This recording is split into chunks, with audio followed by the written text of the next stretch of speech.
What? Spinning?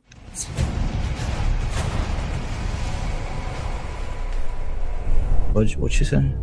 Brain rot is subculture pesticide. It doesn't just make people alarming. It takes community subcultures that were like built over decades, and then it reduces them into clickable stereotypes in less than a 12-second reel. I told my boy go roll like 10 blunts for me. I told my boy go roll like 10 blunts for me. I'm trying to get high until I can't feel nothing. I'm trying to get high until I can't feel nothing. I could fall out the sky and I still won't feel nothing. I could fall out the sky and I still won't feel nothing. I'm way too high. I'm way too high. What was in that cigarette, Johnny? I'm way too high. I'm way too high. I'm way too high. Wake up. It's the first of the month.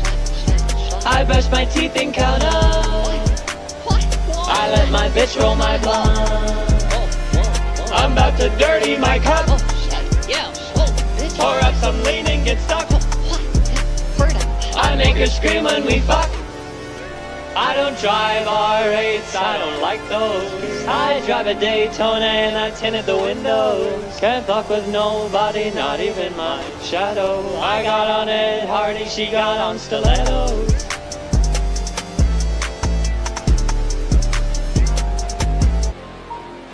I milked a cat once. You want to hear a story? Sure. My sister had a cat, and the cat birthed a litter of kittens. Must have been 30 of them. And there was this one little runt, this little sweet little engine that could run, who could, wanted to get up there and couldn't really get access to the teat. Teat. Dad. What have you. I went in and just simply, just into a little saucer, and then took the saucer and fed it to Geppetto. That's why I named him Geppetto. I had no idea you could milk a cat. Oh yeah, you can milk anything with nipples. No worries! Papa's got a brand new bag of toys. What else can I possibly do to make noise? Done touch on everything. But little boy, That's not a that bad. Michael? That's just a metaphor. I'm just Psycho. I had a little bit crazy. Sometimes. I feel really good. Out of control! my heart. Good goddamn. What's been done? That's what's up. And just Lie. for the dance floor. Gee, what am I going to It's cool. 1, 2, 3, 4. Give a little. It's okay. This is my CD. Just get everyone. Just let her rip. Now I'm gonna get it's your cat. Yeah, boy, shake that ass. Girl. Hold on now. Just lose it. Go crazy. Oh, baby. Oh, baby. It's My day. just to party. All the way. Sunday. Maybe to Monday. I don't know. What day? Every day's not the holiday. Cruising on the freeway. Free. Top down and my airboat. I don't know where I'm going. I know it's when I get there. Someone's gonna touch As Van Piglet 3 has a Bacillus Lolos cover. And we'll have Dayglow eye melting colors inside coming this summer. Get issues 1 and 2 on my eBay. That's Dr. Ben Van Piglet. Yeah, Wow. Dan is a great underground style artist that you guys should check out. Thank you. And he commissioned me for a cover, and I actually upgraded and leveled up. I leveled up my Leveled up. There you Wow, go. Without so- AI. Said the squirrels. Yeah. Picking up discarded fruit flavored vapes and getting high. That's true. That is true. We also had last year in Ohio, we had the raccoons. Raccoons were getting meth bites. They had them like a camera. Teaser window. 400 by 60 and half of it is. That's the best. It's like switching from like the day shift to the night shift. You're like, all right. Yeah, I haven't slept in a while either, so. All right, guys. In the old days, things were less complicated. A comic book was something you bought for 10 cents along with your penny candy for an afternoon of exciting fantasy. No longer. Comicsgate goes to fucking sex fetish clubs.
Hi, me, I Katie.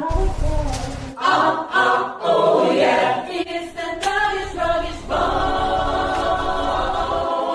It's the rugged, rugged bone.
All right.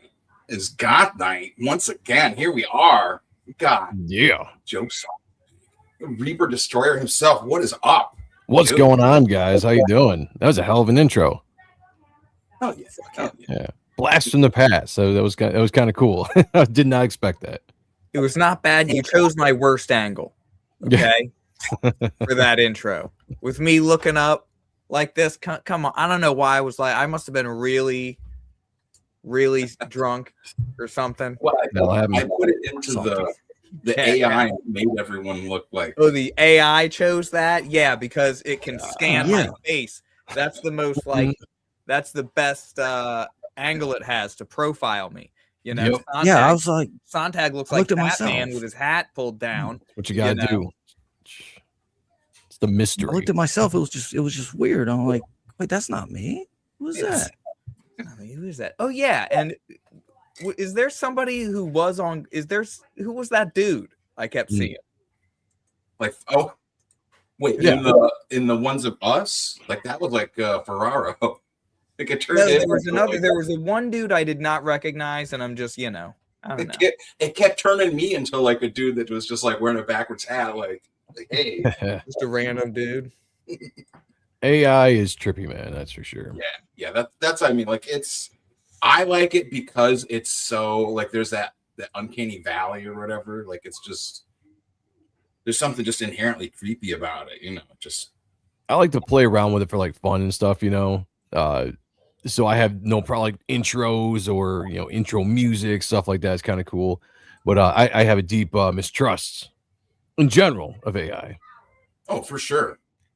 Like they're definitely not. Because of Terminator? Yes.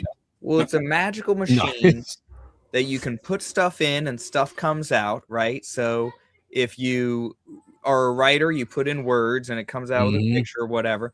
But me, I was putting in my own sketches in my Power Hour stream and making little fun animations. But it's like just over and over again, just seeing what it comes out with. But at the same time, that machine is getting more powerful and it's going to eat you.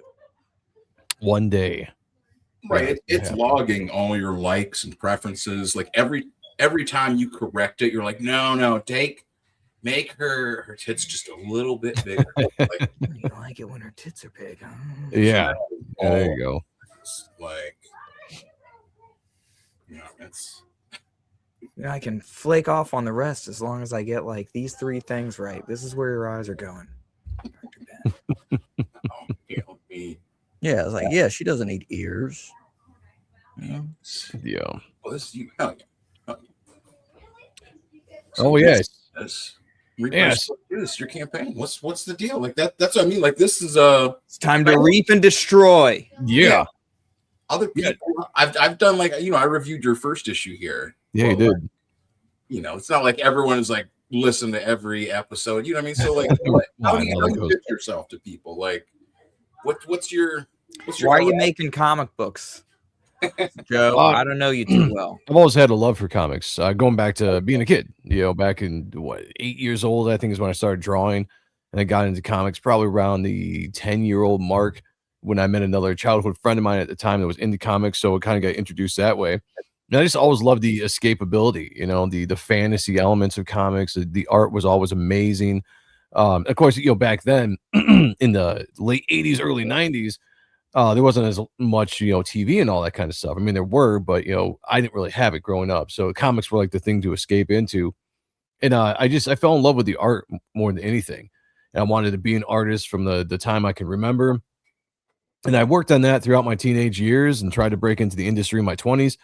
And that, you know, for one reason or another, that didn't work out. And I took a 10-year hiatus doing the metal music independent scene for a long time. But I always wanted to come back. I remember having conversations with some of my bandmates when they found out that I drew, and then all this kind of stuff. And I could kind of be like, oh yeah, you know, I did this back in the day. And they're like, do you think you'd ever do that again? And I was like, you know, I would love to do it again, depending on how life goes. And when the band ended and I'm sitting there, I'm thinking like, what the hell am I going to do next in life? And I was like, man, I should jump into comics. So I got myself back into comics, had to touch my skills up a little bit, had to really work a lot harder than I thought I'd have to get the art style back and the skills and all that kind of stuff. But yeah, you know, it's just a passion that I realized I could finally chase. And especially with crowdfunding, it was actually a reality this time around. So that's, yeah, I love comics, love storytelling. Dude, so that's weird. So you're saying it was like 10 years ago that you kind of had this epiphany and started working on yourself and doing all that? Kind of. Let's see. I'm 44 years old now. I think the band ended around, about 10 years ago. When I was about 36 is when I transitioned from being pursuing music full time to thinking about doing comics. And about that time, I started, you know, dusting off the pencil again and trying to get back in and learn to draw like I used to. And really kind of researching what was going on in the industry, because I hadn't really been paying attention to anything for like 10 years. Dude, I feel like you're stealing my backstory, because you guys know me well, where it's like I got out of comic books and got it. Like I fell in love with it when I was a teenager. I never made an honest attempt to enter the mainstream, but I just always doodled. And I always thought, you know, someday I'm going to come up with an idea. I'm going to make something. It's going to be awesome. You know what I mean?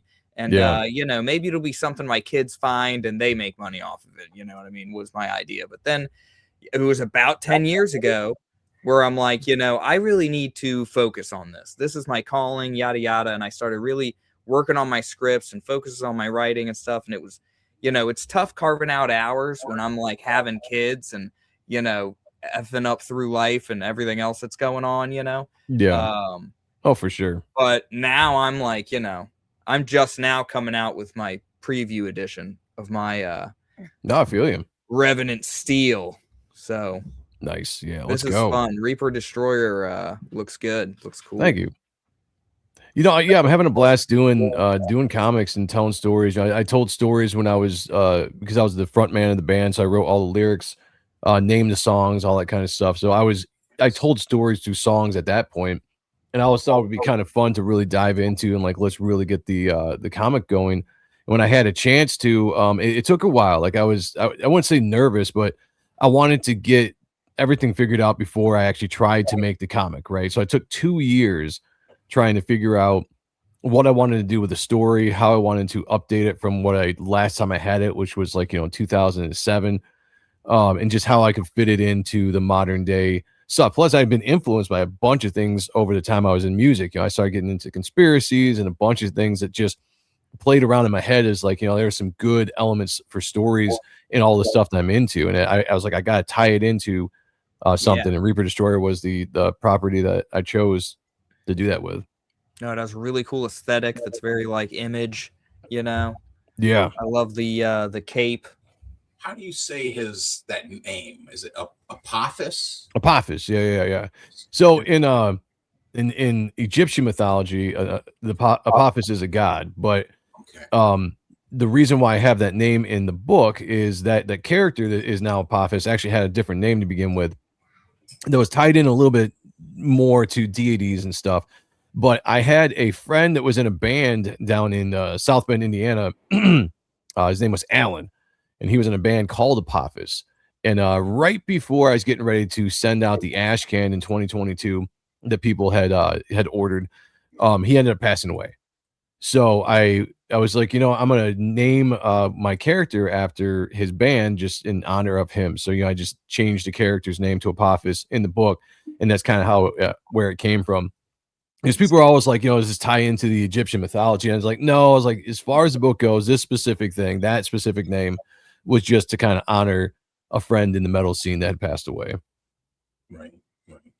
It almost reminds me like of how Venom is, like Venom and whoever that guy is that Venom is possessing or whatever. Like Eddie Brock. Yes. Yeah. Hold on. Got a special guest here real quick. I'll play a little special.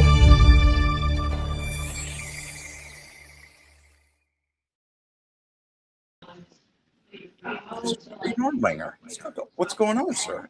Hello. What's going on? How are you, fellas? What's going on over there? Goth Night? That is it. We are on. Salutations, sir. Excellent. Nice to see you guys. Sorry, I'm at work. I'm calling you from work right now, so I apologize for all the background noise. I just stepped outside. No, that's all. All right. Where? I was going to say, because you got... Harry is also another cartoonist, comic book maker, and his current comic book, Laser Quest, is up for pre-order through... Is it Lunar? Yes, Lunar distributes for Floating World Comics nowadays. Okay. Can people order it through Floating World too, or no? Absolutely. Yeah. So my push right now is I'm trying to get people to order it to their shops. But when the book comes out, you can buy it directly from the Floating World website. All right. Well, hello, Harry. I'm Will. Does everyone else already know Harry? I'm gonna say no. Yeah. Well, nice to meet you, fellas. Yeah, nice to meet you. I'm gonna bring your thing off real quick for just a second, just to Harry, you're in the middle of work or whatever. So you great hair. Oh, thank you so much. I'm at my my movie theater job. There you go. Oh, there you go. Right. Project film. All right. That sounds like a fun job. It's pretty sick, except when I have to work regular shifts like today where I just sell popcorn and shit. But tomorrow I'll be projecting Ferris Bueller on 35, so that'll be nice. Wonderful. Right on. Yeah. Wait, so what's been going on with Goth Night? What's the theme of this stream? Whatever we want it to be. Okay, hell yeah. Well, no, it's Dr. Ben's stream. Sorry, I do whatever I want. E-girls. It's Dr. Ben's stream. He may have a theme in mind. E-girls, goth girls, whatever we want to pull up. Gooning. Gooning. Some indie comics. Yeah, gooning is Will's thing. Pull up that. No, it's not. It's your thing too, Reverend. A united love of all things goon oriented. No, I mean we go on here. We all like comics. I make comics. Will is working on comics, and this is the first time Joe's been on the show, but it's the beginning of his campaign for issue 2 of Reaper Destroyer. Yeah. Are you familiar with Reaper Destroyer, Harry? I don't believe so. Do you self-publish that? Yeah. I put the first issue out. I crowdfunded it a few years ago. It came out officially, I think, fully in 2025. When I started in 2024 fulfillment and ended in 2025. Hell yeah! You write and draw it? There you go. Make Reverend big. He's got that first issue up to the screen. Hold on. Oh, we're looking at Laser Quest. So this is Harry's. Harry's making some strips. Technical difficulties. Yeah, I could do it. I keep. Oh my gosh! Every time I hit you, I think you hit you. There we go. There we go. Yeah, there you go. That's the Dale There you go, Keown Reaper cover. Destroyer. Reaper Destroyer is pretty badass. He's Wait, got is it a actually cool Dale hood. Keown? What was that? What's that? Is it actually Dale Keown did the cover? He did. Yeah, Dale Keown did the cover. Yeah. Oh, that's very cool. Okay, sick. Yeah, it was an homage to Pit #1 because I wanted that face shot like he did with Pit, and yeah, same thing with the font down there. So, instead of ripping first issue, I made it reaping first issue. Hell yeah. He thought it was a pretty cool idea. It's like, dude, yeah, let's do it. I don't know. Hey, Kayla. My stuff is very low resolution, but yeah, man. I'm really yeah, curious like about was the it, story. Like, I'm gonna get both of these issues with this image vibes. campaign.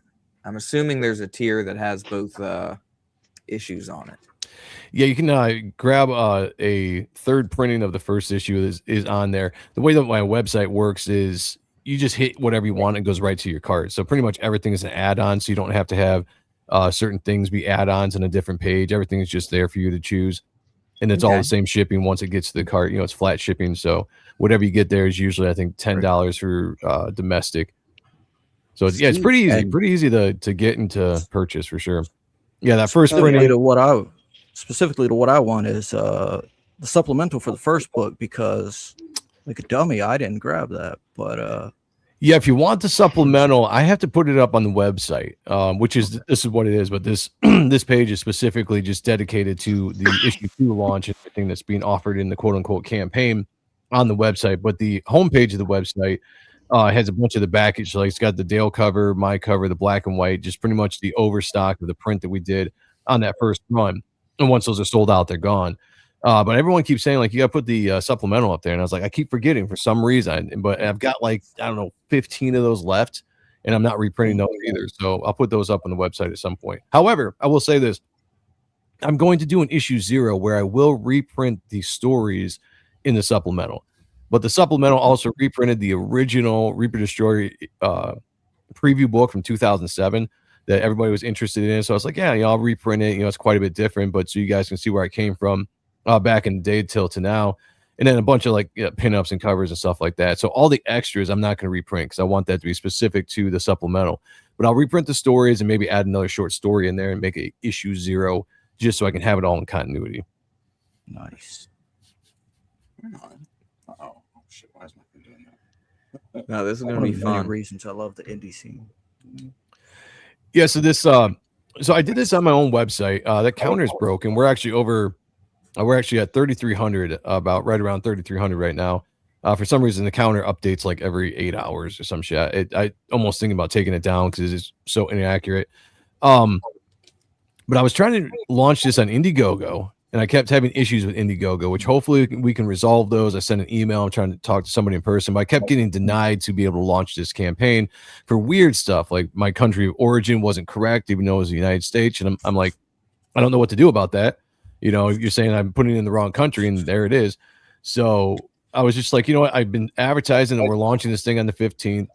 So I'm like, I'm just throwing everything up on the website. Everything you can get on the campaign is up on the website. Once the campaign is up and ready to go, Indiegogo, we will launch that. But till then, if you want to, early bird, I guess you could say, jump to the website. You can get anything you want.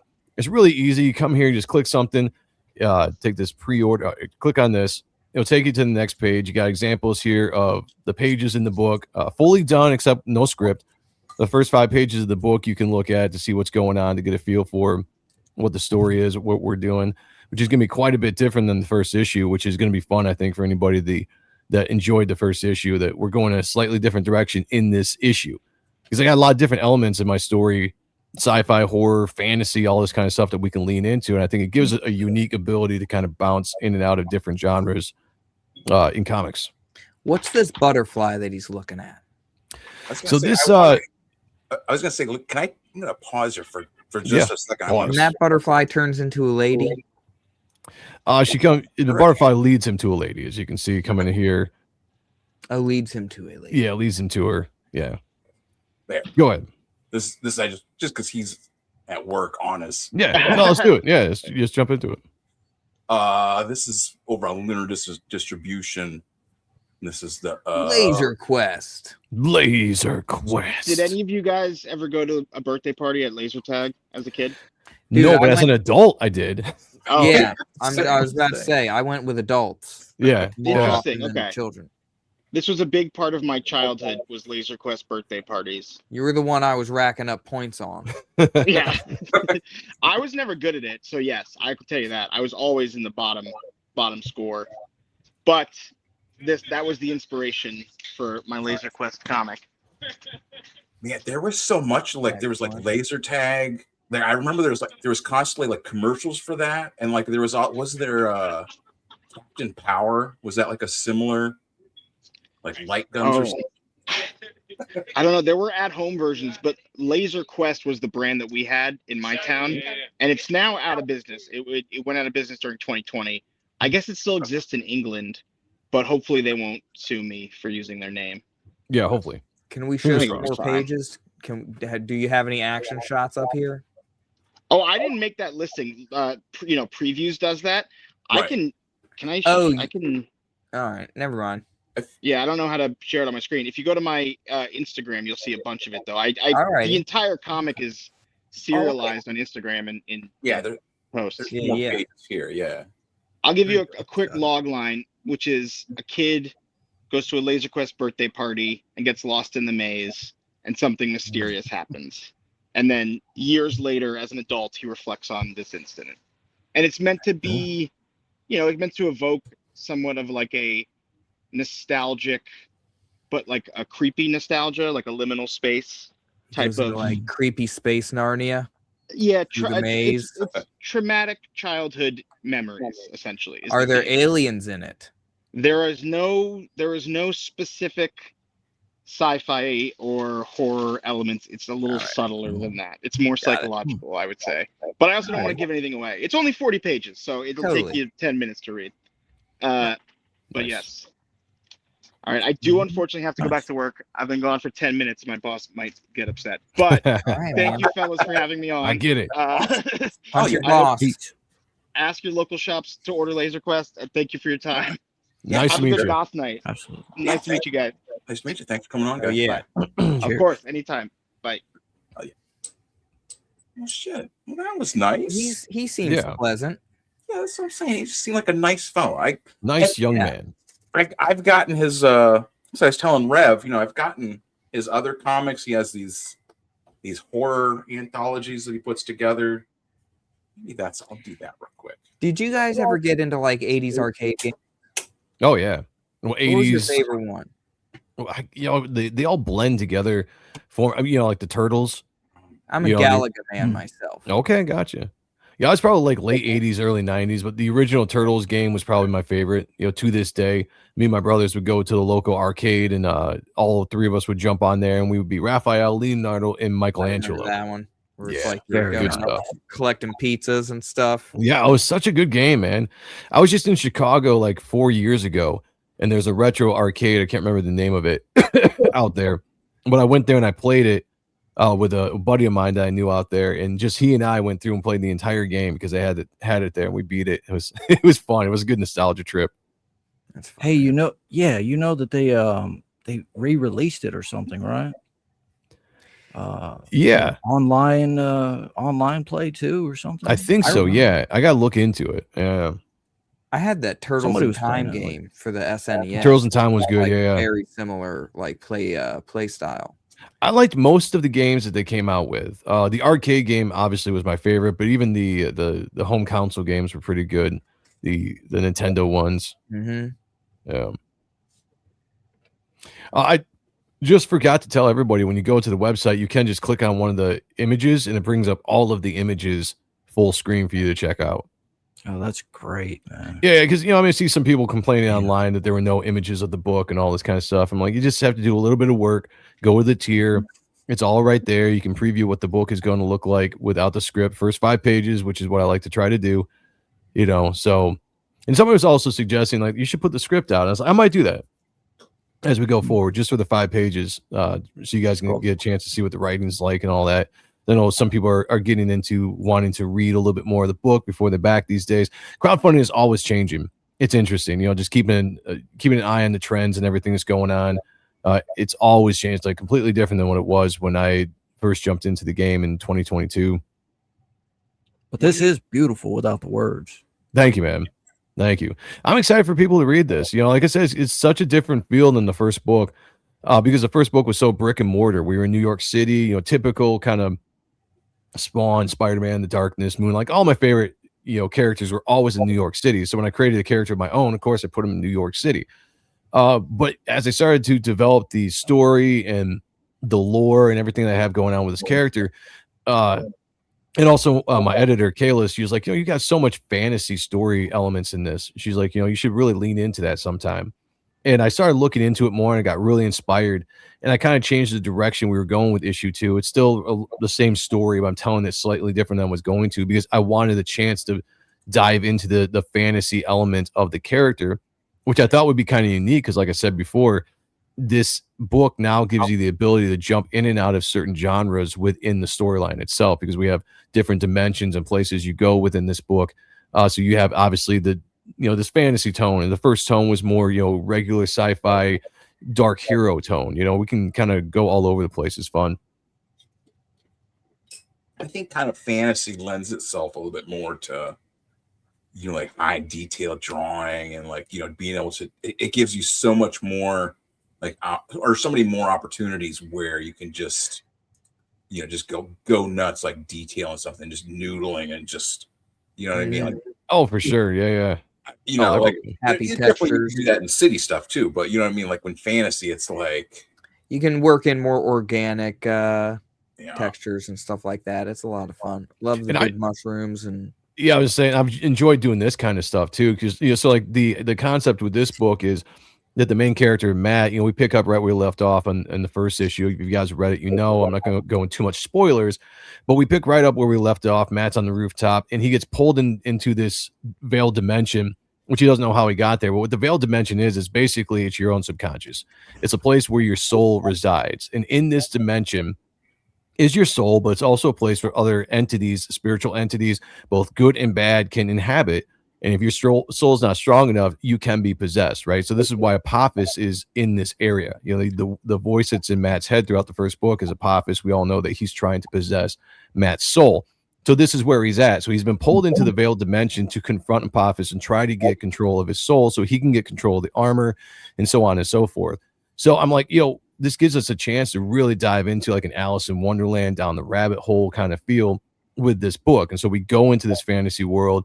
And we keep going darker and darker as we go deeper into his subconscious. Things are getting darker, more twisted, more horror-like. But we start out in kind of like this very, calm, like Lord of the Rings kind of, a feel to some of the fantasy elements here before we dive in and go just kind of really acid trippy a little bit later on in the issue. It's the mindscape in a sense, right? So kind of, yeah. Yep. So do you What kind of credence do you lend to these beliefs in reality? What do you mean credence? What specifically? What do you mean? Like, do you think that, this is I think he's saying like spiritual warfare? Oh yeah. So I'm a Christian, so I've got Christian beliefs behind everything that I do. But I also love storytelling. I love the ideas of different things, conspiracies, even religious conspiracy and all that kind of stuff. So my story kind of shapes around the idea that we are in a spiritual world, because I believe that in reality. I believe that our reality is reality, and beyond what we can't see, there are different dimensions, spiritual worlds that they're all around us and work against us or for us, because obviously I believe in God and everything. So when I was incorporating that kind of stuff into the story, this is not like a religious book. It's not preachy, but there's some fun concepts to be like, we live in a greater world than just the finite world we see in front of our eyes, or the cosmic world we see. There's spiritual worlds all around us. And I'm like, how many different dimensions do we have? I don't know. In my book, there's unlimited amount of different dimensions and different places we can explore and go and have enemies or allies come from, so that's kind of where I come from with a lot of the inspirations of storytelling. And the aspect of possession and such. So possession is, I mean, reality and possession. It's the reality of possession, and then the movie world of possession are quite two different things. Right. I kind of, the way I approach it in my story is some of the spiritual entities in this book have power in their realms, very powerful characters, as they are, either angels or demons or whatever. They're more powerful than humans. But when they enter into our reality, they have no power unless they can take a body. And if they take a body of someone that's in our reality, whether it's an immortal or a mortal, they can utilize that as a conduit to siphon their power from wherever they come from through that being and use their power in the real world.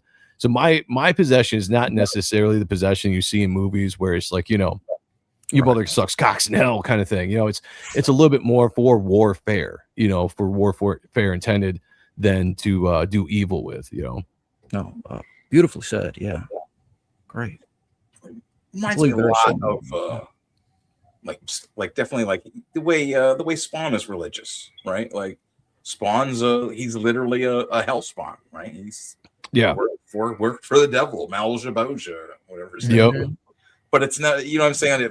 I don't think Spawn has ever been accused of being preachy at all. You know what I'm saying? I mean, the thing about Spawn is, because Todd's an atheist, so when he's telling the story, it's his version of heaven and hell, his version of right and wrong. Because theologically, nothing in Spawn is correct at all. When it comes to the God, Satan, whatever, or angels, all that kind of stuff. It's his own version that he gets to tell a story to, so it's very unique to that world. Where mine, I kind of base it a little bit more on the reality of the religion I come from, but also giving it a story element. So there's a God in this book, although we don't really, you're not going to see God and Satan fight each other, because I don't want to do the whole heaven versus hell thing that's been done to death. And Spawn did it the best, so it's been done. Let them do it.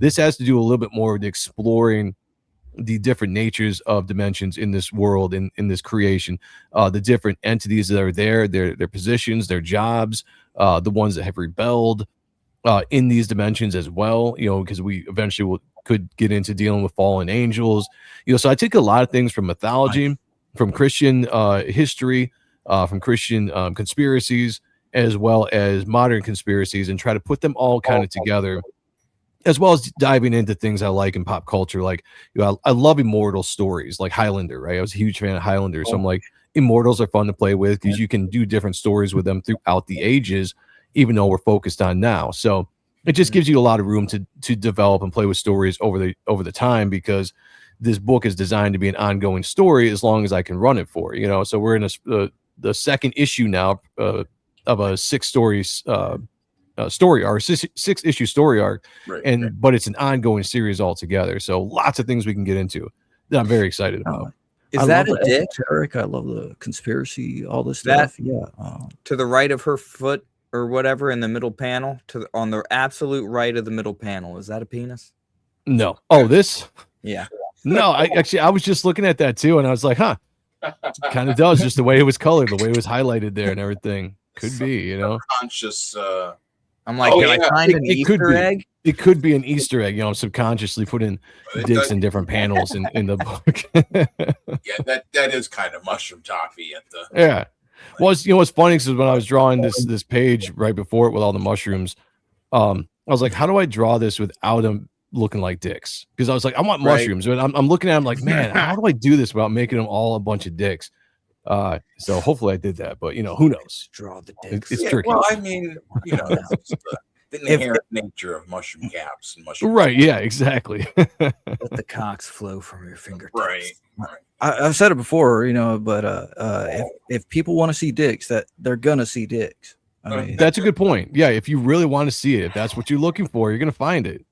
And lots of things. No, like I'm listening. Like, you got some cool ideas. Part of me thinks you've been sleeping with my muse a little bit, because there's like overlap of certain themes and stuff and visuals. Yeah. Like, I have one that takes place in a layer of reality that is consciousness, right? So my story takes place traversing that, and it's kind of like anything is possible. You know what I mean? Right. Sort of Yeah, deal. yeah. So you never know where you're, fantasy world or whatever. How Every old are issue- you? How old are you? I'm 40. Okay, we're similar ages. I'm 44, so we probably grew up with a lot of the same influences. Right. And I tend to run into people that are similar age to me, whereas I'm thinking I'm sitting here creating this completely unique story, and all of a sudden I'll run into some people that are similar age to me, similar influences, and I'm like, wow, we have very similar ideas. You can tell we came from the similar kind of influences in life and the things that got us So early on. We both got like the same copy of a comic book that like became a core like memory somewhere. Well, it's like, probably not just that, it's comics, it's movies, it's different things, design around the eyes. One of my very first, Yeah. like, and I'm talking like 8 years old, like I'm creating characters or whatever. No story, all aesthetics, you know what I mean? It was a I remember black those and days. white hood, sort of Yep. cosmically powered with the black shape, like almost the exact same shape. That's around the eyes, hilarious. stuff like that. It's so funny. Well, yes, because the eye design I took from Grifter. Yeah. From Wildcats, but I added like the long line down the front of his face, but the side of it was straight because I always thought Grifter's mask looked awesome with the red mask with the black highlights. So I just reversed it. I went red highlights and I did the black color, but that's where I got the image from, or the idea for the design is straight from Grifter. Nice. People think it's Spawn, but I'm like, no, like my influences for this character is so much different or so much more than just like Spawn or Moon Knight. Like I legitimately have 23 different characters. I've said this before to people, and I've always put out a challenge to someone. It's like, if you can guess the 23 different characters that influence the design of this character, I'll figure out something cool for you to do. No one's done it just yet. But I've given a couple away. I've given Grifter away. Obviously, you have Spawn, Moon Knight, the Darkness. Like these are things I've talked about. So I've already given away like 5, 6, 7 different character designs to start. So somebody really only needs to come up with 15, 16 different characters. And yeah, it's a challenge that no one's been able to meet, but there are 23 different characters that helped create the design of this character. I mean, that feels like, butterfly look like crazy when I do my butterfly thing, because I got a thing with a butterfly. Yeah, well, I mean, like, also, it's kind of cool to see, what butterflies symbolize sometimes, but it was like in a very fantasy world, like what is something different than we saw in the first issue. We saw a lot of demons, we saw a lot of monsters in the first issue. Now we go to a completely different place, and now we're seeing butterflies and pretty women. So it's the idea of be like, hey, we're not in Kansas anymore. Like this is a completely different setting, which should be really fun. Yeah, Sheldon. Yeah. Work.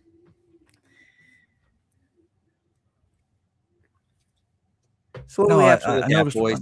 Hey, I noticed the costume design.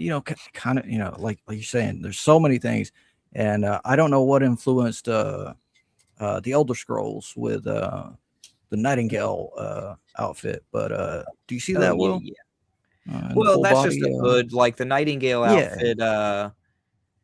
Was just in the full body outfit, Well, it's funny because I was always leery of the hood and cape because it's not unique. It's been done 1,000 times. Yeah. And I had people around me though that would look at the concept of the story, they look at the character designs, and they would convince me like just do it.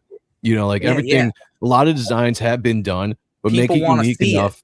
Yeah, make it unique enough that it stands on its own. And my personal philosophy, and this goes back to music, is that I want to give the people something that's familiar to bring them in, but then something that's new to keep them around. You know what I'm saying? So my style of metal was kind of like Pantera meets Lamb of God. So we got a lot of fans that came to the shows that were like, oh, you remind me of this, you sound like this. But they would come in and they would like the music for what it was, and now we got them. Now they were lifelong fans that came out and saw us all the time we came to their towns, So it's kind of the same concept with comics, Make the stuff you want that you want to see. Exactly. Yeah, because I'm making this book for me. At the end of the day, I'm making the book for me, and I'm hoping that other people like it as well. Like that's really what it comes down to. I'm not trying to reinvent the wheel or try to do something crazy unique that's never been done before. I want to tell a story of characters that I've created that I want to tell. If anybody else is on board for that, I want to go along for the ride, then I'm 100% down. But we're going to go in the way that I like to tell stories. Well, that keeps you motivated too, because I know for me, I'm always trying to stay hyped for the next thing I'm drawing. Yeah. Getting excited for the people seeing it. Like someone's gonna look at this. And that's what was fun about this book this issue is once I started diving into the fantasy elements of it, And I'm like, I'm done. I don't have to draw a lot of buildings for this issue, which is fun because I did a lot of buildings in the first issue. But now I'm drawing trees and forests. And the cool thing about this, because it's a fantasy setting, is I don't have to stay within certain rules of reality. So I'm being able to bend these trees and give them different kinds of ripples and all that kind of stuff as they're reaching to the skies and doing all this kind of stuff, and almost looking like hands and pointing around. I can really experiment and have a lot of fun. And there's a lot of freeing aspects of that as an artist, to not worry about like, oh, trees don't do this in real life. Like, no, we're in a complete fantasy, so trees can look and do whatever they want around here. So that's fun. Oh yeah. No, that's, well, I mean, think about this too. Like, if you try to force something, if you try to make this, say, if you tried to make Reaper Destroyer into like an Archie style, like teen romance comedy or whatever, you know what I mean? Like, yeah, like it just, you know what I mean? Maybe like I could see like maybe someone else could maybe do that, like with some sort of like ironic twist. But you know what I mean? Yeah, you could do a spoof kind of thing. Trying to be like, Joe, you have got to force, like you're not doing that as a spoof. You're like straight on 100%. Like now you're just drawing like Dan Day. I can't remember those guys' names. The Archie guys. You know what I'm saying? Oh, like, yeah. Try to force someone to do something like a different way or not. You know what I mean? Like it's, you try to make someone tell a story your way instead of what they want. Like it ruins it. You don't put the same passion into it. What I did is I set out to make a style of story that I wasn't seeing being told at the time. It's funny because like after I started doing this, I started seeing more and more books with these kind of concepts and characters coming out. And I was like, at first I was like, oh man, this is gonna be unique. And now it's just kind of like, all right, it's a wave of, like nostalgia return or whatever you want to call it. Like there's a lot of people kind of diving back into this kind of genre. But at the time I was like, I'm not seeing a lot of these kind of stories told, especially when it came back to comics after being gone for 10 years. I'm like, man, some of that magic that I had a decade ago, some of the books and some of the characters were around, I'm not seeing very much anymore. Even at the time Spawn was doing, Todd had changed the artist that was on the book incredibly. Like the art style had changed a lot more. Like he was trying to really lean into horror, and there's a lot of art going on there that I just didn't like. So I'm like, I'm going to give a character out there that I want to see on the shelves again. And I'm hoping that other people that want to see this as well will jump on board, So I dusted off old character, brought him back and gave him some different elements that I didn't think was existing in comics at the time in 2022 when I launched this book. So I still think there's quite a bit different in this book. If you were to read this or any other book that's similar to this, they're not the same story. They really aren't. A lot of people are trying to mash this together and say whatever they want. The story is very unique to itself, and it's a bigger story, and it's got a lot more elements that really do kind of come from biblical issues and mythological stuff as well. So I think it's going to be a very unique story when people read it and get into it. And you're the thing that like I think kind of separates you, because I know what you're saying. How there's like more people coming out with these like kind of 90s nostalgia kind of characters, the extreme 90s, all that Spawn ripoffs and stuff there. I mean, there was a ton of them back then. It's like now it's, I think it's because things have gotten so shitty, that people were like, what was the last time I was really happy with comics as a fan? Right. And now that I'm a creator, but when was the last time? And I go back to like the last time I was really happy was probably the 90s, early 2000s. But like that era, and I'm like, what is missing in comics today is that era, And so trying to take that era and then update it for more modern day elements of storytelling is what I've tried to do. But I see other people doing it as well, because you just kind of revert to that, right? Like you're not getting that right now. So what are the things that influenced you? What do you want to tell? And those people are becoming creators and telling their stories and bringing all their influences. And like I said just a second ago, we're all coming, if we're 40, 44, around that age, we're all coming from a very similar pool of influences, both comics, movies, music, name it, and we're going to have similar concepts for sure. I do believe that. I think that's, you've got the thing that like is that sticks out with me, right? I mean, like definitely with the book is that you have got just this murderer's row of talent. Oh yeah. Like, I mean, obviously with the Keown cover, that's the first thing like stuck out for me. I was like, oh hell yeah. And you know what I mean? Keown's obviously just the peak, you know, the epitome, you know. But yeah, then I get the book, and you've got. Let me share something with you while you're talking. Yeah. I mean, you have got Brett Booth doing covers, Matt Banning. That's what I was going to ask: is which cover should I get? Because I'm sitting here looking at I came here to all of them. All of them. Yeah, I'm the not answer. a whale, right? Cheers to the panel. Cheers to the chat. I'll say, let me open this file. I'll show you some. I'll show that Brett Booth cover because it's fucking awesome.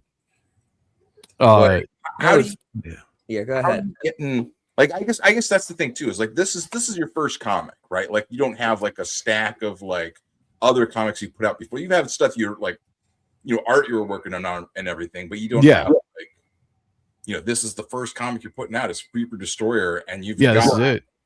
Yep. I'm a complete amateur. Obviously I put one book out before, but you know, I'm dipping my toes into the industry, into the independent scene. I've never put out a book before. Obviously in 2007 I tried putting out a book. At that point it was a 12-page preview book that I never did anything with. This is the first time I'm really dove in. Got a first book under my belt, working on the second one, and you know, plans to keep on going. So this is it. Never worked in the industry, never done a lot of independent work. I have done stuff that never saw the light of day, so I can't really, you know, talk about it and be like, hey, you could check this story out, you know. So, but yeah. And as far as like the similar aesthetics thing, it's like we're all trying to capture that aura. You know what I mean? That's a great word to say. The aura of it, the aura of the cloak, and you know, the face, the eye tattoos that accentuate the cheekbones. You know what I mean? And in your case, the jaw, because he's got like a whole Abe Lincoln beard going. Yeah, he's got like this chin strap, you know. Yeah, which is funny because when I originally redesigned the character, I was like, you know, there's gonna be times where the cape or the hood's gonna come off. Like, so I designed this look for his mask to be with the hood off, and I just haven't done it yet. So at some point, you might see him with the hood off, and you will see like the rest of what his head looks like. So, like, do you own a cloak? Metal or organic? Like, what?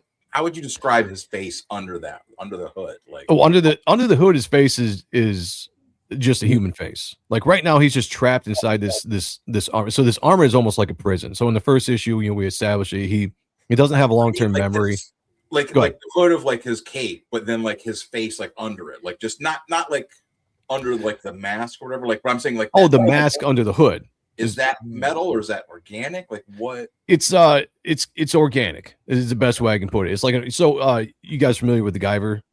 See, okay, yes. It's kind of the concept is like that. Even though it looks like tights because we get to see his muscles and all that kind of stuff. That's just the way it's drawn. But the aspect of the armor is cybernetic and organic in nature. Very nice. Yeah. It's funny because we haven't really dove into this, and I will talk more about this stuff as the story unfolds and he learns more about the armor. But since we're here and this is not really spoilers, it's things we'll get to. But the armor is designed to keep the host alive. So essentially, we'll eventually explain why the host can just live in the armor without having to eat or take a shit or anything, and it completely keeps you alive for the time it needs you to be in this armor. So it's really cool like once we get there. Yeah, and it's a prison. Yeah, and it's right now it's utilized as a prison. So in the book, we talk about all the different markings that's on his costume are ancient what would you call them? Ruins, I guess you could say, that keep the spirit of Apophis within that the prison as well. So Matt is physically trapped inside the suit of armor, and the Apophis is more spiritually trapped inside this thing, you know. So it'll be kind of cool once we get to really dive into how all this stuff works down the line. And that's what the supplemental laid into, right? The supplemental told you a little bit of a backstory with the characters of Apophis and the characters of Vanessa. So we get to set up Apophis's story a little bit, which is why I want to reprint it as a 0, because I think it works really good to just read it in that order instead of just being like, hey, there's a supplemental book out there of some backup stories. Right. But like, no, there's stuff that happens in that supplemental story that directly relates to Apophis's not only motivations, but how he kind of came to be, you know, in this essentially where he passed through to get to the suit.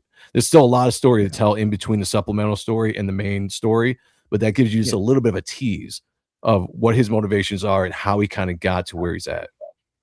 That's what I'm saying is from I don't remember. I guess it was videos, but also people's commentary. Just I'm like, damn, I really missed out by not getting supplemental.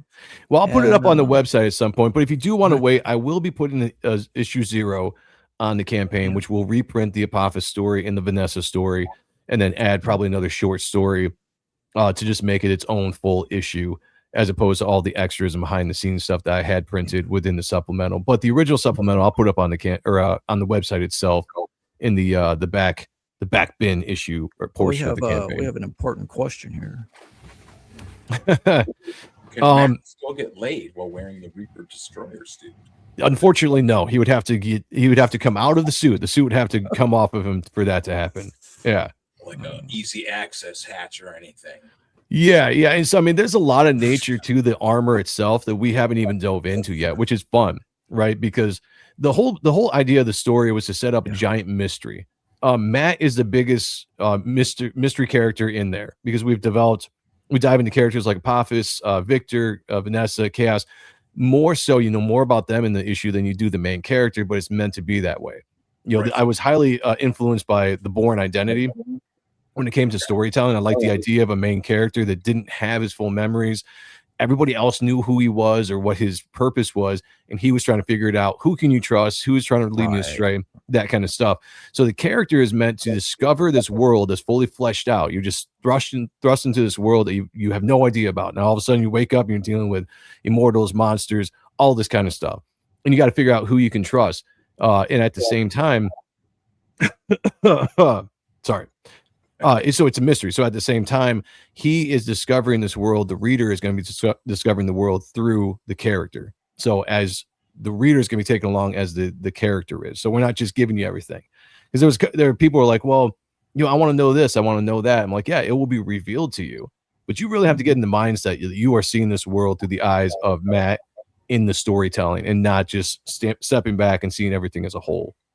If the first book, if I were to say that like the first book made me feel like you remember like the first times you saw like the movie Seven, like how like gritty and like just the feeling of like the movie, like that was the feeling I had through the first issue, right? Was just that just like especially evil. Nice. Once you started like the villains started popping up and like you started seeing there's all these schemes and stuff going on. I'm like, what is? And it was just so like gritty and raw. So thank you, man. If that's the first issue, what would you say would be a comparable like movie that would be the second issue? Like, because you're saying that the second issue is he's kind of going into like like drenched like Wonderland kind of thing. Like that's the concept was getting the impression of a lucid dream that I had at some point.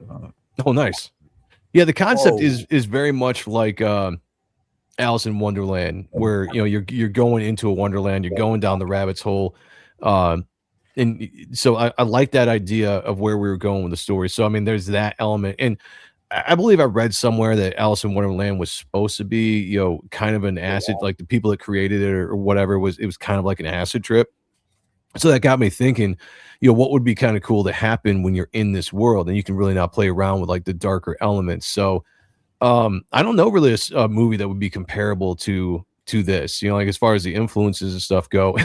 Alice in Wonderland is probably the closest, and it's going to be nothing like Alice in Wonderland, except that you're going down the rabbit's hole. Well, I saw this. Maybe it was Nordic or something. One of those countries.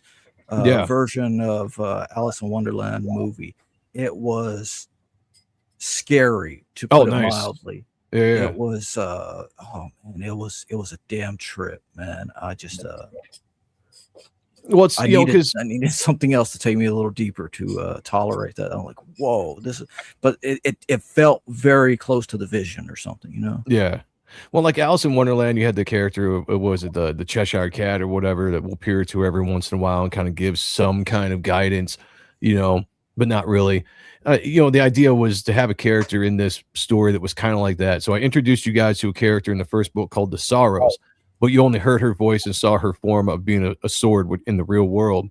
So in the subconscious of the veiled dimension, she appears to him. So she's that green lady, and she's going to kind of play as this ally, but someone that can kind of give him advice to kind of navigate through his subconscious as he's going deeper, finding out, possibly more clues to who he is, what happened to him, why is he in this costume, as well as like getting confronted with dark secrets and like all this stuff that he has to again deal with. So new shit that's gonna be thrown at him. But I wanted to develop Matt more and develop more of his story, because a lot of people called for that. And if nothing, I listened to the people that read the book.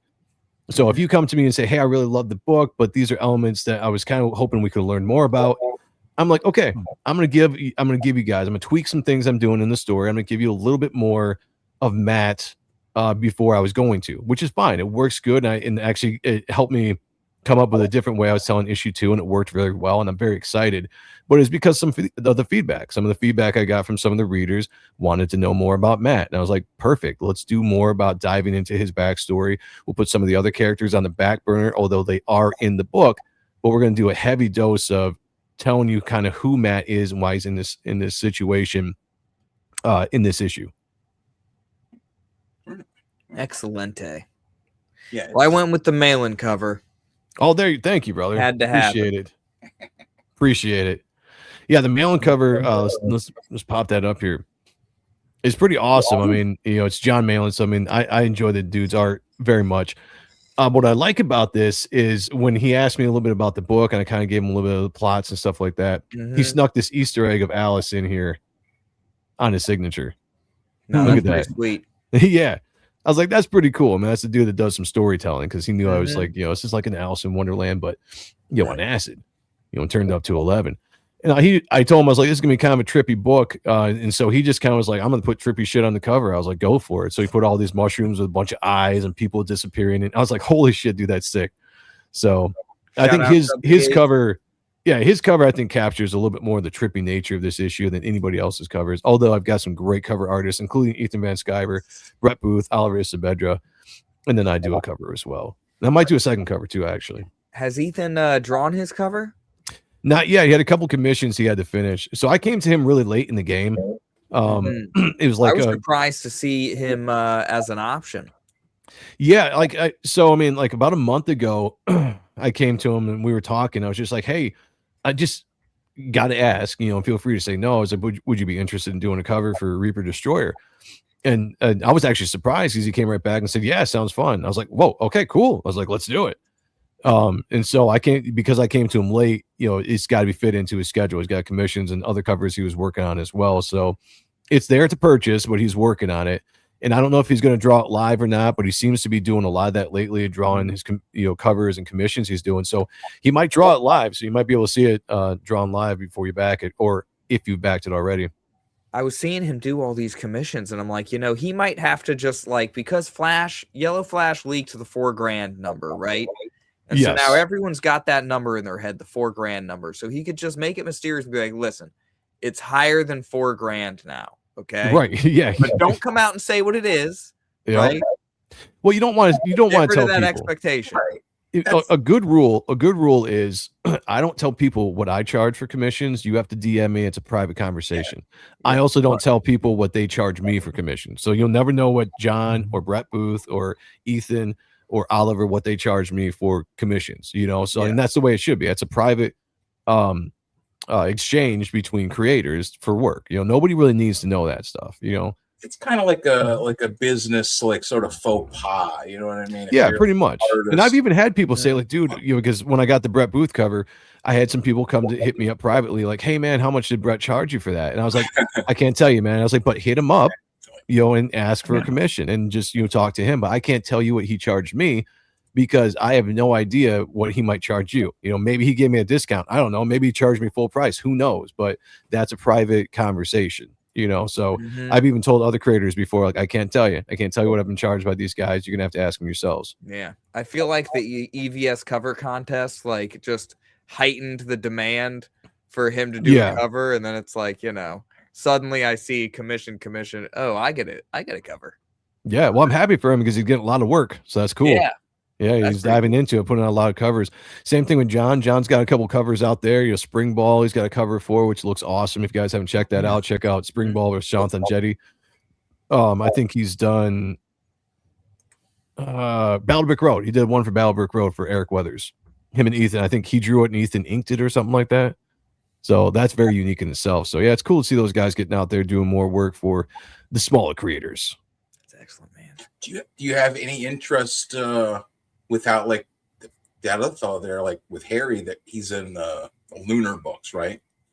It can't be that hard to figure out how to open up an account with one of these different places, become a publisher or whatever. Like, I haven't looked into it yet, but I'm very interested. Yeah, I mean, I would love to get the books in the shops at some point. Like, I've just taken the overprinting run of issue 1 and taken them to shops around here. Kayla has taken them to shops, who's my editor-in-chief, but also a good friend of mine. She's taken to those books to shops around her area, and they've all sold out. They've all done very, very well amongst the comic reading groups. I feel like that's a whole nother buying or place for customers that are not really explored right now. So I would love to get a chance to get this book after maybe I get another book or two under the belt, so you can put them out in concession. But I'd love to get this book into the shop sometime, because I think they would sell very well, because I've already got at least some good information that they're going to. Yeah. This looks better than a lot of what you see nowadays. Yeah, no, and I thank you for saying that. Like, one of my biggest things with this book and anything that I put out through Superior Press is I want the books to look like they're sitting on the shelves, as good, if not better, than the books that are sitting on the shelves right now.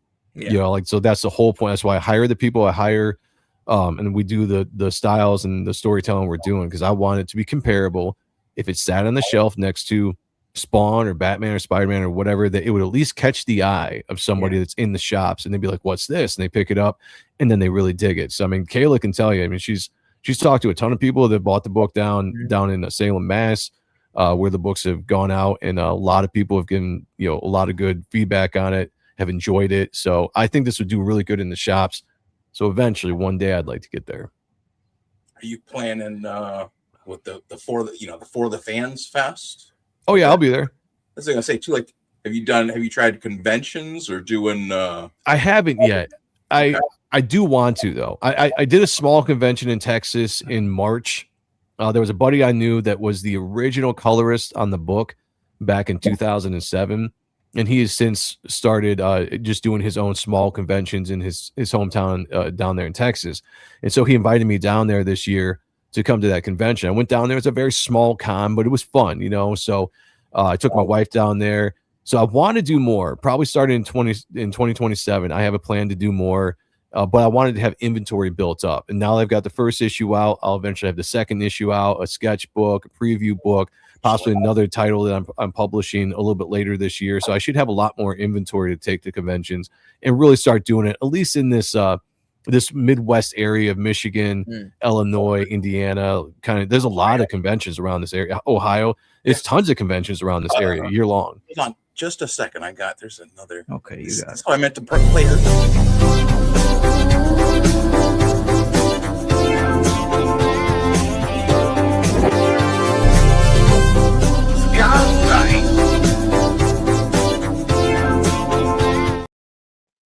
A nice skate intro. What's up, Gnarly Comic? I'm sorry. I thought that would come up be a better intro. Cheers, Mike. It feels like Tag, I have but one question for you. Yes. How tall are you, sir? How tall am I? Yes. Okay. This is important. Okay. I'm 5'11" and 3/4. It's important to put the 3/4 on there because it's listed on my license and I'm allowed to say it. So there. You have a tape measure. I do not. I mean, I do, but yeah, I'm not going to measure myself right now. You just keep a tape measure around nowadays, Dr. Ben, or was that always there? It was that when I went looking for it, I ran over the other side. It was sitting right up here by the monitor the whole time. Nice. Art of Roy, did I say Illinois? I meant Illinois. If I said Illinois, Illinois. Yeah, Illinois. Shit. Yeah. Oh shit! Shout out. I'm gonna grab some whiskey real quick. What's going on? Speaking of raid, I need to I need to tell you how to open a or allow raids for the channel, Dr. Ben. Yes, do that, because I was trying to raid Patrick Quinley yesterday for his closeout, and I couldn't because he wasn't set up for it. So I ended up having to raid Katie's channel, who was doing a restream of it. But yeah, set that up so people can raid whatever channels you're in. It's very beneficial. It's challenging to get into Lunar as a self-publisher, though, because for the most part, they operate as a B2B wholesale exclusive for larger publishers. Yeah, Kayla's great. Kayla's got a lot of inside information because she works at shops. She's had a lot of conversations with a lot of people, so she's got really good insight. And trust me, we're working on things. We've got plans that we're putting into place to one day try to get the books in the shops. And Kayla's a big ally when it comes to that stuff. You've got another comic that you're publishing too. That's not Reaper Destroyer. Yeah, I'm publishing a book called Mondor's Rising by Zachary Morose. Morose, I can't pronounce his last name. We call him not Black Zach. Dude, he's Greek. I was gonna say Zach's gonna be on my show. But I was oh, just gonna Zach say is. Zach. Yeah, but I can't pronounce his last name, so I was like, yeah, Zach's gonna be on. I'm publishing his book. I'm a friend of his, and I still have a hard time pronouncing his name. Everyone's like, it's like I don't know. Zach Attack. Yeah, I just call him call Mo. him Zach. Yeah, I just call him Zach. Yeah, but no, Zach. I'm publishing his book. It's the first creator-owned book that I'm publishing. It's not my characters, not my designs, nothing. I just believe in his book so much, and I want to start publishing other creators' books if they. And I said this on my show the other day. If I'm going to publish your book, it has to meet a criteria, and Kayla's part of that too. Like, we need very professional-looking books, professional drive in the creators. Because that's, if we're going to put the name of Superior Press on your book, like that's the standard we're trying to have in our books, professional looking, all the way, story, art, everything, like that's what we're trying to do. And Zach's got one of those books in itself that looks amazing and it looks great. And he's got a hell of a drive and the story is really good. So I think he's set to crowdfund that in August 1st is I think when he's going to do it, but it's very much his book. He's doing all the stuff, we're just kind of publishing and assisting with a lot of stuff, but yeah, we're excited about that book coming out. Oh yeah, cool beans. I saw a certain grin arise on Will's face. So I'd like to ask two things of Joe and Will at the same time. Joe, could you pull up your sketchbooks? Because it's just like it's about 8 images. And Will, could you pull up your cover? I'd like to. Yeah, hold on. I'd like to know what Joe thinks about that. It's head to head. I don't know if Joe's ever seen my stuff. If you go to my X, it's posted on there. Hold on a second. I'll go ahead and share my screen though, just because it's All right, let me pop this screen down. Yeah, here. I'll have to share my other screen. Oh, yeah. I really like the finally my thing. Sketch. Like for the last half hour, I haven't been able to see the top of my screen or go to the count. I understand why my thing is so crazy. So this is the sketchbook. It's on the website. If you go to the campaign page and just hit home, it will take you to the actual website. This is a sketchbook you can get. It's only $10. It's going to be 24 or so pages, but a lot of it is a lot of the stuff I drew live on the Kings, as well as the things I just enjoy drawing. So it's got a lot of different characters, all black and white. These are some of the examples of some old. This is old, actually. I did this in 2016, but I always really liked it. So I was like, I've never really put it out there before. I want to put it into a book. So yeah, a lot of this stuff is just a lot of my Cyborg Supermans. Cyborg Superman. If you can tell where my love is, Oh yeah, man. My influences are pretty out there with that, yeah, like to draw right there. The Swamp Thing is one of my favorites. The way that this came out, I'd love to see somebody color this. Now, is this all traditional? Yeah, it's all traditional. This is all pencil and pen, some brush work. Did you get any of the Swamp Thing action figures from when the movie came out back in the day? Where you could, back in legs together, back in the 80s, 90s. Yeah. Oh, I did. Oh, I absolutely did. I remember having 6 different varieties. Yeah, I was obsessed with the cartoon when it came out. So we got a lot of the action figures from the cartoon. So yeah, that's just a great face on Hulk. You did some of these live. That's insane. Yeah, some of these I did live. I surprised myself, to be honest with you, because I'm not that fast of an artist. That's one of my biggest issues. I'm a very yeah, there you go. Yeah, Swamp Thing. Let's go.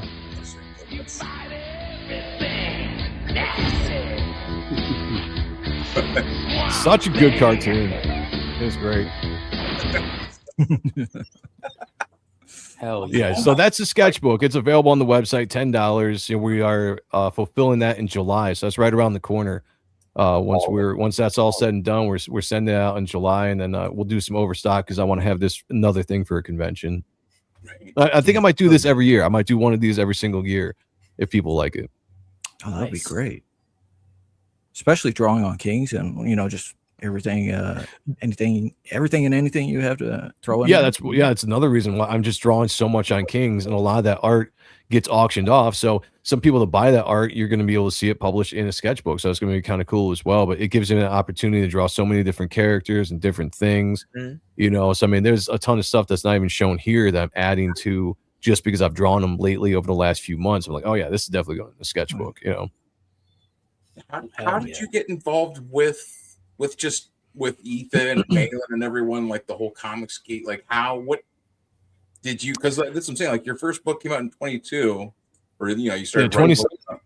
Yeah, first book came out in 20. So my friend Sean Arendt, who's my co-host, you guys, I think a lot of you guys have met or know Sean. Oh yeah. He knew John from back in the day. Like they were both part of the Rob Liefeld AOL message boards in like the early 2000s or whatever. So they had known each other for a long time. So when I came back and started doing comics, Sean was an old friend that I hit up that I was just like, hey man, fill me in what's going on with the world, because I'm trying to jump back into doing this. And he was like, well, dude, you remember John Malin? Because I had met him once in 2007 in Wizard World, Chicago. And I was like, yeah, I remember. I was like, what's he up to? And he was like, well, he just launched a book on Indiegogo, and they were like at 87,000 or 90,000, whatever it was at the time. And I was like, holy shit. I was like, really? He's like, yeah, dude, like this crowdfunding. He's like, you ever heard of this thing called Comicsgate? I was like, nope. You know? And so he told me about it. And then he also said, he's like, remember Cyberfrog? Because we both liked Cyberfrog when we were kids, you know, when we were teenagers in the 90s. And he was just like, you know, the creator of Cyberfrog is doing the same thing too. He's bringing Cyberfrog back, and he's doing it, doing these campaigns. And so that really got me into I was like, well, let me research what's Comicsgate, you know, what are these guys all about, this crowdfunding thing. So that's really what kind of got me involved in it. And then through Sean, we hooked up with John because we had John on our show a couple times, and then just, you know, one thing led to another. We're just meeting other people, but it really started with Sean. So shout out to Sean. Shout out. Yeah.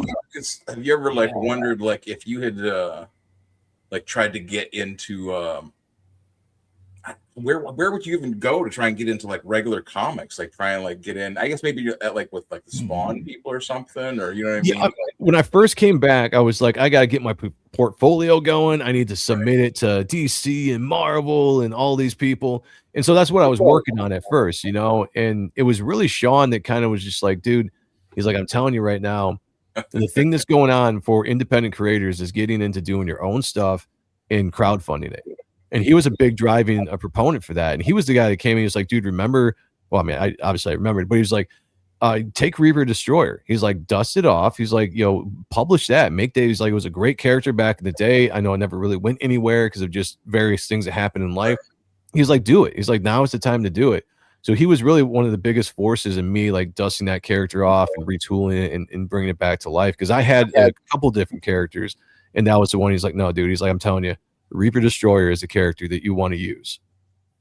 Yeah, and that's like you're the first campaign too. Well, you did a second chance campaign for first issue as well. But I mean, like, I'm not trying to be like how much should you make, but I mean, you made like a pretty decent chunk of change there. Like, yeah, the first campaign I think was like 76 grand, and then the second chance was right around 4. So I mean, we were like, you know, around that 80 grand altogether for issue 1, which was crazy. It was phenomenal. You know, I mean, it was launched in a time, I think it was a perfect storm when it was launched, right? Like at the time, CG was very strong when I came in. There was a lot of excitement around a lot of different campaigns, and the whole launch night was this big thing still. People showed up for as a hyped thing.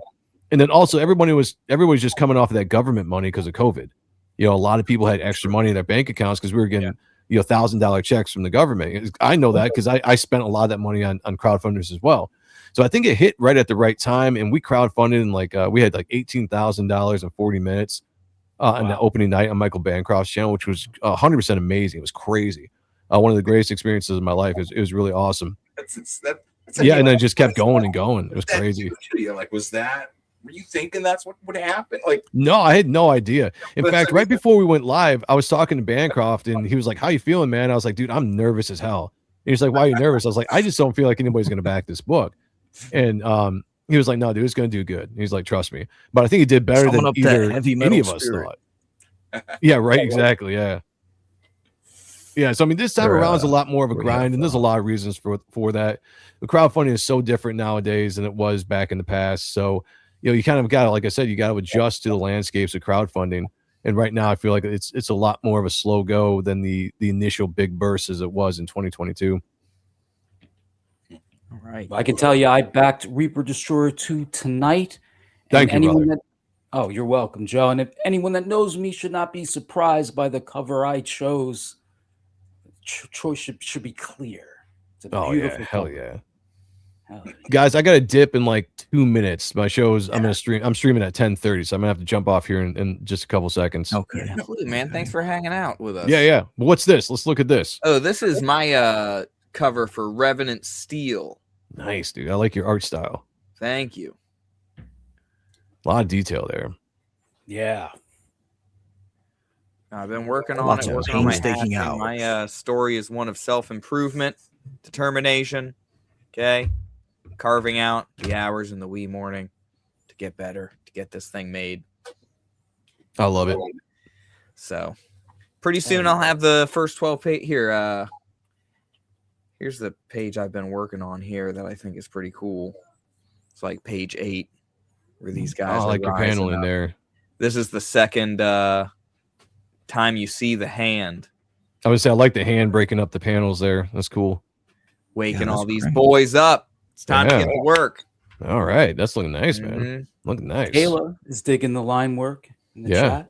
Thank you. This is like that's good prize because she's got good taste. This is the underdrawing phase where I'm going to come in and do the final tighten everything up and make it all look pretty, But it's finally at that point where it looks cool. Like it's looking good, man. The shadows where I want them. But yeah, dude. It's going to be a fun time for the boys. Well, shit. Well, thanks for stopping, Joe. This was a fantastic. Fantastic that you're on your second issue. Like thank you. I mean, it looks beautiful. Like it's jamming. Wow. Thank you, man. I appreciate it. And thank you for having me on. It's a fun show. I always love coming and talking about this stuff and meeting new people and hanging with you guys. So thank you so much. Appreciate it. We'll have to do it again soon. Hell yeah, man. Nice meeting you. Yeah, and Will, hit me up. I'd love to see more of your book. I think that's awesome. I'd love to see more of what you got going on. Very soon. I'm as I finish pages. Yeah. That's pretty cool. All right, gentlemen, shout out to the chat. I'm going over to my show. I'm streaming at about 10:30, so I'm going to jump off enough time to get something to drink, hit the can, and I'll be over there. But gentlemen, thank you so much for having me on. I appreciate you. Excellent. Congrats on the launch, man. Thank you, guys. Always welcome.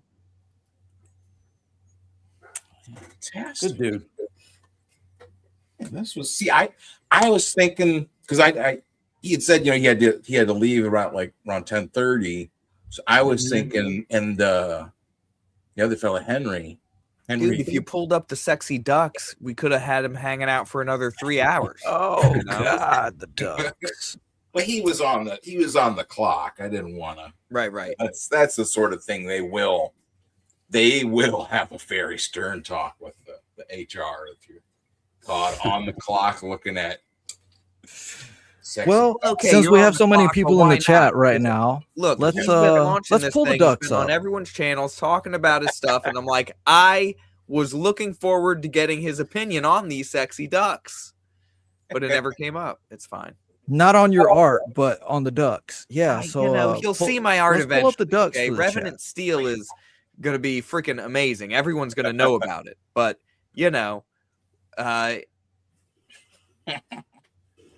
shout out to Harry with laser. What else, man? What are we looking at here? Yeah, this was Harry. How many Norton. breadsticks could he fit on his ass? We don't know these things. By the way, I did ask Rock, and each breadstick is about 50 something grams, and so many breads, 17 or 19 compounded together, that would be 4 to 6 man-sized fists. Dude, I've had shit bigger than that. Yeah, that's haven't you? Come on. Oh Lord, Will, you gotta. Haven't you ever had take better care of Chipotle? yourself? Yeah, that's not. I don't think I've ever had Chipotle. Well, no, once or twice. Never had You ever Chipotle. 2 Chipotle burritos in one sitting? What's up? What's up, Dark Gift? Dark Gift is here. Gift is here. You want the Now pull up the ducks before Dark Gift runs everybody out of the chat. Oh yeah. Here, hold on. Well, I just think we gotta get some opinions here. We got a good amount of people here. What do we have? What do we have other than ducks? What do we have that's new in your feed? New? Wait, we're not looking at the ducks? You hyped up the ducks so much. This was a news item. Like, wife whacked her husband. Is this? Yeah. See, this is what we should have been asking him about. Whacked him in the head with her 18-inch dildo called Godzilla. Police arrested both of them after the altercation. And wow, look at that! Look at that lump on his forehead. They live among you. You might be walking down the street. You might be at the mall, okay, and you pass by some average-looking lady, unremarkable-looking person. She's going home and she's shoving a whole freaking. It looks like the Leprechaun movie. A bad dragon up into her cooch. Jeez Louise, man. Bad dragon to Godzilla. Why did they arrest him? Just screaming up there. Eye me all you like, DG. I am here for your viewing pleasure. That's also why I put myself on the bottom so I could pull up the chat and not cover anybody else up. Yeah, pull the ducks up. Pleasure. You're a pretty little boy, Reverend. Here, I've been told so much. Just a bunny. Just a little bunny, and I'm this bear. Why'd they arrest the these guy? big claws. I can protect you in this forest. But you have to trust me. I'll protect you in this forest of comics. You just stick with me and do everything I say. Take your pants off. I think Will has some fantasies that are going to remain unfulfilled. Oh, dude, you're telling me. So this is on here too? Like everything is on here. He buried the ducks.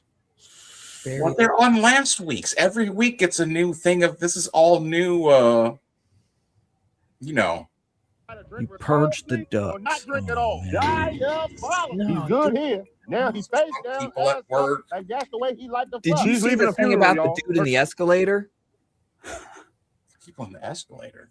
Dude, there was a guy in an escalator. He fell down an escalator. He was being murdered by the escalator, right? His clothes got caught in the escalator.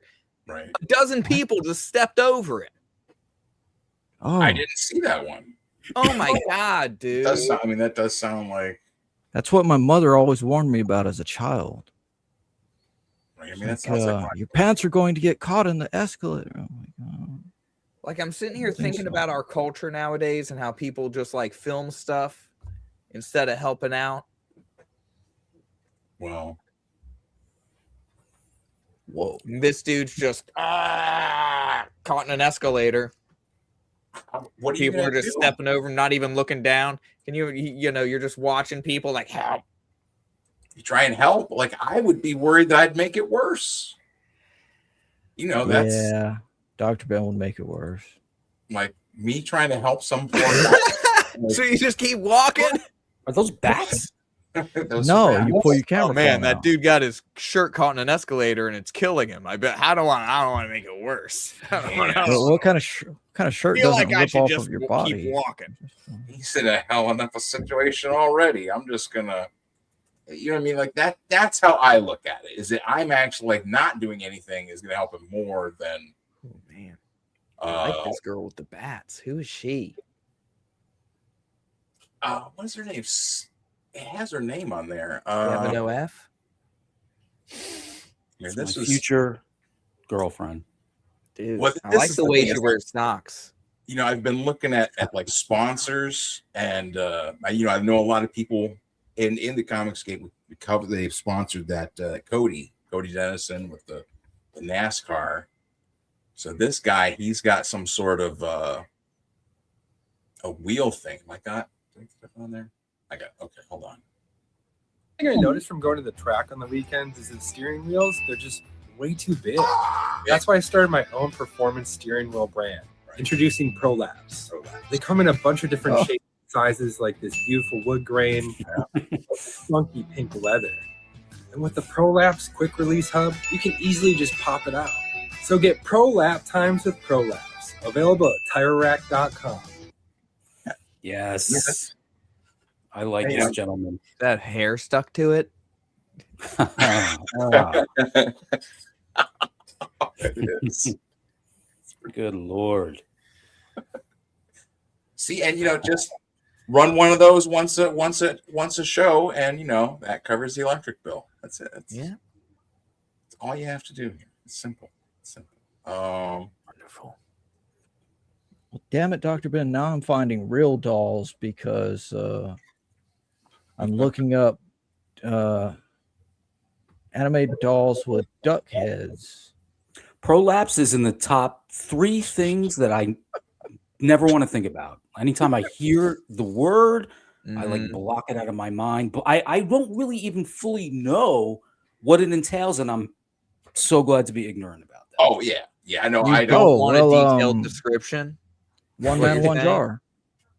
One man, one jar. That was a fish. And this lady's just in there processing it. Hell yeah. Herself. Dude, that's a wife right there, dude.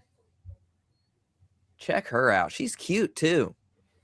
Thanks for stopping in to everybody in the chat. Oh yeah. Kayla and who else was it? Sub to the channel. Oh yeah, Kayla, the answer to your earlier Joe. question about if it is going to be covered, not by me. Is what going to be covered? My comic book. Earlier when I was showing off the pages or whatever, she was like, "Is it going to be colored?" And I'm like, "Not by. I'm not doing it." Okay. Do not. Because like one of the things I would recommend. Well, I mean, if it'll be the first book you're publishing. Like the preview's definitely going to be black and white. But then when I do the first issue, by then it is possible that I may have found a colorist. But the hunt is on.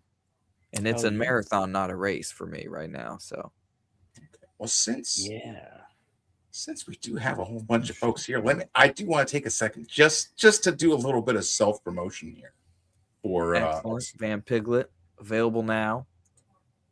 You can get the first issue and the second issue. Get the combo pack. Where's it at? There it is. $23. Van Piglet, Goth True Crime Comics issues 1 and 2, or you can get. You can give separately, however. Like I don't know, I'm not really a good salesman sometimes. Like once I start getting into the actual sales pitch, I start getting nervous, anxious, having flashbacks. I'm just so nervous. Back Van Piglet today. You have to get this. If you don't buy this, my whole family will starve. A sexy vampire from Pennsylvania works at a cosmic comic book store, and fun shit happens. That was the store I used to go to. It was Cosmic Comics. Really nice. So Ben, Van Piglet 2 is being printed. It's not out yet, though, right? It is out. It is out. Got it right here. The whole printing process took about how many days, Dr. Ben? Like a week. I'm out of the loop, man. I thought it was like 4 or 5 days. They print so fast, like through Mixam. It tells you exactly when it's going to print and ship when you create the comic or whatever. But also, like this one's only like 28 pages plus the cover. 28 pages. So it's not. Share the link. Oh yeah. See, Bats is on top of this stuff. He's always It's probably in the description too, but the link is in the description, but share it there. I don't know if I post links. I don't know if they are clickable or channel sleeping and start yelling from the chat. There's But yeah, no, that's what I'm saying. It's here. It's out. It was free comic day. I had it at my buddy Rikus's. This is and I put this I made up this new sticker for this one, as seen on Discovery ID, Fatal Destination. So I figured cash in on my, infamy or whatever. Like that's the only thing to do. And put in the cash picture. in on your jail time, yeah. Like you gotta. What else Oh, can you you do? included the veto art in the comic? I did. I figured, you know what? Let's throw it in there. That's amazing. It was a whirlwind of just, second issue representing the first few Stanley J. Rabbit comic strips, but as well as some new jokes and drawings, and also some of the best Van Piglet fan art by Armor Glitch. Check out that cover. I doctored up his original colors. Thanks, Omer. And I wonder what he was thinking when he drew that. Because it's I love the emotion. Yeah. Well, very it's kind of Will know what I'm saying. It's kind of an Ahegal face, right? Yeah, a little bit. And at the same time as the guy at the bottom seems to have come out of somewhere. Yeah, like there's definitely like something has happened, like an explosion or something. Like, oh yeah, she shot that dude out of her butt for sure, or out of her. Or maybe she like dove. He's covered in period blood. Well, look, the blood is on her hands and like on her face, so I feel almost like maybe she like kind of like dove. The blood from him came from a different source. Yeah, like she jumped and like bit through the bottom half of him or something. It was just like, and like she can jump. Yeah, I love the blending of the blood and the purple skin. It's so cool. Didn't you see in the first issue? She jumps in the first issue. That's like she squashes Stanley. Can she made you a little jump rope? Yeah, but Stanley. Well, I mean, your Stanley is taller, but she was like Stanley's only like 3 inches tall. Hold on. Here, I got it. You got it. Oh yeah. I'm like, you got it? Where is it? I see. There's her.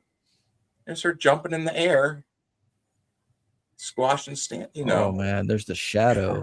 Dude, do you want to see her with bat wings? Hell yeah. Make me big real quick. Yeah, I'll do it. I'll make you big all night, every night. Yes. Big baby. There we go. Let's put us over on this side. Oh wow! Holy shit! There's some. Oh, I like that was a nip slip right there. Well, dude, I think I felt like it was, but then I'm like, Grok, that is not actually a nip slip. It's Grok. Grok doesn't do nip slips, right? No, yeah, it does. Oh, it does. We're on Twitter too. Aren't we? Inadvertently. On that, in my intro, like there's like I think it's part of her corset or something. Her whole tit is coming out, but there's no nipple on it. Like it was. Okay, that's oh shit! Well, that's cooking. They let you. Oh crap! Yeah, let's not turn into. I'll let you know when it's ready. I'm surprised that wasn't moderated. Lawyer. Yeah, Will was getting moderated almost every time when he was trying this stuff out. It was funny. I'd imagine. All right, so that's what I'm saying. That's what I'm selling right now. And the third issue, I'm working to get the campaign up. Get all the I need to put up an actual campaign, but there's business complications. You know how it is. It's never as simple as you think. Yeah. But it will have that the Silas Lolos cover, which I haven't shown yet. So. Oh yeah, the Lolos cover. Oh shit, dude! I didn't know that either. What? Oh my gosh. Dude, I'm out of the loop. When I saw that, I got so excited. Okay, well, here I'm gonna pull up the. Why can't I see any more videos I loaded? Son of a bitch! I gotta find my history or something. Apology. What could be worse and could pull up a Brittany Venti video and then she's screaming the N-word. Let's do it. I mean, I got stuff like that. Hold on, like, you know what? I got better than Brittany Venti. You know what I'm saying? If you want, where is it at here? I got one for you. I got one for you. Say nigga.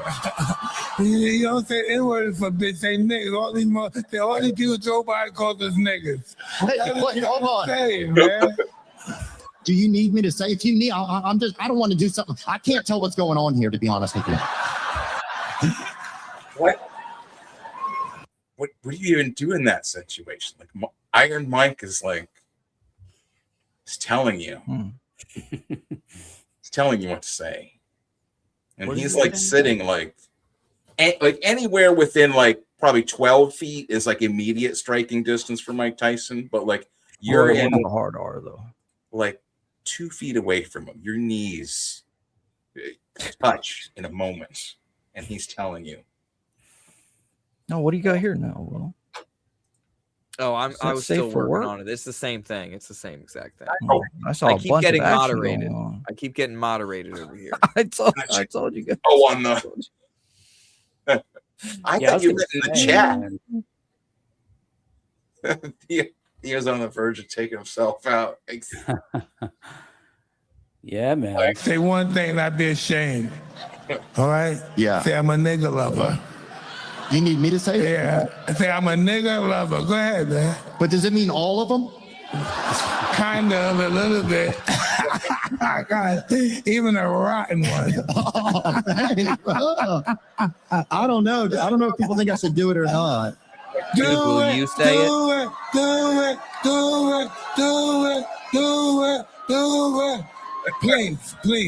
Please. Come on, man. Stop fucking the show up, man. You fucking the show up, man. You right, bro. Dang, dude. Shit. Fuck. I just. Like Mike Tyson, like, you know what I'm saying? Like that's dude, why can't he say it? Say it, buddy. I I would say it right away. I dude, as soon as he gave me permission, I would say it. What if that's Well, he didn't say I give you permission. No, he did. He doesn't have to say those words. He did it. Everyone saw it. Okay.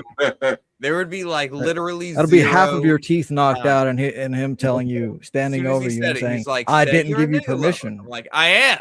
So that's what you really want to think of me, huh? Okay, that's what, you know, like, yeah. Dude, a lover, yes. I love you. What can I say, bro? I'm a lover, bro. God is great, brother. God is great. God is great. Now, hold on. No. Who? Like, it's like, don't we have Christ-like love for all of mankind? Aren't we all children of God? It's like all of them. No. Some I'm of an us atheist, so some of us are children. I don't even believe that. But what is this? Now? Oh shoot! I wasn't even looking at what was going on my screen. What? We're still here. Well, how are things? Wow. We're back. Tonight. We're here on Goth Night. Jesus Christ! Once again. I'm still surprised Grok let that pork cake go, man. You were getting moderated though, so Oh, sorry. I guess I said wrong pork thing. cake. I apologize. Anyway, stop my screen for now. Let me get us back over on that. Ooh. Yeah, I thought. What? It's supposed to be over. Wait a minute. When it's in that mode, are you laying down? I don't know. I was thinking Does about the inside not rotate to accommodate for the new orientation? Oh, shit. We're stuck like that. I did some because it's impressive. You could put any kind of mecha suit around that. You know, just But is this That's a good more than point. an impressive display of hydraulics? pretty much, I think. But just think the cosplay you could do. Yeah, I mean, like, think of like all the stuff you could add on to it. You know, like Gundam. You know. Oh yeah. That's do a Voltron cosplay. I bet like for right now, it's probably like you have to get in it. There's something you have to like move, like rotate the seat or something if it's going to be like this. It would be difficult to do like an articulated waist, you know, with that sort of thing. Yeah. Still impressive. But they Grok need used to do have- full-on porn, but unfortunately not anymore. I mean, that inner chair Ju- needs to rotate just when I around, found and out it would be about it. awesome when it goes on all fours. Because then on all fours it can be like attack mode, you know. Yeah. Be like Did you more guys see the agile, running around? The Kalishnikov? This was years back. The Kalishnikov battle mech, basically. Yeah, you're talking about the little the dogs that run around, the No, robot no, dogs, no, and they put a freaking AK on top of it. It's a full-on mech. Yeah, Let it's a me little see. dog mech. No. How'd you like to, see one of those in a firefight? No, this one is like a full-on. God, it's like We're toast. something man. out of RoboCop. Human beings are toast. I was gonna say I knew I had a bunch of like rat and squirrel ones on here. So I was thinking like, man, Will's not here. What am I doing with all these rat and squirrel There it videos? Like, did I just share them all for nothing? Wait. Okay, hold on. I got two things right here. Dude, on my show, Unearth the rat videos. Now you want me to stop them? on my show on Friday, my co-host brought up a frog that was taxidermied into a Ninja Turtle, and I was like, dude, I can't believe this is the second show in a span of a week that I've been on where they've been showing taxidermy shit, insects, now frogs. That was wild. I showed you one of the frogs that was somebody put Why are both of those mice taxidermy put white? lipstick on it and a little feather boa, and they It's like a brown patch on the back. I don't think that's the shadow. I think that's like a You see my point.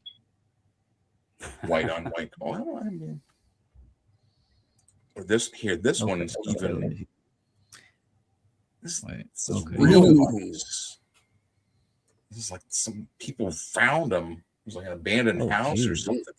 I don't see how it could be abandoned and like all this stuff could still be sitting there with all the mice. You know what I'm saying? Well, dude, you underestimate squatters. Section 8 housing. Well, no, I mean, like, did they bring all this stuff in and once they found the mice there? Like, Let's say you're a poor person, okay? And you're trying to come up with ways to make money because, your shifts at McDonald's are not covering everything, all right? And you think to yourself, what if I sell mice? Okay. Idea. And so you start breeding them in your house, but you don't have like money for proper cages. You're like, you know what? Mice are pretty. I'm just gonna live with the mice. What if I put them in like a plastic, like one of those little wading pools, but like got like another one, taped them together. Mm-hmm. Put them A all series down. of bats in the chat. He says he has taxidermy mice and frogs. Ooh. And that's like further blowing my mind, man. And he says he he also cleans has them. clean animal bones to sell. He's So fucking he is around, a creator of tax. He is not merely a collector. Just think what you could create with the bones. Yeah. Okay. Jewelry. Cool jewelry. Okay. Here we go. Here's. Oh, you got to. Yeah, I can't. Sure. The share, like, I can't move anything again with the. There you go. When you see, like, when Oh, you it's look muted. into the eyes of a taxidermied animal, do you think about its life? Do you think about Like brisket sandwich. Bambi? Every time. Brisket sandwich. No, it's gone. Well, that I one try guy- not to think as much as possible, man. Really. This dude's got a Googly brisket eyes on sandwich. Yeah. It's. I'm kind of hungry, but it is enjoying watch. I do enjoy watching him eat. Did you see that dude weighing the meat at Arby's? No. It's like, Dude, he goes up to Arby's, he orders the sandwich, he whips out a scale, and because Arby's sells their sandwich by the weight, right? He puts it on the scale. He's like, "You're a freaking ounce short. You're shorting me an ounce of roast beef right here." And then he looks at the guy next to him. He's like, "What did you get?" And he like grabs the meat off of his sandwich and weighs it. He's like, "Dude, you only got 3 ounces of meat." Damn.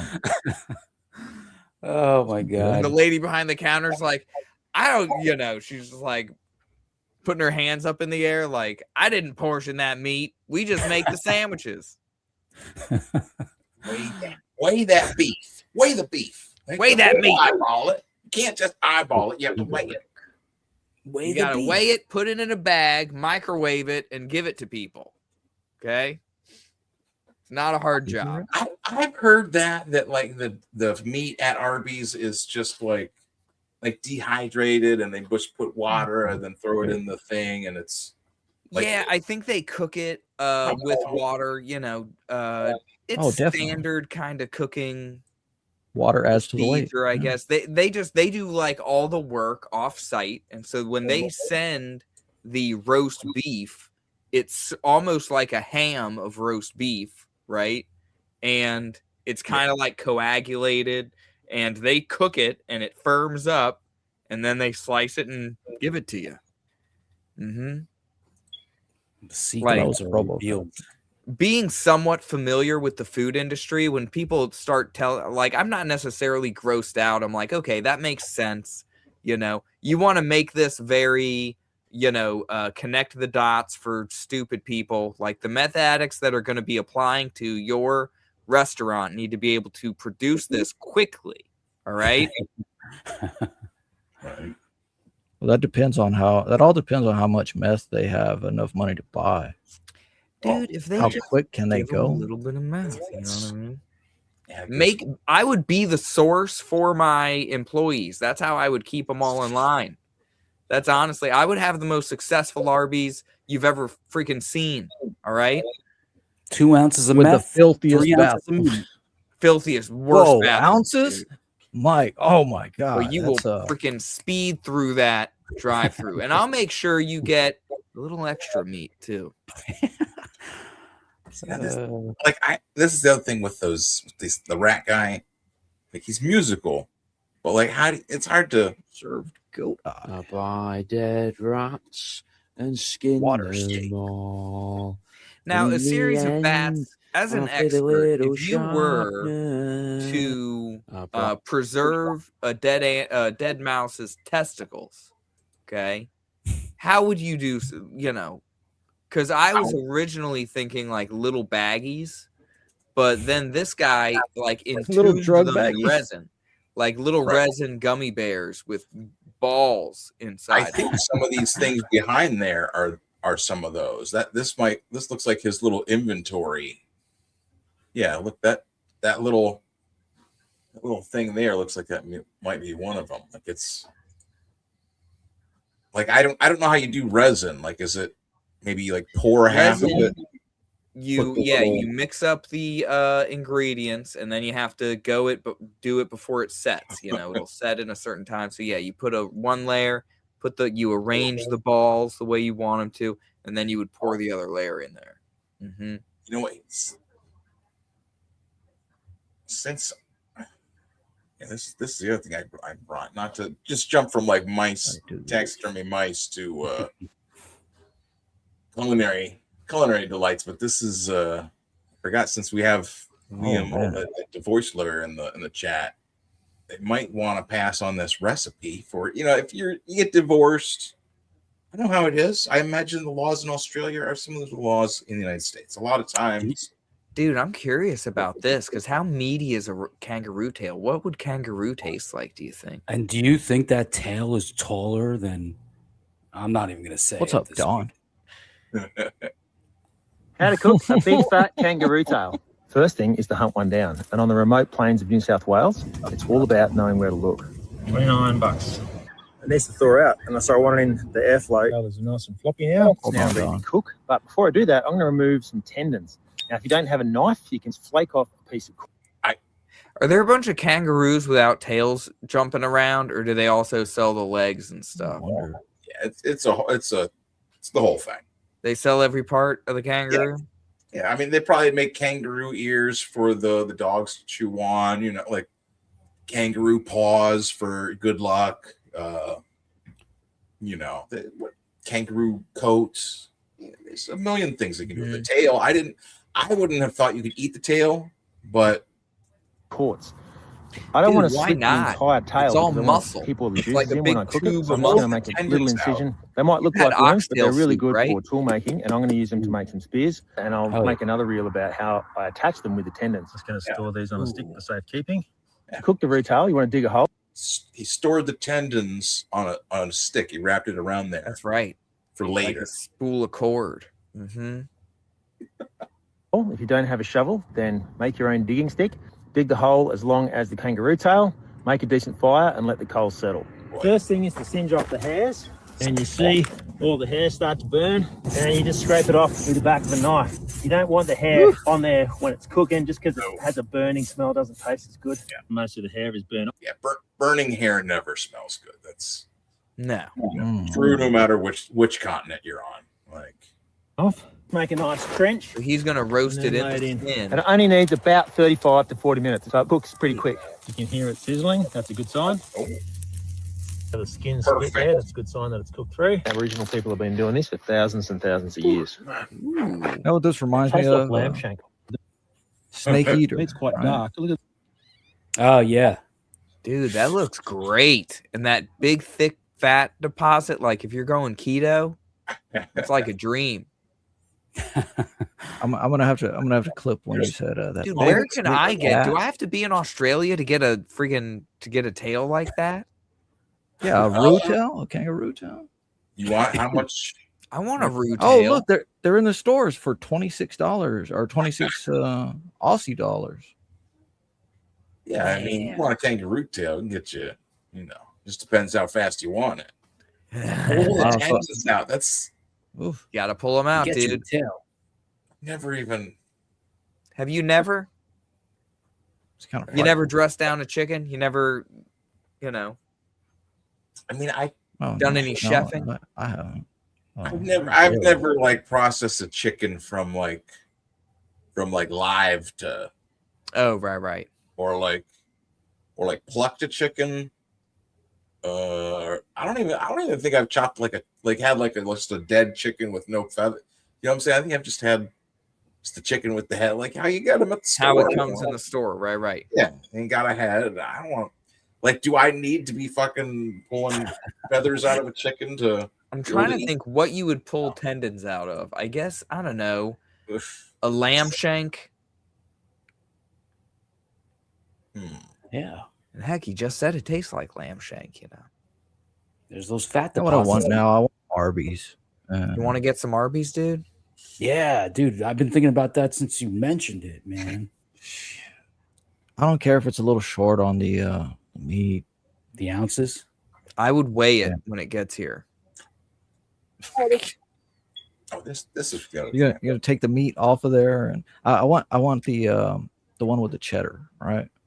Or well, Big it's fake beef and cheddar? right? But yeah, beef. Yeah, it's just big like beef and Cheese cheddar. Whiz or something. Yeah. This guy is getting bees addicted to nicotine, so that they're making nicotine in the honey. Day 12 again. Honeybees addicted to nicotine, and when we hit 1 million followers, we're going to Africanize it. We got a lot of new people, so let me explain. Bees can put Hey, nicotine in their honey, Africanize so we them. got these tobacco plants right here. Switch that it to have menthol. 90% nicotine. I don't know. Should we go ahead and plant them or let them grow in this tray a little bit longer? The bees have made it out of the little wooden cage. They Like there's like tobacco company guys that are like, why didn't we think of this? Why didn't we think of getting bees addicted to nicotine? You know what I mean? Like this is, I don't know. It just seems so wrong, but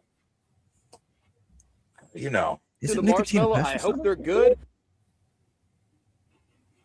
like that's what I'm saying. Like I don't understand how you would get because I've seen other ones where they did the nicotine pouches for like ants or something. I don't know how you would do it. Or no, he says they're doing the whatchamacallit?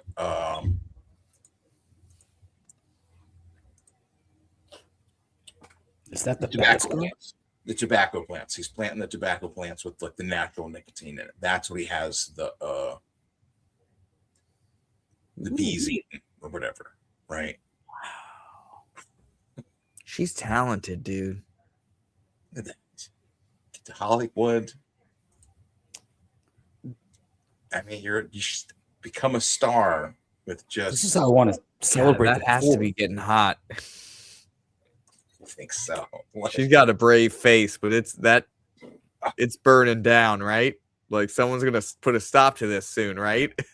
There's like little sparks coming in flying. Like, would you be brave enough to get a BJ while that was happening? That was my thought. Like, would I stand there and like? Yes. Like that, dude. If she was, I might be too distracted, honestly. I'm gonna share a video in the in reach the room down later. to smack her ass, and it's just freaking sparks flying. Exactly.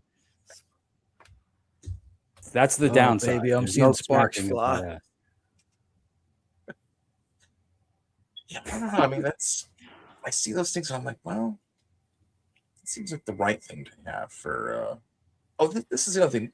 I was thinking, what do you guys feel about like comics guys on? Like, what do you feel about like more like music people, like musicians and stuff like that? Would that be like too? Talking about having them on the show? Yeah. Dude, have anybody on the show. It doesn't matter. Heck, having a different variety of guests on from different genres and stuff, that'll bring, more people. And then, they can tune in and find out about the comic book people. There you go. So if you know people, bring them on. If you know cool people, bring them on. I don't know anybody. I'm a freaking dude in his basement. I was just chastising Cody have a for basement. being in the chat. Why isn't Cody on the show? Wow. He hasn't asked to be on the show. He's I'm pretty sure he said he was going to hop on, but maybe I'm confused. I'll be back in 2 seconds. Yeah, man. Yeah, he's in the room. He's got the link, I think.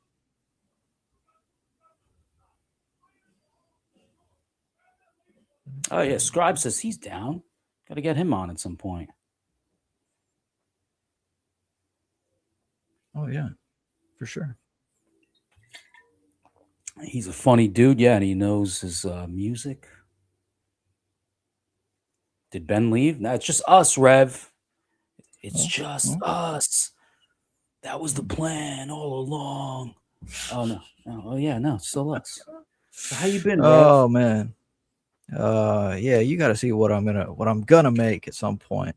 Actually, I need you to send me a picture of your arm, just like so I can shop that in. Well, your sleeve, yeah. Hell yeah, man. It's gonna be a proper thumbnail. It's gonna be a proper, but movie poster size. Yeah, and Tank has the link too, so. No, man, I've been going through some crap. Like, it's getting all hot and stuff, like 90 degrees and such. So I'm like, I'm with you, fuck, man.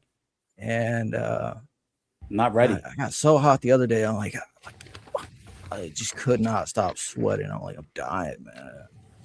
Okay, It was killers like 80 degrees or something today, right? I just take a shower. I couldn't stop sweating for another 2 hours or something. And then I started moving around just before the stream. I'm like, okay, I gotta sort out some stuff. And I'm like, what? I'm dying. But it's the humidity of whatever. It was about to rain, and then it rained for like 2 minutes. It's like thunder and stuff. I'm like, oh. But it's supposed to rain some more. But dude, I was drinking all day. I'm like no sleep. I was up till like 6 a.m. last night. Me too. Yeah, I had 3 hours sleep. I had to break up a fight at the bar. Really? And I came home and I was just freaking, the adrenaline was just there. You know what I mean? Oh, yeah. And everyone was twice as my size. You know what I mean? So I was just kind of like, hey, guys, let's step back. Let's, come on, And luckily nothing happened. But at the same time, I'm like, Jesus Christ, you know what I mean? Oh, yeah, man. Going back over the situation, and it's like, oh, I don't think anybody acted appropriately, actually. You know what I mean? Now, were these patrons or fellow patrons? Workers? Okay. Patrons. I figured. Yeah. So we had these two guys, like, from Boston, big military dudes, whatever. And they were hanging out, having beers or whatever. And it's like 1 a.m. after the concert. People are like drinking after the concert. This wedding group comes in, and these two dudes were like 2 steps away from the bar a little bit, right? Like kind of joshing around. And one dude's chair was like pulled out a little bit. And this dude from the wedding party comes up and he's got like 6 people. I'm like, you know, they all ought to be at the table and just send somebody up for drinks. You know what I mean? That sort of thing. But she comes over and sits in his chair, this dude's chair. And then she's like got a dress on, you know, she's a very attractive lady. And he comes up and starts hovering over her. And the one dude, like, you know, because he touches her on the shoulder, the one dude's like, hey, that's, you know, that's my wife. Pulls one of those moves, but he doesn't like get closer. He doesn't extricate his wife from this. He does not cut in and get his wife away from the situation. So, of course, then it escalates because then the wolf, you know, feels like he has free reign to maybe touch her leg, you know? And so then it escalated from there. And I'm like, I had to like run around. I had the other bartender was like on the walkie-talkie, like security, you know, get down. Yeah, no, that's how it goes, man. You got to prepare fun for times, man. Yeah. Haven't been in a fight in a long time, man. Me either. I don't miss it. Dude, I was like this close. You guys think I'm like, yes or how no? drunk are these guys? You know, how far is it? Because it was at the what are you gonna do part of the, you know, is this about to turn into a fight? You know, what are you gonna do about it? Hey guys, how about everyone just takes a step back? Okay. Yeah, right. Remember who you are. Remember who you are. Also, dude, don't let your wife sit in the chair right. Can we have some situational awareness? Can everyone have some situational awareness, please? Okay. For the love of God. Like these cows, they have situational awareness. They do, man. Look at these cows. Simba, remember who you are. Look at him or her. Either way.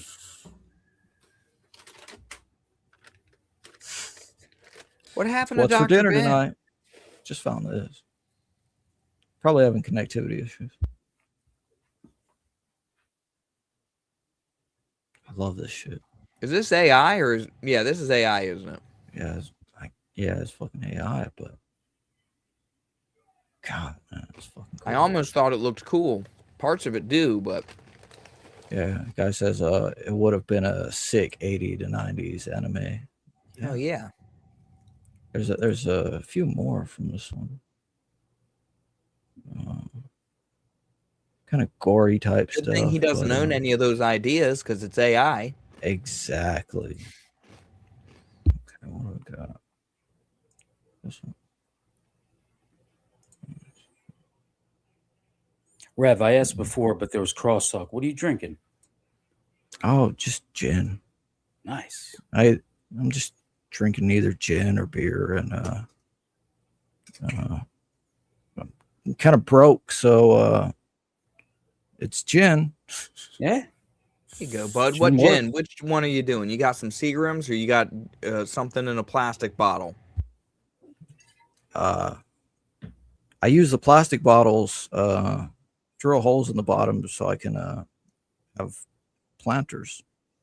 So this is Miles. Nice. Miles Gin. I love that. I've never heard of it. London Me dry too. gin. Yeah, it's cheap. It's cheap. Are you familiar with Kalila? No. Isla I single don't think malt so. Scotch or whiskey. Ah, nice. The drink of a man with a job. Oh yes, a man who loves alcohol. Bourbon. Oh hell yeah. Oh, this is a good thing. Projectors. I went on a little kick watching these fucking things. Are those things like legit? Apparently, man. Oh, that would be pretty cool. Those would be good for camera obscuras. Is that what they call that? Project your image onto a paper. Cheat trick. That's what all the old masters did. Cheat. Oh, is that beef? What is that? Ooh, that's Wagyu, baby. 100%. Or not Wagyu, Kobe. That's Kobe, baby. 100%. Japanese Wagyu. What kind of meat is this? Someone says. Oh, that is 61 marble. parts. Wagyu. I mean, is it cow or pork? Cow. Oh God, so fucking idiot replied, is it cow or pork? Absolutely gorgeous. Yeah, man. Hell yeah. I wonder, do you think it's my computer gets too much memory or something? I don't know what. Like it just did I just like freeze up? Are you talking about your streaming issues? What the fuck in Chinese?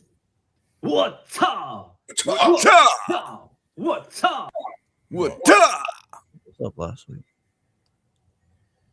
Yeah, memory is a big deal. Or VRAM. Who's like, this talking about the quartering does wine shooters? What is a wine shooter? What is a wine shooter? I know what a wine is. I know what a wine cooler is. Yeah, like shooters are usually like those little. Is it just a small amount of wine? I would think like Jello or something.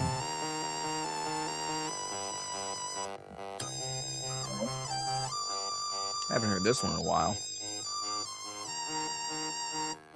What sort of instrument do you think that is? I want it. Some sort of synthesizer. Oh, I wonder. Is that like a Nintendo DS with that little keyboard attachment or something? No. I always wanted that.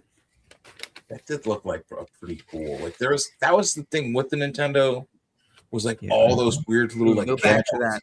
Or no, we showed that last week. The Goth. Yeah. The Pokemon step counter that somehow worked as a game too, or something. Oh yeah. I had one of those. It came with a Nintendo DS game. Soul Silver. Oh my God!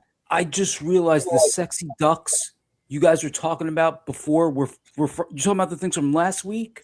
Yeah. Holy shit! That just hit me now. I was like, oh man. Okay, I did see them already. Ducks. I like ducks. Yeah.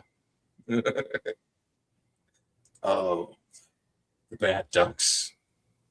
Yeah, I mean, there we go, dude.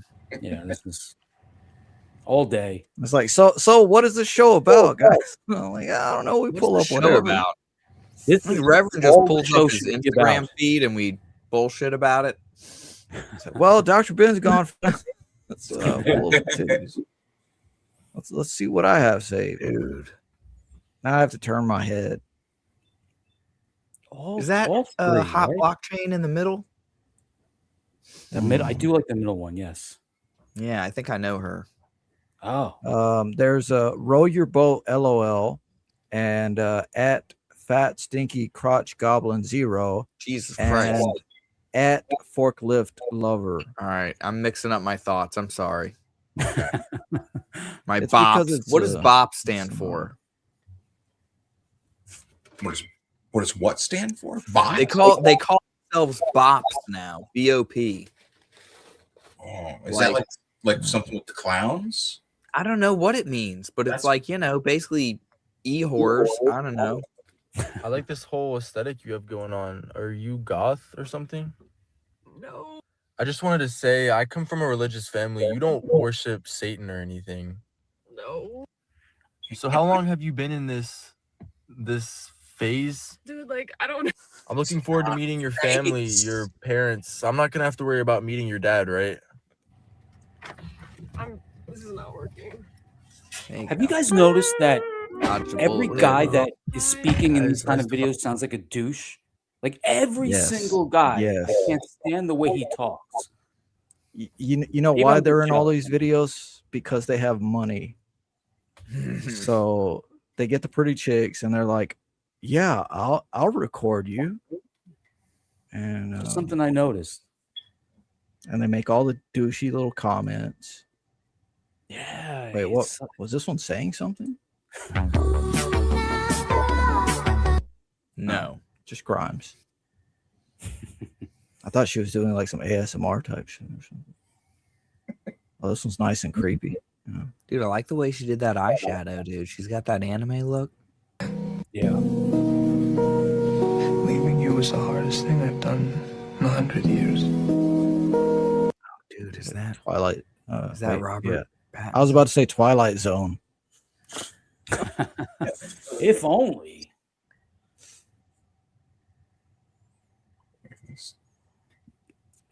You've seen that guy that does the Twilight recreations, right? He puts on the wig and it's like, and he's like shaking the ketchup the way she does, like he recreates the scenes. Like at one point, I guess when Bella was sitting down and having lunch with the goth, or with the vampire people, she like goes and grabs like a celery and she's like playing with the celery. But then if you actually look at what they have on their plates, she didn't get any celery. The girl next to her got celery. She literally stole the celery from that girl's plate. And like she even like the girl gives her a look like, what the hell, you just took my celery. I've only seen one Twilight movie, and it was with an ex in a black theater in Philadelphia, and it was one of my top 5. Like an all-black theater? Yeah, they were talking the whole time, but it was hilarious. Oh god, I loved it so much. I made that same comment about seeing any movie anywhere close to where I live. I'm like, they're all black movie theaters, It's like, you got to drive 20 minutes out, dude. You got to be willing to travel. Try to watch. Oh, 20 minutes ain't far enough, man. No, 20 minutes ain't far enough. Okay, Will, can you read what this says on screen? Making eye contact with your dream man while picking up UTI meds in CVS. I often find myself in that situation. No. Dude, she's ready to get another infection, dude. I mean, it's every time I think it's gone, it comes right back. Roaring back. Medication makes me nauseous. I don't like it, and I take it as long as I can stand it. And then every time they say I gotta take it longer, and well, this is what song is this? Wicked. I found one of the other ones I saved for Will over here. Oh, that's the girl that looks like my. Oh wow, would have been why. She looks like your ex, you say? Yeah, never was ex, but it would have. Let's see what's on. She's got kind of like a Melanie Mac thing going on, huh? Yeah. Oh gosh, I was gonna pull up a Melanie Mac video for Michael too. There's one where she's got him kind of pushed up a little bit. Yeah. Goodness. Is she 13? It's the only problem, right? It's like you have to when you have to question it, it's like, oh no. Yeah, like you have to ask. What am I looking at here?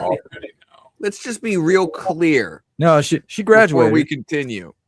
She graduated some ID from middle school. Yeah. Oh jeez. She was real cool. I met her at this middle school volleyball tournament, Oh God! Shut up, man. That's what that girl plays. She played volleyball, and there you go. Yeah, this goes on for quite a while. So like you body. Just say once, but question my life decisions again. Right. Oh wow! Look at this. It's all real. This isn't an AI. I was definitely skeptical that the rats would learn to drive a car at first. But they were really quick to pick it up. The middle pedal accelerates it forward. The pedal on the left turns the car to the left, and the pedal on the right turns the car to the right. They drive very similar to how a human drives. Biggest difference is that their eyesight is not good, so they really orient themselves by smell. Cusco is definitely the perfectionist. Dude, is this with the this. answer to He will self-driving keep vehicles? adjusting the turning until he is sure he is. Rats drive. Yeah, I just have the rats drive. Have the rats drive the car. You'll have imagine a supercomputer, but it's hooked up to a rat's brain because it needs the rat brain to govern its processes, but it feeds it like the AI inputs. You know what I mean? Yeah. Well, they have. There's another one I have on here. You've heard about that? They've coaxed We need these- more cheese. the human cells to be alive, and they play Doom, but they're just like a glob of like cells or whatever. Dude, I like, saw that. Wow. How insane is that? That is nuts. Oh, okay. I have a few things. I need to write my comic book before it comes true. Yeah. Yeah, right? is this? Oh, that's not. Let's try. There's a couple of different things. I like how they stop driving to eat. That's I can relate to that. You don't eat while you drive? It depends what it is. Dude, I eat when I drive all the time. That's my like #1 eating spot. They also got like cartoons over here. Like, Hey, what's going on? These guys Some want to. Newgrounds type stuff. They can give you porno tapes and clean spoons for trade. Oh man. Are you okay, Crystal? How long have you been up? Hi, Crystal. I'm SpongeBob. Oh. Crap, that sponge just talked. Yeah, it's okay, Crystal. They're cool. Oh yeah. Oh wow. I got a screenshot. You should come with of us to the this. fish concert. Yeah, it'll be so much fun. Be cool, you two. I think she's tweaking. Ah. Whoa. Wow. Come on, Crystal. Isn't it groovy, Crystal? I don't know. Too many things. Too many things. Come on, let's dance. Oh, stop it! Help! And now, paraphernalia of the bong. Here they are, fish.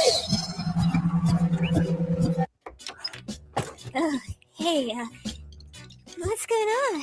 These guys want to buy some sea mushrooms off you. They can. That's it. Right. That's it's fan. I like that stuff. It's good, wholesome entertainment. SpongeBob. Is Squidward supposed to be a joint or something? What is he? Yeah, because he's a. What is Patrick? Is he a gummy? He's got like a plastic bag around him, like sea moss or something. Seaweed. And Which then reminds me, I need to buy some more gummies. SpongeBob was like kind of after my time. I mean, I'm obviously familiar with him, but like I was like a Ren and Stimpy guy. Was like SpongeBob Totally. supposed to Oh, be hell like yeah. the replacement or like the I know it's a different studio, but I never thought about that until seeing this. Like a little bit. I mean, SpongeBob is a little more wholesome than Ren and Stimpy. Ren and Stimpy like definitely push the boundaries on like doing gross shit a lot more time. Yeah. You're not going to see anything like Cinnamon Toast Crunch Man or Powdered Toast Man. That is Powdered Toast Man in SpongeBob, but you'll see stuff that's kind of like halfway there. You know? Yeah. SpongeBob Yeah. is like my younger brother's like era. Right. It's a little more spastic. Okay. Giggly, It's like- kind of autistic giggly. Mm-hmm. We're just gonna keep on everything. Everything is a goof. It is fun to watch while you have some good weed or something. Oh yeah. They talked about having that. I say heavy- watch, but I mean just like have it on. Have it on the background. And then you just like raise your head up and you like, that's so stupid. And you just crack up a bit. Like, yeah, I see why this is so popular. I shall do No, I've that. had children around me in some way or form, like younger siblings, and then my own kids, and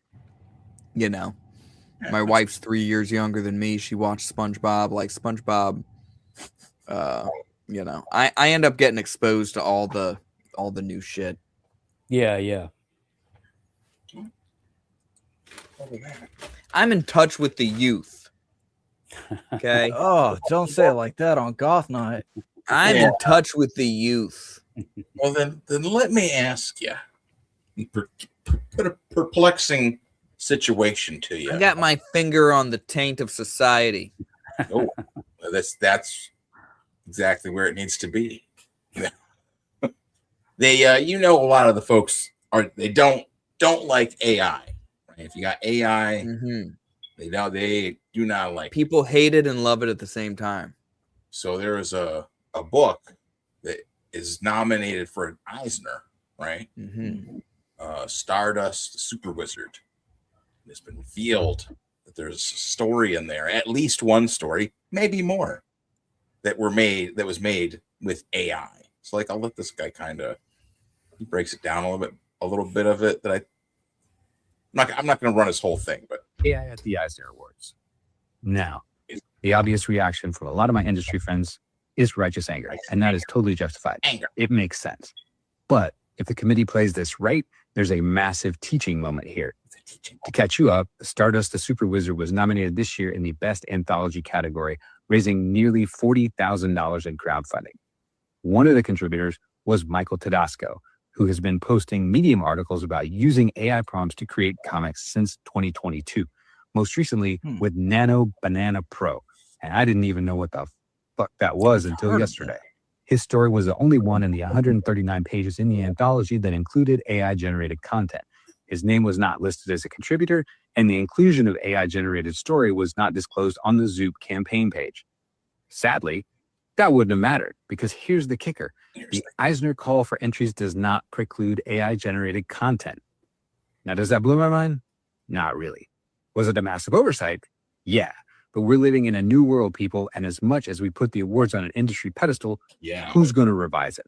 The fact that comics have a consistent awards ceremony every year is a credit to the volunteers and the people hustling behind the scenes on little to no budgets to make it all. Okay, so he just goes off on sucking everybody off there. But like, his solution is that they have to disqualify the book because it has AI, right? And then also ban any further AI. Like, I don't know. How much of it is AI? You had told me this before. But, just a couple pages, apparently, maybe one, maybe four. You know what I'm saying? It's like one contributor among the 50 or 60 people or whatever in there, right? But this is that's what he just said. Yeah. All of the people that are in there are definitely of the sort that if somebody else has AI, this guy found out he used AI for his outlines or his SketchUps or something, and it doesn't matter. That's over the line. String them up, like run them out of town, like. Which I'm not trying to say I'm pro AI or anti AI. I just like to cover. Yeah, witch hunt shit makes me uncomfortable for sure. Whatever it is, like exactly. I get what you're saying. Right. And you see how calmly like this guy's talking about it is like it could be a teaching moment. What they need to do. Well, yeah, they don't have it banned in right now, but they need to ban it and then also remove the book. Like, it's like, what? All this to try and stop like AI comics, which are just gonna. I mean, that's what's gonna happen. Like going forward, you know what I'm saying? They're not gonna. Whole time, haven't I? Right, like why does Marvel and DC and all the different comic companies, why do they hire artists from Brazil and like unpronounceable countries in Europe and South America and why no money? Why these people, like, is it just because they're so good at drawing comic books? Like, they need money. It takes less money to live down there than it does up here. So if you're living down there in a South American country and you can make $30,000 a year and have an okay life, then why not work for an American company? They're not getting the same rate down in Brazil or Argentina or Chile or wherever. Probably not, I'm assuming, or they are getting the same rate, but that same rate in America does not provide a living wage. So you end up, okay, I could become a comic book artist in America and work for Marvel or DC and get paid that page rate, but then I'm going to have to hustle in my spare time and try to make something for myself and of myself because, that's not, meanwhile in Brazil, it's a much more attractive proposition in Brazil. Mm-hmm. I don't know if you're drawing Spider-Man or an X-Men or whatever, like, I bet if you're doing pencils and inks I bet like the probably page rate is probably at least $300, right? A little bit more, a little bit less, whatever, right? Times like however many pages per month for that book, like 20 pages or something. Like, so what happens when it takes 2 months to make a book? You have to have like, if you already have that much that you're working with, or it's 20 times 300, so or 20 times $300, so $6,000 minus taxes per month. So you're making like 50 grand a year on one comic. That's not a bad. That's a decent rate. If you can even get that out of them. If you're not trying to buy a house or do anything, substantial, if you're trying to just subsist, that's an okay rate. Sure. Well, yeah, if you're not, like, people don't go to comics, you know what I'm saying? Nobody's like going into comics thinking they're going to get rich just from like the numbers aspect. You know what I'm saying? Like, look at how many like comics artists, creators, there are in general, and how many of them are, at the level of Rob Liefeld or whoever who's got money and influence and is just above it all. Like all those guys working at Marvel and DC, even if they do have it, like, they're getting a decent amount of money, but they're not. The caliber of artists that exists that can make a really good monthly book, is going to get more and more scarce as time goes on. And it just is what it is. You already see a lot of the newer American artists doing more animation oriented styles to try and cut down on the amount of time it takes and the amount of skill that it takes to actually render scenes and do it, That's what Tank's saying here. Most in a way can't keep pace with American work schedules and burn out frequently. Yeah, I mean, it's like me. That's what I'm saying. Is like the comic thing is like it's not like me. Where people go to get rich and like have a there's lots of stuff you can do. No, I really don't do it to save time. I really like the manga, like animated looking style, but it does make sense that until Will just said it, because I've noticed that trend as well, and I thought maybe it was a style trend thing, but no, I never thought about how it saves time. That makes sense. Mm-hmm. It saves time. Wait, you're saying what saves time? Just a style that lends itself more to like an animation, where you're not putting as much detail into contouring and stuff like that, where you're relying on the imagination of the reader and the viewer to fill in gaps and, Yeah.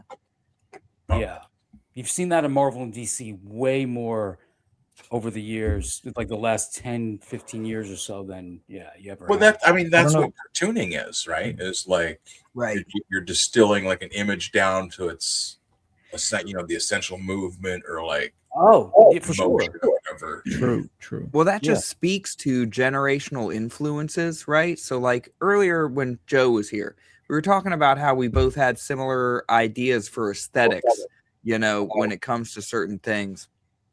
Having a butterfly come up to you and guide you in a way, like in my comic I wanted to ask book, him about the symbology that he went for with that. Yeah, like in my comic book, the butterfly comes in, but it's a like fairy whose wings turn into like a cloak sort of deal. But it's like this big, and it sort of helps guide the character along in the story. But cloaks and shit. So like after that, like 4 years after that, it's almost people were watching Avatar: The Last Airbender. So one of my first girlfriends went to like a really good animation school. She was like obsessed with animation, right?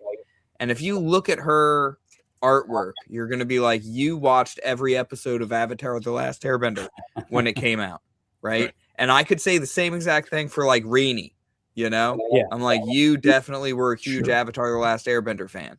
So which is quality animation, quality art. Quality animation. Like, if you look at Rini's art style, it's a sort of step more towards comic books where she is rendering and doing everything, blah blah blah. But then you still have sort of an anime face in a like 50% anime-ish like face where the face will be this angle, but then the mouth will be like an odd angle because it's sort of just floating in this area.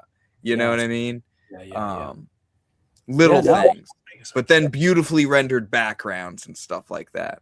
Oh, so to make a point, you guys have seen whatever animation stuff is out there come out recently, like the last 8-10 years, whatever. I've noticed a drop in quality, in artistic quality. Now that's not to say I've also seen a drop in the quality of the writing, but I don't know. There's a lot more degeneracy at the same time, and a lot more schizotype stuff. Let's just balls to the wall. Let's have Danny DeVito be a voice in Aubrey Plaza as the Devil's Daughter, or something like that. That's because none of these people are having kids, dude. And that being a part of it too. So there's this decline of not just culture, but there's this decline of art and this massive acceptance of it. And then people do, fan theories and all this shit for this stuff because this is current thing. Support the current thing. Talk about the current thing. It's like not everything deserves to be talked about. So, you don't really have to. It's hard to imagine how like twisted and evil I would be if I didn't have like a family. You know what I mean? Like just how deep into the rabbit hole of degeneracy I would be right now. You'd be watching Has-Been Hotel every night. I feel like that's one of the ones that came to mind.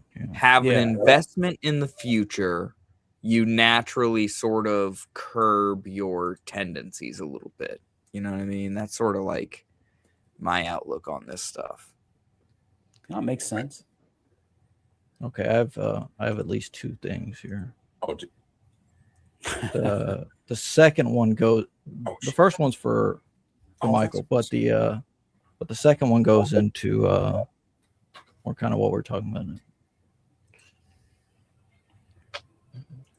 Let me see. Here we go. Bump us over here out of this way. Can I put us over Chrissy's face? So there was a bunch of controversy or whatever, right? Something if you saw Twitter at all or follow these people, it's all a bunch of shit. I'm really coming around to both of these two. I know I didn't find either of them attractive at first. Chrissy Mayer's not funny, man. I saw her. I don't know. I don't listen to her speak, but just looking at her appearance, I'm like, I'm coming around. I'm starting to think if me, Chrissy, and Melanie were maybe hanging out, we could like Chrissy. Maybe we could put her baby to bed early and wine. Let's put the baby. And maybe we could recite some Bible verses and let's recite some Bible verses. See where the night goes. Guys, do you want to talk about how much we all love Charlie Kirk? Just the 3 of us together. I have his biography in the bedroom. I think we should come take a look at it. All the internet slings and arrows for that. I think you ladies could help. Like, I would do it. Like, Chrissy looks like the sort of girl that would any kind of thing you could suggest, she'd be kind of like, okay, but she'd always be kind of give you a hard time. Like, oh yeah, I used to watch her. She was like, yeah, anal's good. Dude, both of these two would kill the mood in some way. They would say something that just kills it. Just right in the middle of, it's getting good, and then like you look into Melanie Mac's eyes, and then you just lose it. You're like this super chat that this guy sent me. If people don't want to follow you because you want to stay friends with Jeremy. You almost don't even have to have the audio here. I was gonna turn on closed caption, but there's no closed caption. So Katie That's like did waves she's in the still very chat. pretty, you know. I cannot get to my chat. I can't get to the comments. Like I agree with Ethan that she's asexual. I think a lot of people bully. You know, Melanie Mac. Oh, this Here, is I'll, nice too because there's Behind Blue Eyes playing at the same time. Here, real quick, I'll play my play. I mean, Hi, oh, I'm wait, what were you AIKT. Clip, clip, snip, snip. CG Goth Night. Wow. See, we have our AI Katie did here. That way, you know, you got to like, make her blonde, or she doesn't look like Katie at all. But it's What got emote it's the is that? goth version. I made a. Anyways, hi Katie. You know, Katie, the real Katie did. She's doing her work. Chrissy's You know what I'm saying? She is doesn't on have par with to- Amy Schumer. I believe Chrissy Mayer went to school with Amy Schumer at some level, high school or comedy school. They're the same age-ish. It's comments. I don't even know what it means. And I think too, Are with they just lab being online and partners? having backlash all the time, I think Oh, that it's such might a do good something to song. our psyche, because like Behind Blue anytime I Eyes. go out, even like at church, As and I'm meeting people at church and friends, it's like, There's oh, no yeah, denying that's me. Melanie's mouth. Maybe if she saw my social media, which she like, and I Awesome just mouth. keep She's got nice teeth, dude. She could be in like a toothpaste commercial. Yeah. That's what I'm saying. Lips, mouth, yeah. All right, Will, take a screenshot of her smiling right there, and use Grok Imagine to make her in a toothpaste commercial. Mentos better, Mentos freshness. Or then you can do double mint and then double her and it's like I don't know this anyways I was trying to which didn't happen. I was trying to touch on some of the controversy or whatever what the guy she Melanie controversy had, is streams with he's going on benders or whatever, I guess. You're talking about Jeremy? Yeah and he's with Jeremy. She streams with Jeremy. She's got some other dude she's with. Streaming with Jeremy. That seems like so that guy had flagged a channel, and that channel is one that Ethan pulls up sometimes. He got caught. He flagged the Kino people. Kino clips or whatever. Man, and I watched like 20 minutes of that show, and I'm like, fuck, Warski doesn't even look like himself anymore.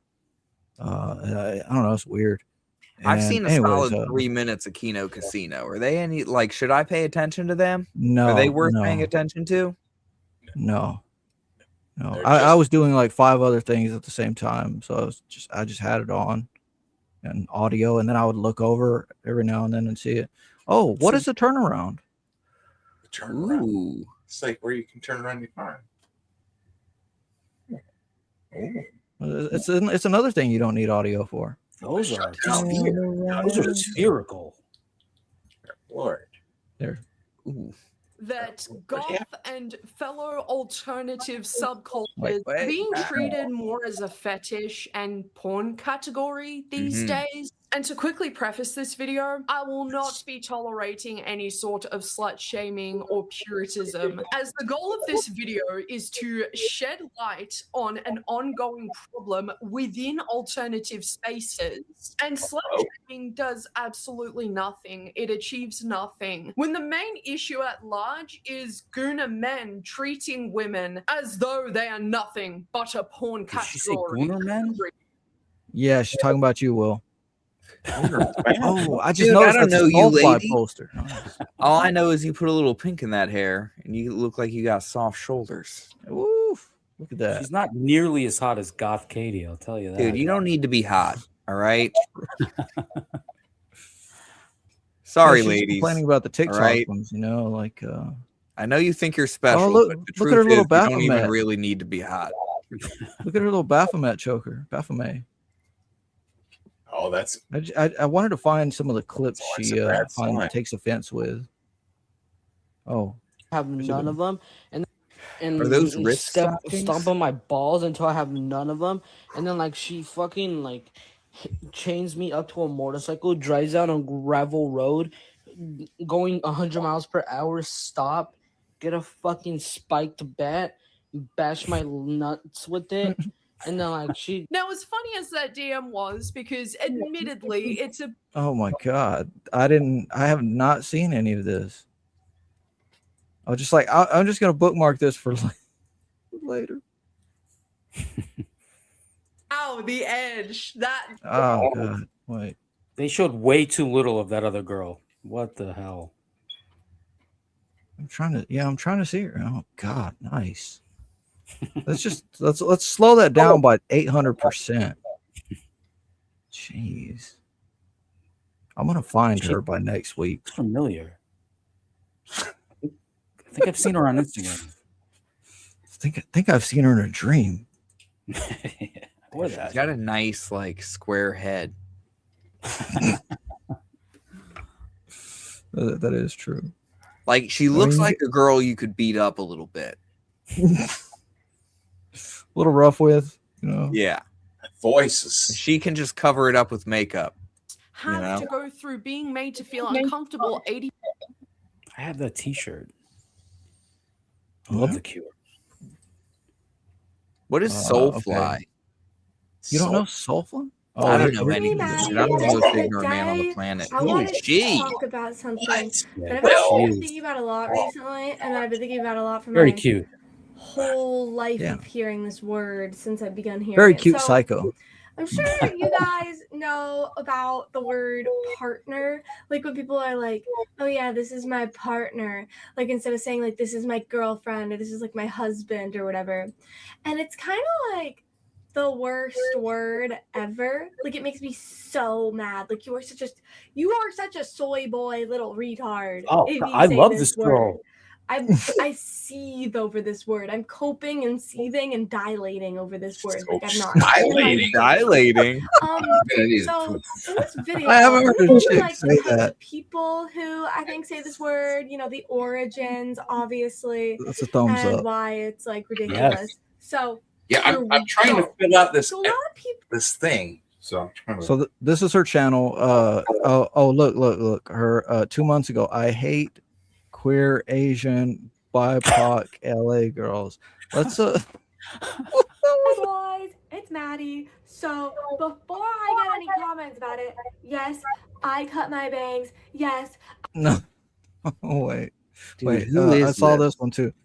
Cup She's only at chair psychology. 2,000 subscribers right This now. is Maddie, and this Yeah, is let's just get her gonna to be a quick, 12,000. Short video today. Dude. I've just been thinking about this a lot. There's something that happened to me recently, and I'm thinking about it so much. I'm thinking of filming it and reenacting it. So let me know if you'd like to see that. So this video is going to be about cook chair psychology. So I was hanging out with like a bunch of my friends like the other week, I think, and we all went to my friend's house, and all of us, you know, there's a TV at the front of the room, and there's a couch, and there's like a big couch, like a bunch of people could fit on that couch, and there's 2 chairs on each side of the couch. Everyone could fit comfortably without being like on top of each other on that side of the room. There weren't that many of us. But this one friend I have, we all go into the room and we all sit on the side of the room that faces the TV. Normally that's just the way you'd face it, because we're gonna be watching TV. This one friend I have, he walks over and he sits in the chair next to the TV in the corner of the room. I'm gonna take this moment to paste her YouTube channel. We on the have to chat. watch the one where she's back from Japan. Okay. Do you see it? Facing Or us, should just we pull watching it? the action. And I said, yeah, you like to sit in the cuck chair, bro?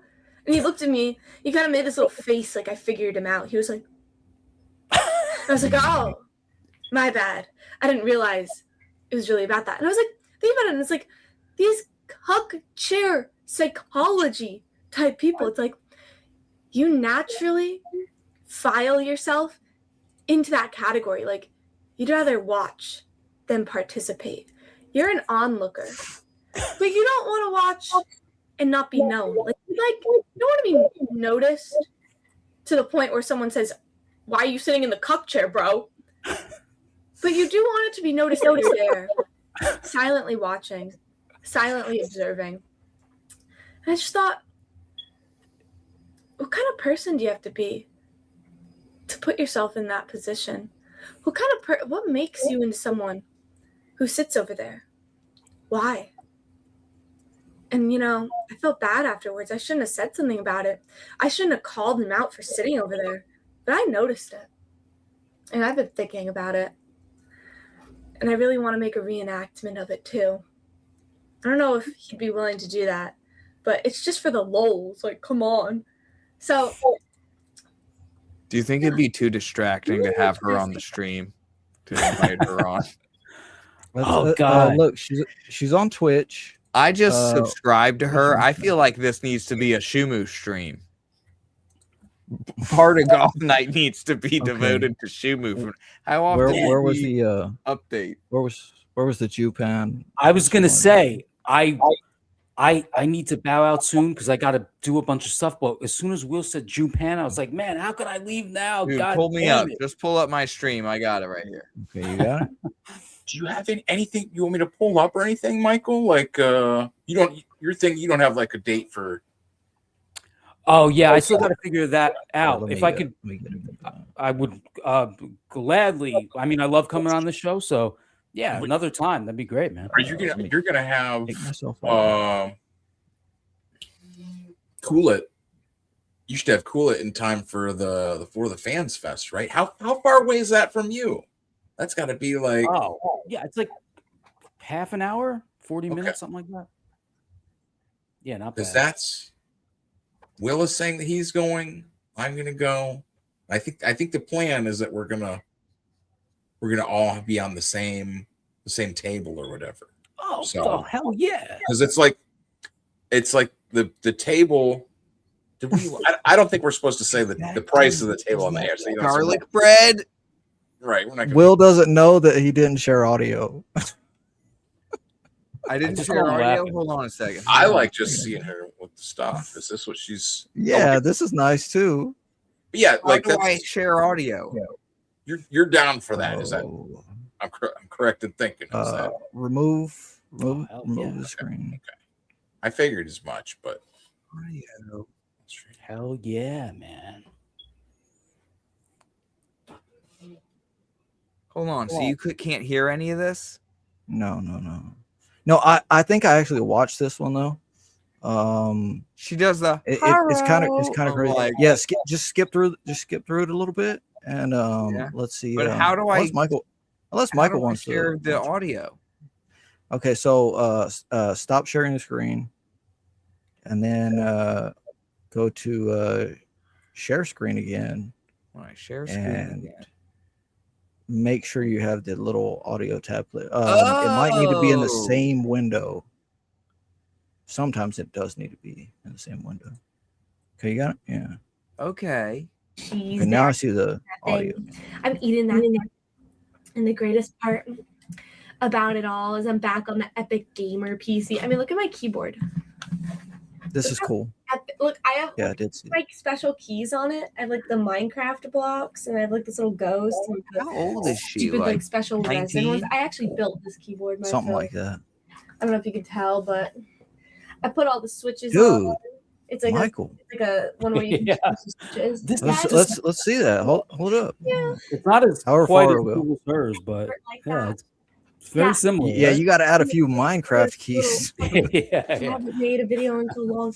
But And then when we get her on, you can be like, check it out. Everything to do. Yeah. It's Move over, Melanie Mac. This is I will be The dusty basic keyboard Thank you. right Yeah, here. dusty ass Yeah, keyboard. I look at noticed the that. strawberry I have. You like that? It doesn't have leaves on it. It's a There you go. leafless strawberry. Little sleek, It's very sleek sad. one. Yeah. So yeah. Well, actually, that's not fully true. I have to get a job today. My mom was like, "I'll give you Oh work yeah, this is where she every is. day." She's been like, "Have you applied yet? Are you applying yet?" I'm like, "I'm about to apply. I don't know if you guys can tell. I'm kind of sick right now. I've been like, oh, I'm sick. Like I'm about She to." gives her a job prospect. I applied. I was like, okay, before I like make a video or like get Which kind of tells you her age. I'm gonna hire her at Buffalo Wild Wings. to some jobs, as a hostess. and I applied. No, so far. because she's too Job, pale. She it's can't. like for an She can't have a online proper like job. casino dealer, like That ain't no proper job. Online casino it dealer. usually happens to be Oh, one she's in an my online town, casino and I dealer? kept That's seeing what she's gonna go for. things That's for what it on she's gonna go for. Indeed. I was They like, already oh, sent her a you know what I found out? It's really bad. a My suit. mom made my resume for me, and it says like someone else's name on it, not on the top, like where you write your name, but like the file. When you open it as a PDF in the corner, it says someone else's name. Like it says some lady from my mom's office's name. So maybe my mom like made her one and like used the same template. I don't know, but That's I exactly what she realized did. that I already submitted And it. then Like, her mother is worried about her being I don't human really know how to trafficked. get rid of that, but it's there. So I'm like, Worried about her oh, being well. human Casino trafficked. thing for like European Yes, I gambling.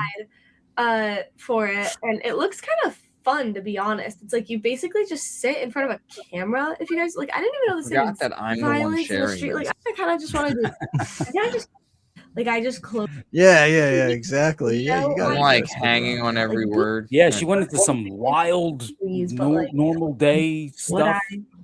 All right. Well, I feel like I've fallen out of love with her. Yeah, what happened to It was a good Cat? time. It's like quite autistic or something. It was fun. Shumu. Okay. We'll see if I pay any more attention to you. Here we have the fake goth girl epidemic, but yeah, if you got it's what, midnight there, Michael? Yeah, I got to do a bunch of stuff. I figured, let me try to jump on for a few hours with you fellas. I love you guys so much. Yeah, Ben, you were talking about the fan fest. Keep me updated. Yes. I This is. I was gonna say this is separate, real quick, just before you go. Like I just finished this. I applied to this Brooklyn Expo thing. That's all the people in Brooklyn. Oh So yeah, I just you applied for, mentioned like, that a in half your table because Hell you know, yeah. if I So Fans Fest is in September. Somebody said October, right? October. What? Who said September? October, Fucking mid-October, Will. bud. Fucking Will said September. I did Anyway, not. You pull the audio. Anyway, Show me the it would- receipts. It would be cool to October for whoever's going to do whatever to line something up before then and just like nail down, just like yeah, get all the shit there. Yeah. Oh yeah. So Dr. Get Ben, stuff I thought clicking. you said you were going to be part of someone else's table. Is that not a thing anymore? Did I? No, I think that was you. It might have been me. Like I I think it was you're I think on it a was different both table. of you guys. Michael's gonna be. I think it was like going from table. I think it was Will and Michael. I spoke with. Come over here, like all the women. Like I just feel like I should put Dr. Ben in charge. We should, because it's Dr. Ben's channel and stuff. I don't feel like doing much, So if you could line it up, Dr. Ben, and then I can Cash App you something. Yeah, that's what I figured because it's that's what I'm saying. Make some little pizzas. Yeah, Yeah, I would contribute as well. I talked with Scribe in DMs about splitting a table a little while ago, but then he was in touch with Matt, and I wasn't privy to what they talked about. Matt said it was all good, but at the very least, like as I do, like I'd love to jump around. Like I'd love to be part of a CG Goth Night table. So I would contribute anything I'd have to contribute and like split it up, Right on. Yeah, man. Hell yeah. Yeah, that would Are you make available for sperm samples? Yeah, I mean, that's going to be where we, Sperm donation. As long as I can deposit it where I, No, not you, choose Will. where I We put it. want to keep Michael's genes going. Oh yeah. But yeah, you think your jeans are better than me? Yeah, so just keep me updated, Ben, with whatever gets planned. Yeah, man. Again, love you fellas. This show was more a little heady and like comic-based topics, which was cool, as opposed to the more chaoticness of last week. Oh, I love Well, this last show. week we didn't have a guest, did we? Last week ended up with the the whole getting clipped and all that nonsense. Oh yeah. Right. But once again, it's like we kind of just launched right into watching little things. I'm gonna try to contribute stuff to look at for next week, so that I'm not Nice. just relying I on like the idea. Reverend Self Destruct's feed. Before Michael goes, Dr. Ben, do we have a guest for next week? Oh, we do. Godfo guy. Oh shit! So Love those guys. Yeah, Which means it probably wouldn't be Joshua, the artist. or no, Godfo. That's all I know. Dan or Josh. Like if we did like we should have some kind of like goth night, or just I don't know if we'd want to like brand it goth, however we would want to brand it, but you know what I'm saying, like have something we could have like because I've been on other shows where they do like comics jams, right? Mm-hmm. And then like just everyone does like a page or 2 pages, whatever they do, and then like someone like puts it like into like a PDF file or like a printable file or whatever. But then it's like you have like everybody has something that it's like you think about your little foldy or something, right? Exactly, stuff that you could that put shit out could work. and get other people to see. Because I mean that's the whole thing that we're doing is making comics so that other people see them. And I mean, if just like all my friends really like my comics, that's cool. But like, you know, like I want people to see them. Reverend Self Destruct, you do not have a comic, do you? No, but I've been fucking around with Procreate since you had suggested that, and it was a one-time charge instead of a Clip Studio. So so I've been fucking around with that, and I'm like, oh yeah, I can color some stuff, but well, not really color some stuff, but I can throw together some spacey looking background or whatever, right? And I'm like, damn, no, that's a lot of ink.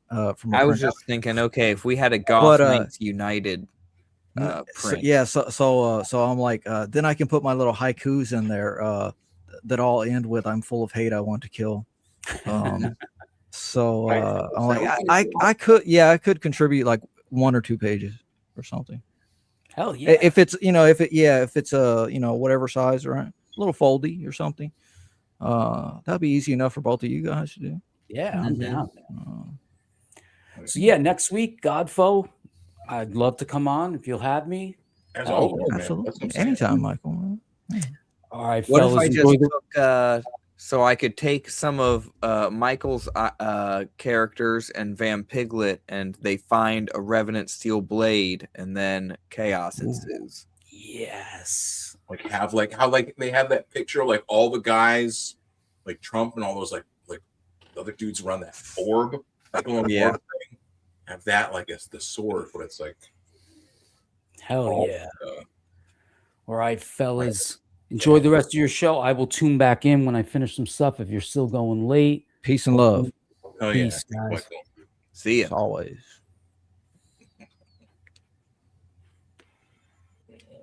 Yeah. I don't know how I feel anymore about the chat having painted my mind with For the Fans Fest being For the Fags Fest. For the Fags Fest. For the Fags Fest. Once it's gonna be awesome or I mean, disastrous, they said that but I want to be because- there. They said that because it was taking so long, like it was, but it's something that it was in the works for a long time. And it was then waiting for the chat's like, yeah, sure, it's gonna happen. Yeah, For the Facts, this is gonna happen. I'm like, Waiting for the I'm king like, of the damn, fags. that's too funny. That's too funny. yeah, I mean, I figure it's either the biggest fag. Who's the biggest fag in Comicsgate tonight? Like, like it's gonna be one of 2 things, right? You're either gonna be like a complete. You're either gonna be the top or the bottom. Oh shit! It's, No, you're that's gonna good. go That's off, good. and it's there's gonna be problems and all kinds of goofy stuff, but it's gonna be like holy shit, that was amazing, or it's just gonna go up in flames. You know what I'm saying? It's one of the two. One of the two. So I mean, you gotta go for the ride. Yeah, it all depends on who's there. So how many days is it? Yeah, it's a multi-day. Yeah, 3 days. 3 days. 3 days. Mhm. Yeah, most of them usually are. I think it's Friday is like the setup day. I'm gonna get there Thursday. Is that what it's Be saying? there through Monday. head back Monday. Dr. Ben's gonna call you up and say, I don't want to take the train. Come pick me up. I don't want to. Well, I mean, What is this? What is this? Anthony Michael says, do you guys really believe there will be a fan fest early on? The meat delivery guy is he a meat delivery guy? He works early on the some meat job. delivery guy His organizing family it. is involved in organizing. He has like connections to the stuff. Well, he's. I don't think anyone. What is the 90% absentee choreographer referring to? Yeah, and this is me that pulled it up. So I don't know that. Yeah, pull that down for a second because it's taking up. Yeah, I don't But understand. anywho, apparently it is going to happen with meat delivery. I mean that break that down. Anthony Michael, break that down into 5. Why wouldn't it digestible- happen? You know, they got the dates, they got the location. And it took them a long time. That's what I was saying. You know, it took them a long time to get to that stage, and now it seems like it's all in order. Seems like. Well, it seems I like have no reason to Matt doubt came along and said, "Hey, I could put this together," and then started working What- on it and put it together. Was he not the original guy that? I don't know, because like, oh yeah, on Trashcast they talk about they were going to do some other, or they were just going to go to conventions or put together their own convention or whatever. But like, you know, yeah, okay. They have that's what it apparently was. Then it been was a talking about- nebulous idea. Yeah. And let's be honest, if they had done a For the Fans Fest like more like 3 or 4 years ago when there wasn't so much, division and strife, it probably would have been huge already. You know what I mean? But it is what it is, man. No, yeah, your one comment, just about like when you had first come around, there was much more cohesiveness or such, right? Right. I'm like, yeah. And now Because I showed up right it's after just small. the Tampa stuff happened. Yeah, so there's just small splintering that just continually takes place. It was somebody talking about somebody in somebody's room, and then somebody leaks it, and people said something. Yeah. Well, there's all that stuff, right? So then you end up that like, happens. because it would have been cooler if we had Anna and Cecil and stuff as part of this, but I like now the they're even like the like on the Vasilis outs shirt. with the whole thing. Grab And a the Grabanor. Do you really want an Anna? Dude, she has an audience. It's one of those things where Yes, she does. She does. we So can does have a Cecil. bunch of dudes that nobody pays attention to, or we can have one girl who, I've seen some stuff. She doesn't seem like a bad person. I don't know. I mean, man. she's a nerd. She's a nerd. I'm not like an Anna. I haven't seen much of her content, so I don't want to Were be you about like, to say she's fangirl? good or bad.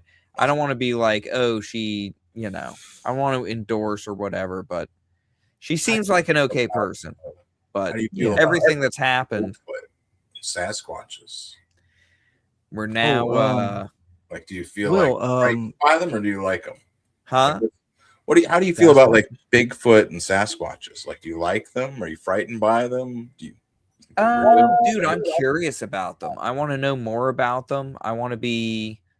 I would like to research some Bigfoots. How much would you pay to shave Anna's appendage, her arm or something? Right? Oh, does she have hairy arms? Does she shave her arms? She says she has something like one kidney. She has Hey like man, massive, sometimes it be that massive way. body but hair, facial I've hair. seen what she looks like in She has to her shave Leia all outfit. the time.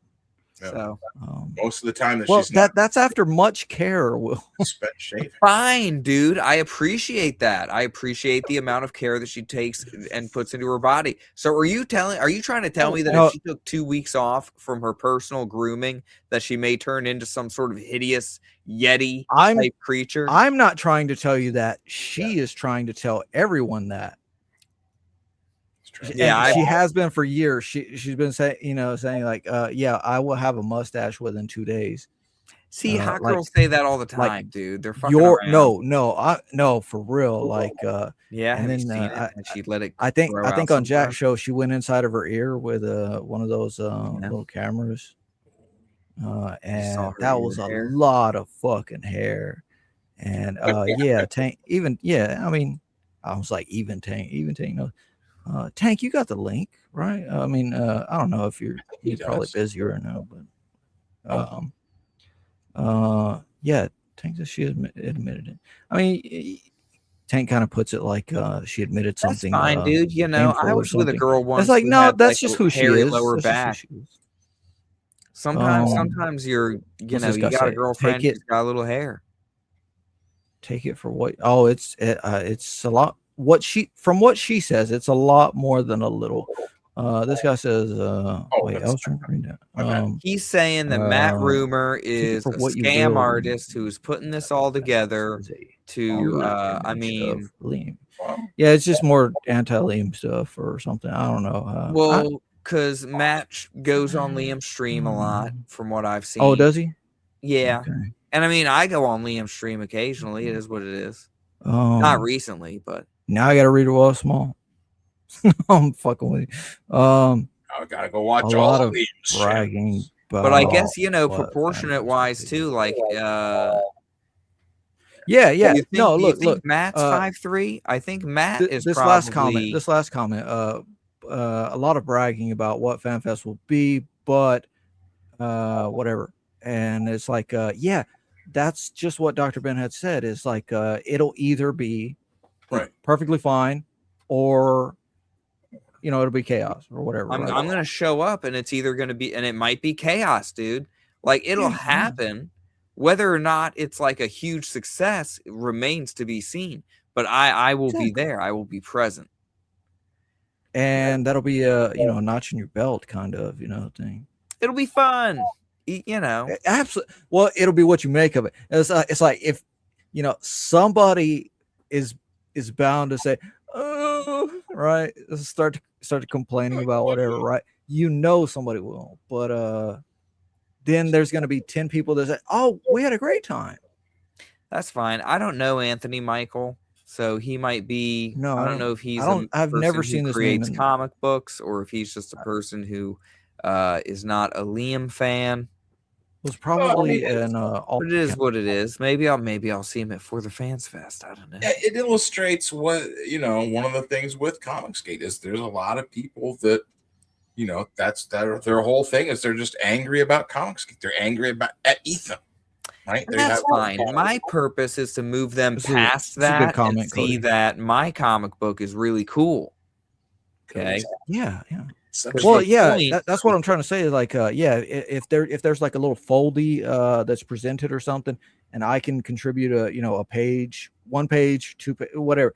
And I say foldy, but Dr. Ben's foldy is like, how many pages is that? It's just 2 pages on the inside. Yeah, it's just folded, right? Yeah. Mm-hmm. So realistically, you can staple a few more pages in there, but yeah, if I could contribute, at least 1 page to that or whatever, and or if you have any ideas for like a short story or whatever, throw it out there. Well, yeah, no, I don't want to. But I'm saying for you, Will, because you had just said, if somebody, sees your stuff or something, right? I'm like, yeah, well, you don't have to write anything new, but just give a little, a little teaser sampler of 2 pages or something, right? Yeah. 2 pages, 3 pages, whatever it be. I think that would be a good little thing. Cody says, I don't know why Cody isn't ever on stream lately, but he says I don't see. Well, he was on stream the other afternoon. The duck women may have been. The first For the Fans Fest being anything big. I think it could be something really cool. Stepping stone. Because if we're streaming, but it should be a good time. If we're streaming, but he's in Canada. He's in Canada, so wow, look at that butt. Is that a guy? Yes, that is a man. Power bottom. Okay. So it's time for me accidentally choked on a Popeye's biscuit and reincarnated So it's as time a for me power to pull bottom Dr. pastor with a Ben's. big, beautiful. What's Let the me L stand for? let me add this back. This is the fake goth girl epidemic. BBL. A fake goth girl what? Hold on. Yeah. Hold on. What? Specifically, fake goth girls and air I want in quotes, on this- such this as epidemic. Pikachu, such as all these other OF girls Oh, and content Pikachu. creators, I should as a pull her lot up. of other content creators, apparently the real I'm gonna have to goths buy have my come wife a out black and basically lipstick called and these creators black out. wig. Now, What? honestly, pretty difficult to kind I of don't like track this down guy. where this Who all is- started, where the hate of these I don't like this fake guy. goths Shut up. Yeah, tell him to shut up. Who is this guy? What fake gay goth? What? So long, Tank. You guys can draw better than this. 100%. He's saying No, those that's a guys- female. A female drew that. 100%. You think? The domino- Or a male identifying as a female. Oh man. No, that's a girl who's trying to cash in on Gooner stuff. You Well, can tell there's- by the there's way some- she does it. You can tell by the line. The line work is very feminine. I know some male. Well, I She know definitely of watched male. Avatar: The Last Airbender 2. Just saying. Oh wait, here's a promo from Queen Neffy plus Onyx, whoever that is. Is here. I don't know. With Queen Neffy. Hey. Yeah, we're here to promote the next movie from the director of my film. It's called Turmoil in the Toy Box. I don't know. And it's live on Kickstarter now. You know the director? Oh yeah, yeah. We're pretty tight. We're kind of like brothers or twins. I mean, we can't support So that cool. guy. 'cause Can you it's get me a Kickstarter. part in the movie? I mean, probably. Yeah. I mean, what kind of role would you want to play? I would want to play an evil succubus queen who drains all men of their sexual energy so that I can create an army of zombified sycophants. Okay.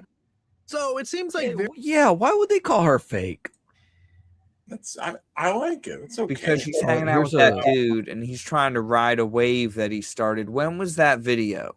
When was his original video? You know what I'm talking about. Yeah, that he's been doing the art original that's been floating around. It's like everyone gets to see it eventually. Like, he had the one interview that may have been a fake interview where he sounds like, I don't know, and he's doing his whole shtick, and it got I'm some sure it was traction on the fake. internet, and then he decided he was going to be that dude forever. And he has been, that man is probably 48 years old.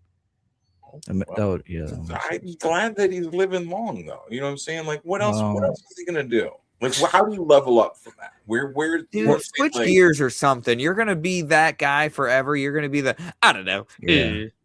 Like, Yeah. Okay, here's what do you Libertarian do? Like, Goth. you Jesus get rid of Christ. it? Yes, retire it forever. No. And look, Dr. Ben, here's Facebook. You've seen where it plateaus. You see where it Holy plateaus. You're right here. If you want up here, you got to switch it up. No, that's doing more of this is not going to help him. Double down. Don't make me pull up more Maddie Shumu. Sorry, I gotta. I'll disengage. No, look, Dr. Ben. Here's Goth House that has 145,000 followers on Facebook. What? That's your next target for Goth Night. Goth House. Oh, did I? Yeah, yeah. Join Goth House on Facebook. I wonder. And this is Libertarian Goth that is posting this image and saying, "What the fuck is this Gooner bait bullshit? Goth used to be about embracing the beauty and darkness, tragic romance, music that gave you real feels with a dark edge, and a philosophical appreciation of the beauty of death. Now it's all Gooner bait." Goth House with 145,000 followers. Morning, Dave. Only 22 followers. Check them out, Dr. Ben. Dude, Let us I know. hear you on that. Goth. Haus. I hope. No, it's spelled house. It's regular unfortunately. house. Awesome. Yeah, that would be cool if it was like Will said, like Goth House. That would, Oh, look. Here's the Goth here's House. Goth House. the fake. I'm like, Here's the fake goths they're talking about. Oh yeah. Dr. Ben pulled this one up on Instagram. Bell Bob Baggins's, and then there's Queen Neffy, who has a nice OnlyFans, but it shows you that, you know, she takes about at least an hour to get into goth mode. And Pink Chihuahua, and Buttercup cosplay. Pinky You want Chew, comics whatever. scare? He says, "Good morning, friends." Hey, good morning. what's up? Paul Montaigne. What's going on? Anthony Michael 13713 says, "I'll be neutral on Lean to offer food for thought. You'd agree?" Did you already read this one? You'd agree? Lean is a poster. Oh my God! No, I'm pulling it down. I'm pulling it down. You've been pulling it down when I pull it up. So I'm Read this pulling it other on one. down. It's the other one he's reading. What? Another one? Oh my God! Would he like? Nothing more than for there to be fan fest. I will be there if it happens. Both Dare. You would be dare. I admit to having mental illness. We Not both there. have a Meat glue guy admit to having mental illness. They both have retard. Man, this guy's like he comes from Johnny Scab's part of the world or something, you know. Oh, I see. Okay. Well, I mean, that's like if you show up, that's what I mean. Like I don't. Maybe he's Australian. Liam, Oh, he's that would cool. explain the internet speech impediment he has. Maybe he's Australian. Oh, it's like they be doing this. They be doing this, man. Yeah, well, that's possible. That was a good one. That was a good one. my Look at her crossed eyes. Never mind. Will, these are the girls working at your pizzeria, Dude. I would sling You so have- many you- pies, dude. I'd be slinging more than pies, but I'd definitely be slinging a lot of pies. You have a goth hiring day. Hell yeah. Low IQ preferable. I would have the decor all done up like a gothic like mansion, you know? It would be way cooler if I was But you running don't even have to, because they will just be themselves, you know, and they will just be there. They'll put on Dude, tons of makeup before they come into something work. tells me that you're just interested in the waifu style. Like, you know, you're the type of guy that this girl is going on about, the gooner bait stuff. Oh, what? Oh, wait, no, we're watching a guy that's talking shit now. I guess. Yeah, this is. If he but is a he's guy, unattractive. yeah, I'm you're not probably listening better off. But yeah, I ain't trying to. You want want to to see what I was pulling up? This fucking Well, guy. as long Comicsgate Cat goes to Von- fucking sex fetish clubs. As long as we, that's, you know, we got to remember who we are here. Yeah, we got Kat Von D, man. Oh, man. Shout out. Was she the one that was married? No, I'm thinking Dita Von Teese was the one that was married to Marilyn. Yeah. Dita Von Teese was married to Marilyn Manson. Her burlesque show. Evelyn Clare. That's a porn star. Again, to me, just doesn't make a lot of sense. Like if you are goth, that looping video is funny. She's just shaking her rack. But if you are goth, Kind of hate this guy now. I have not heard a word he's been saying. That's because I've had it muted for so long, and you have a block pulling against up it, some and I have a really block good, against it. Pictures Okay. of these girls. Yeah. I Oh, like these. nice. Okay, I do have. Oh, yeah. Here's what I have. That's not you just existing, okay? That's you, you know, licking the. Whoa, scroll down. There's more to her tongue that I did not see. Go back. Oh, wait. She's. Oh, she's this licked is off Pink camera. Wow. Okay, this is a long little video. I'm gonna pull up her Twitter in a minute. After this next video. She needs a cinematographer. You don't lick that low. All right. I want to see the you're whole right. tongue. Hey, so Will, I missed the first part of your stream. You had participated in a short film. Which one? Wait, what are you talking about? Well, you were saying you made a movie. Oh, I made 3 movies. Yeah. Back in Okay. 08. In what role? I played the role of Herman. Okay. And I was So the you friend. were an actor in there. I was an actor, and I also did the makeup and practical effects. Oh, nice. And I also ran. Okay. So that's what you were talking about, practical effects. When I was It was pulling up real the, like indie He-Man guerrilla thing. style filmmaking, where it's like, you know, we made the whole movie for $5,000. You know. Oh shit, that's still a lot of money though. But to make a 90-minute movie. 90 fucking wow. You gotta share this with us at some point. Well, look up Ninjas versus Zombies. Okay, I'll do that. YouTube. It's Haley. I wanted to make a video because I'm out the psych ward. Health crisis, and I just got out the psych ward. You're out the psych ward, not dude. yet. That's It was great. like a day or two ago. I'm really disoriented. I don't know what days it is, but the thing that's really sucky about it is I have to do intense therapy because I have very severe mental illness apparently. So I have to do 3 hours of therapy 3 times a week. Yeah, that, and then here's this. Happy Valentine's this February. Wow, but it's we're past Valentine's. Not February anymore. Dude. God damn. Oh, well, could be. It could be Valentine's. Goth Night, there's your white monster. It's Valentine's Day somewhere. Oh man. Yeah, when I be Valentine's Day every day, man. Holy shit. Oh, this is cool. Dude, we got a 3 out of 10 on IMDb. Yeah, I got the trailer pulled up here. Okay. I think I'll find a nice titty vid for when we come back to this. Yeah. Something. There we go. Oof. Media. Oh my 2008, dude. god. I'm gonna follow her right now. Yeah, let's see this. You raised up your brother. He's making zombies and killing people. Oh. And you want to stop him. Did you I see need someone me? to help me fight him. I can't do it alone. Ninjas. Ninjas.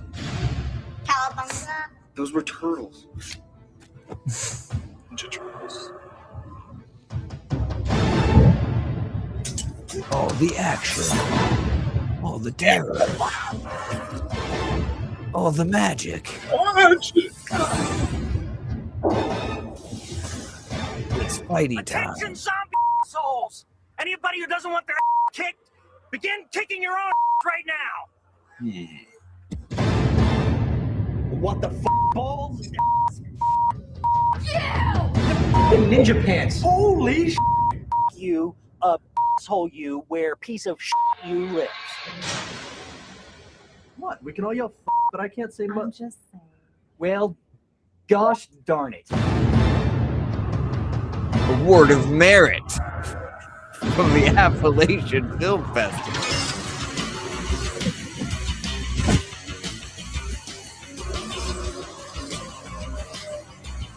The spy with his heads.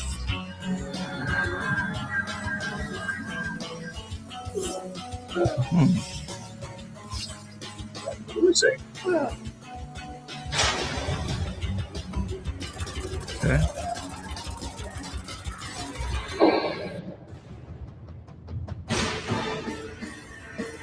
Outside, people look at me blankly. Frankly, it's making me crazy. I can't live in fear. If it's ninjas versus zombies versus ninjas versus zombies versus ninjas versus zombies versus. I, Herman, will defeat you, Spawn out. What year was this? 2008. Perfect. And that's not all. I brought pie. So this dude who I met through Cheesy a as friend at the shit. comic book shop was making this movie, and they're like, dude, you should go audition. I'm like, all right. So I Yeah. was like in between my morning job and my going to college or whatever. And so I go and I do a reading, and then they look me up and they're like, oh, this dude does cosplay or whatever. And so I show up and yeah, dude, I just helped them make it. And then like I wasn't even in the original script. And then they like wrote a part for me and stuff. It was very like it was. Are you in the trailer or no? I was in the trailer. You didn't see me? No. Where are you? No. At? I'm like half blind. I don't wear these for fashion. All right, so go to the end where the dude is swinging the knife around and cuts himself in the face. Go back because he had the blue shirt on. You see him right there? Yeah, that person. That is me. Oh no! All right, but rewind it a little more. Yeah, because there's a whole. It's like an extended. See my picture on the screen? Wait, which it's just a random picture of my face on the screen. Okay. So this is you in the blue shirt? Yeah. Okay. Look at my glorious hair. This is you in the blue shirt sorting How many around like times a do I have tar? to point this out? Did you not see my chin? No, you look vastly different, man. Wait. It's only been 2008. 18 years. Yeah, exactly. Yeah, exactly. Numerous computers and things going on. Like that was my buddy Corey's setup, and it's funny because so I read for the part, whatever. I go to this dude's house. I started helping him make this thing. He's like a big Joss Whedon fan, Buffy fan, and he like makes music like that. Music is his that he's making, and he just came out with a new album. Blah blah blah blah blah. But he's very pro-trans nowadays and stuff like that. Anywho, all the friends that I made making this movie, you know, pretty much like dispersed when I was the Trump guy in 2016. Oh. But right. You know, like that's like the weirdest thing. Like not to like derail. Sounds like the problem was you. Yeah. Oh yeah, I must have been the problem, dude. They don't like the gay Republicans and stuff, right? Like Milo and all the. There's a. Who gives a fuck about There's Milo? a lot Milo of came in, he did some, you know, he's talking about how, oh, I suck cock and I'm also Republican. You know what I mean? Like that was the shit. It's like a well rehearsed joke at this point of like every time there's like a big like young Republicans thing or whatever, they're like, oh, Grindr crashed because young Republicans are in town. All the time. Right. That whole thing. All of But it. I mean, I don't think that's fake. I mean, you know, have you seen? You're in Columbus. You've seen like the Republicans that are going into the state house. Like, oh yeah, they're terrible. Everyone's terrible. I'm thoroughly black-pilled on politics. You know what I mean? Well, just they're, you know, they people paint them as being like so anti-gay and everything. It's like, have you seen them? Dude, yeah, but and at the same time, I'm kind of like fuck the gays too. But then that's me, Right. and not really because I like the, you know, because I like the gays ideology. Wait, you don't want to fuck the gays? Dude, I mean, some of the gays are very. Why are you on Goth Night? Some of those gays are just begging for it. You know what I mean? But they're always trying to trick you into letting them suck your dick and stuff. It's very tough to have them around. It's tricky. Like you 1 minute you're reading a comic book, talking, right? Swapping stories. Like, when did this happen? When did you start doing that? You agreed to it a moment ago. But no, man. All right, what? I had amazing hair back then. Okay, well, so all that. So let's. I like your hair now. I want to watch this going through now. Okay, so this is young. Rewind it just a little bit because I think you had a better view of my head. Hit comma or whatever, right? Something like comma that. goes frame by frame, I think, in reverse. Go back, but that was 22-year-old me. I've barely aged. He's throwing a little temper. That guy is actually the dude with the face on his shirt. He is the voice of Donald Duck. Like Donald Duck now, like the real. Yeah, Donald yeah, Duck? like currently.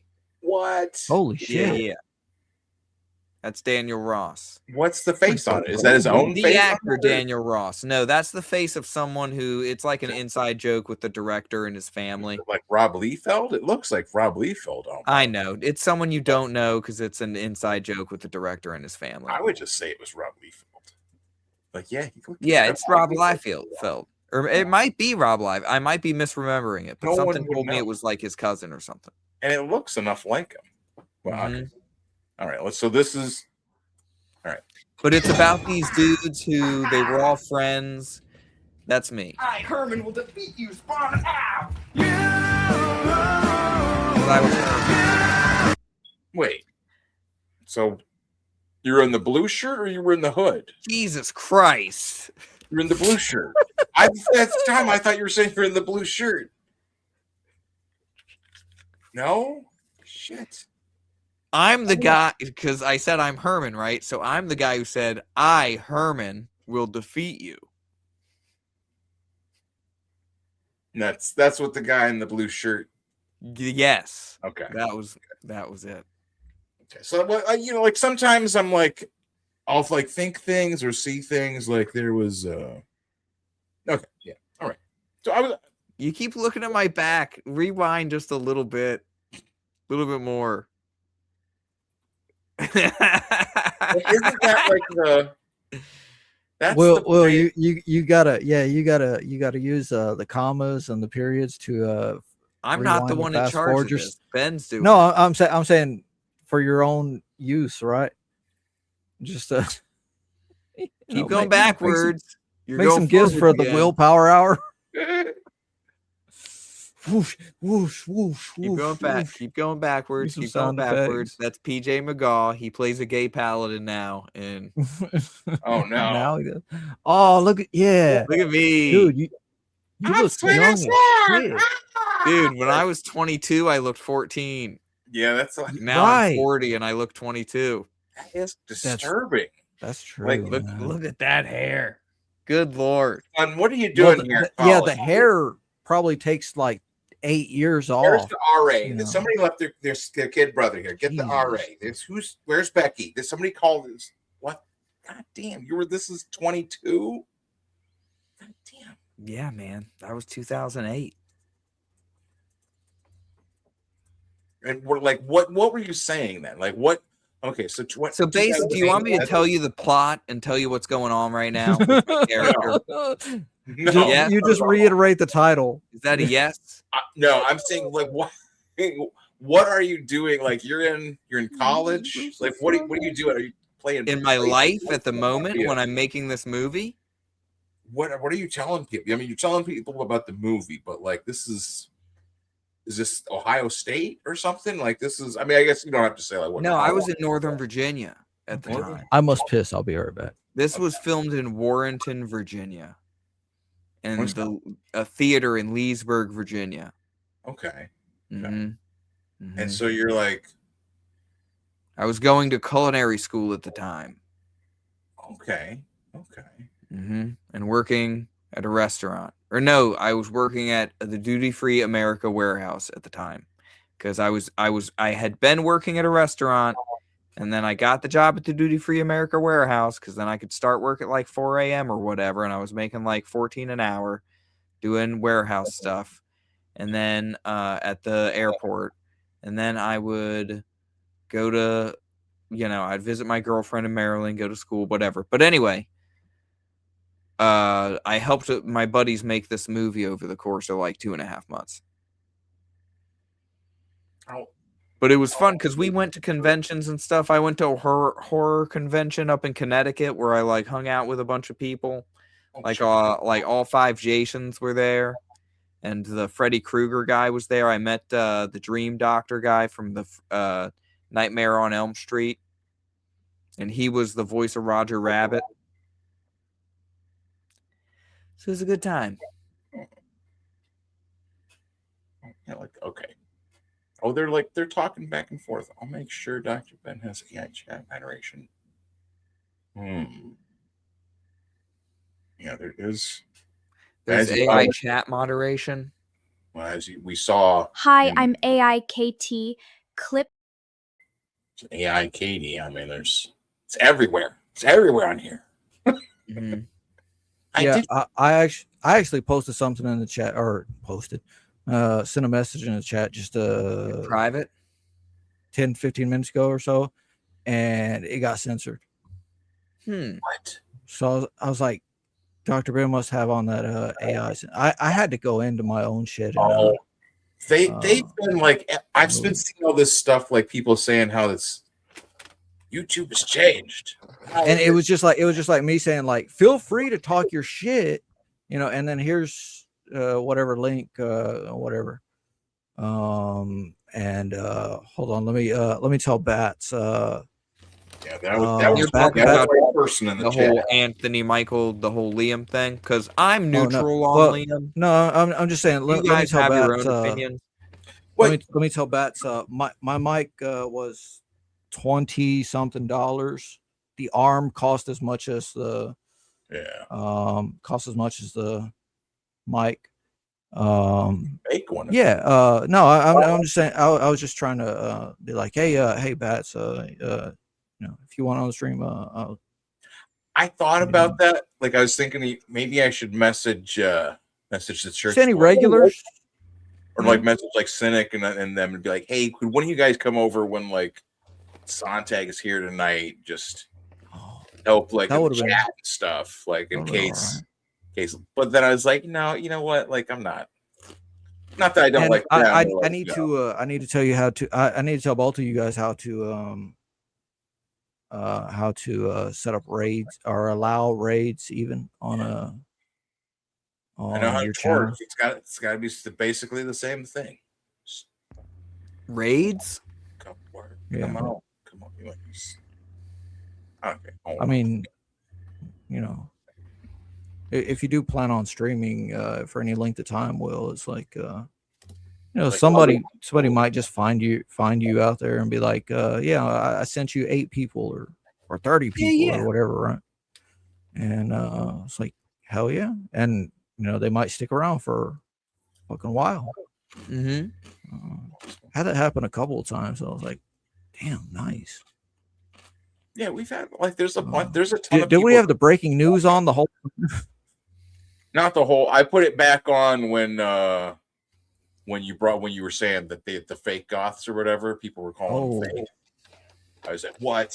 Breaking news. I immediately. People were saying that these girls, they don't even really like the dark, darkness of light. They don't like they death. just like the black. They just like the black lipstick. They like the power. Like the attention they get. I didn't like that kind. That seems kind of because like there's ones of that lady in here somewhere. Hold on. That Nephi or whatever her name is. Nephi. I assume that's like she took the name from like Nephilim. Yeah, that's a nerd right there. And man, when you see her when you see her organs up close, it's like, she looks like a nerd. Oh, not this one. This isn't that vampire lady. This is just. Oh no, I know her. I recognize that set of boobs anywhere. Whoa. And let me tell you something. I'm willing to bet that she has nothing in the back. But it keeps me moving faster because I don't want to leave it on the same one. You know what I'm saying? No, I hear you. No, keep going. But no, I recognize that lady. And you see how her nipples are like facing forward. You know what they do when the shirt comes off. Okay. Yeah, right. Those are some hangers, baby. Which you might be into that. You might like the hangers. Okay. I mean, it depends on what all you could do with them. She has cute feet. She has a lot of nice features. Like I said, cute face. Yeah, but I'm not going for the feet. Sandwiches. Sandwiches.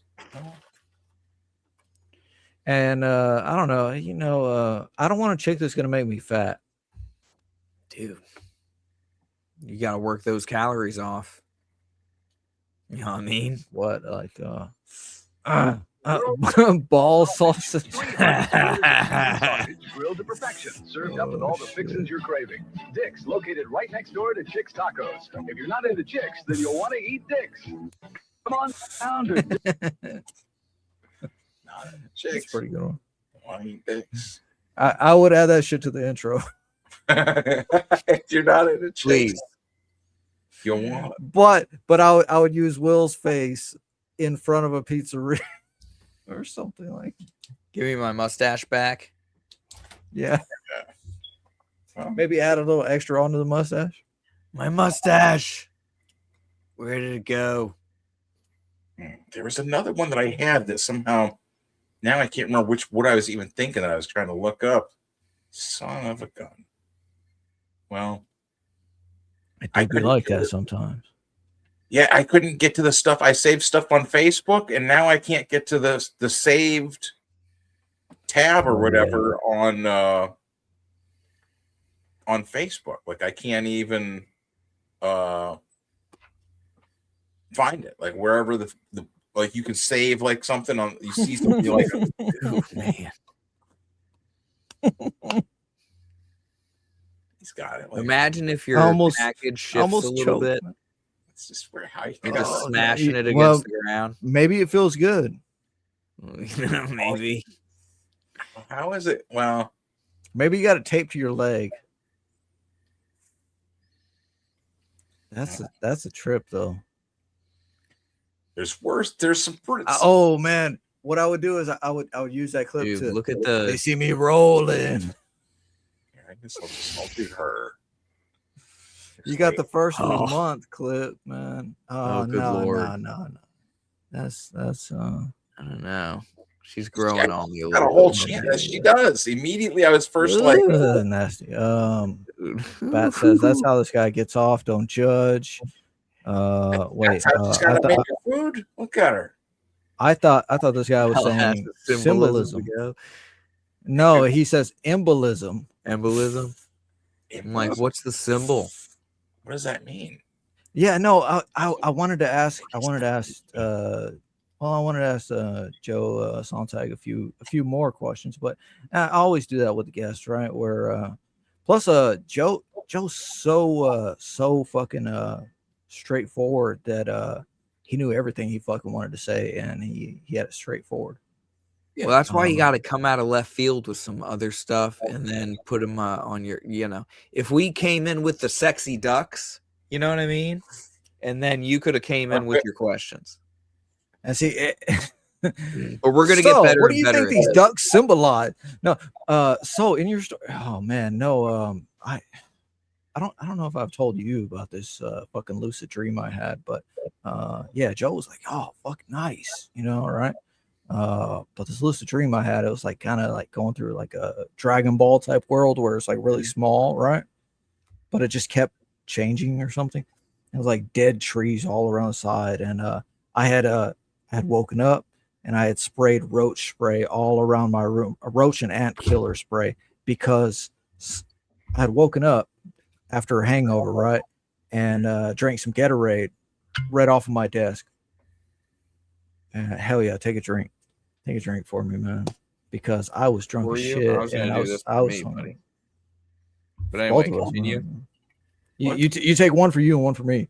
One for you and one for me. Anyway, you were having a lucid dream. You're in a Dragon Ball world. There were dead trees everywhere. No, that came after the roach and ant spray, because I woke up, and got up and took a little piss or whatever, right? Mm-hmm. And in real life, you were. I grabbed whatever drink was there, and it was orange Gatorade or something. Mm-hmm. And this was back when I was streaming on like Stickam or some shit. And grabbed it, just downed a bunch of it. Then I'm like, what is this? Like little stuff in my mouth. And I'm like, this isn't right. And I'm like, it's moving.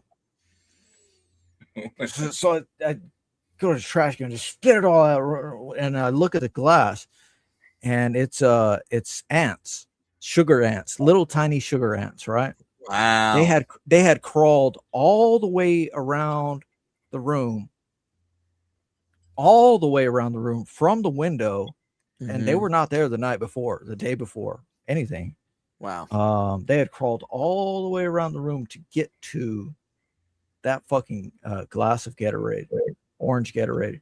And they were all the fucking, and I had a mouthful of fucking little sugar ants, and I'm like, oh fuck, crunch them up. and I'm so hung. Oh, this is Look at this guy. this is a perfect clip to pull up while I'm Love talking it. about this shit. This thing. Oh, What kind man. of freaking? So- why are they all yellow? What kind of wasp is that? That's the Ye Carke Dakao.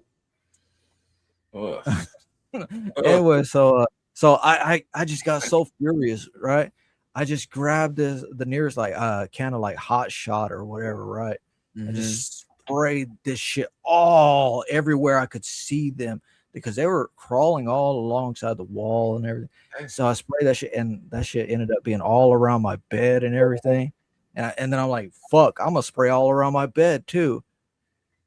And I was so hungover, and I'm like, fuck it, I'm gonna go back to sleep. So I went back to sleep with all the fumes, right? Yeah. And I was like, what? I was like maybe 24, 20. When was Stickam? Like 20. So this wasn't today? Stickam quit like around 2010 or so. This is the first time. Or maybe that was the last time I was there. So I was like 20. I was like 2 or 3 years younger than you, right? Well, so whatever age, right? So I went to bed with all the fumes in the room, and yeah, I was going around this like tiny little Dragon Ball world, and it was full of nothing but dead trees on both sides of the like median driveway. Oh fuck! What is this fucking guy? Oh my god! This guy reminds me of Kanye West a little bit. He does kind of have a Kanye look to him. Like, By the way, I would like to know what Kanye West songs we can play. I think I asked Grok, and it's like he doesn't own the ones that Jay-Z owns or whatever, right? Oh, like Otis. I like that Otis song. Like the Graduation, whatever else, right? 1-900 for a corpse. That was the best one yet. Like, yeah, you got to add that, like 1-900 for a corpse. You got to add that shit to the Goth Night intro too. what is it even? There's like a. Are sure that he is a corpse. Please note the corpse only understands English and Spanish. Call now 1-900 for a corpse. Just Talk to a real corpse. $1.99 per minute. Long distance charges may apply. He's dying to hear from you. Oh. Ever wanted to talk to a real corpse? Now you can. More. Call Tales from the 1-900 Crypt for a episode corpse. on Amazon. You can tell the corpse Great stuff like all of your lemonade on a hot problems. summer day.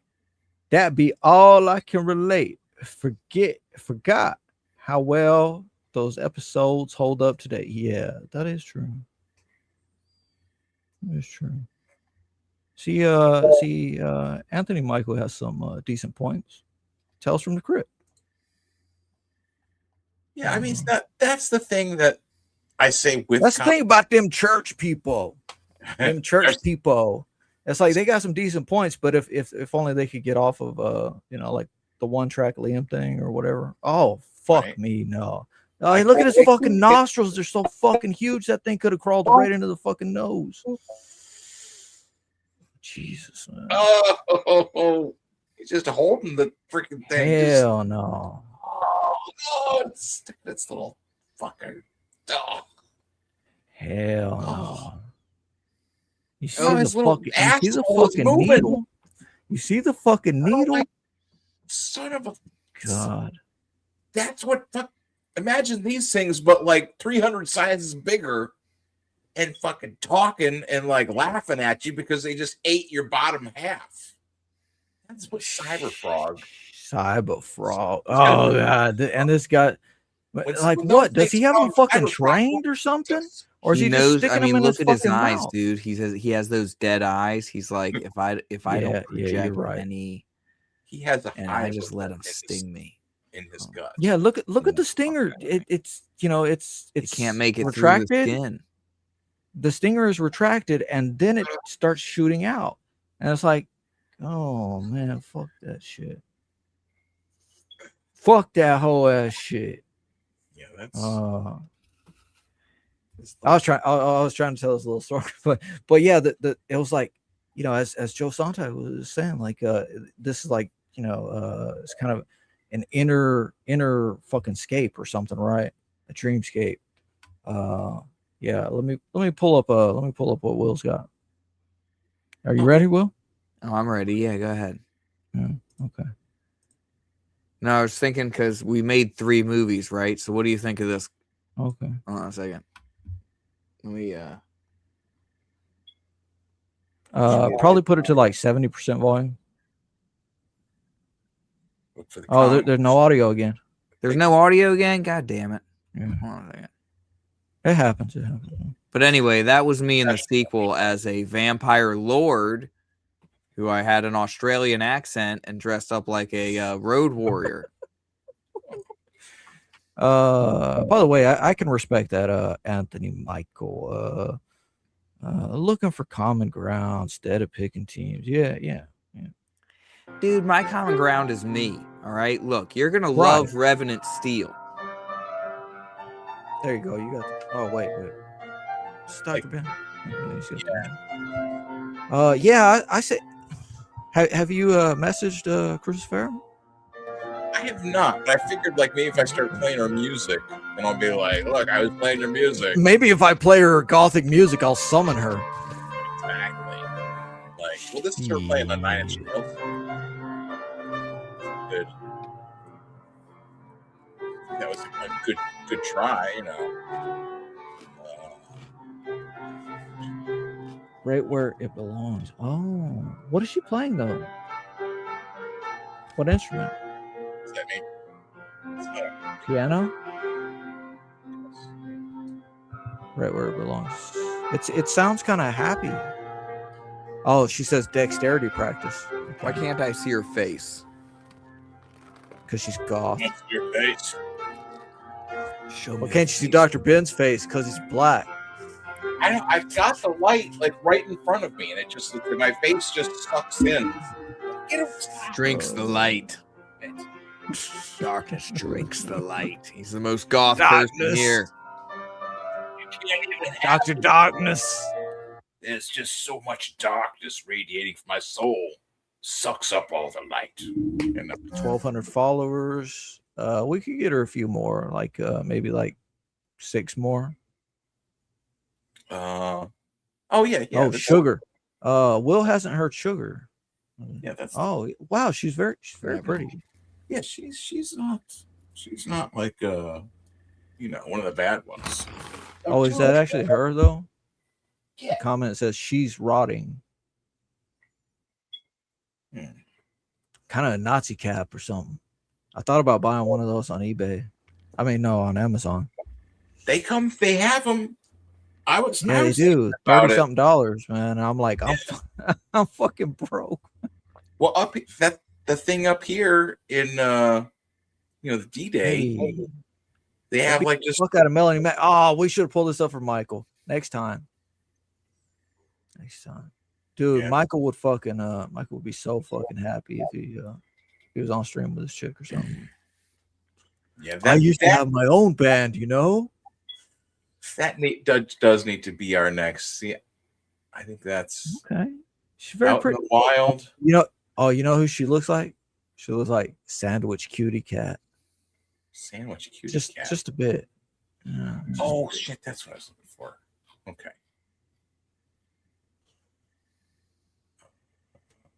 I like her. Fuck me. Tank has beat me. It's finally cooler inside the house than outside. Fuck. It's I just went into the bathroom, took a piss, and I'm like, man, it's fucking 90-something degrees in the bathroom. Now it's like what do you get here? How about I'm on Figueroa Street, known as the heart of the Los Angeles Ho economy. And the working women of this district have something to say about the candidates that are running for the 2026 mayor of Los Angeles. What's your name? Mayor of Los Angeles. These are the women. What's your name? My name is Moana. Wait. Tuwop says We need the Boondocks now more than ever. Oh shit! Great we got comment. 202 that. people watching. Hell yeah, man. There's how people many started watching, you pouring said? in. 202 people watching right now. Thank you, dude. That's wonderful. Well, okay. Hold on. Yeah, if you This hold your woman is mouse built over, like a fish.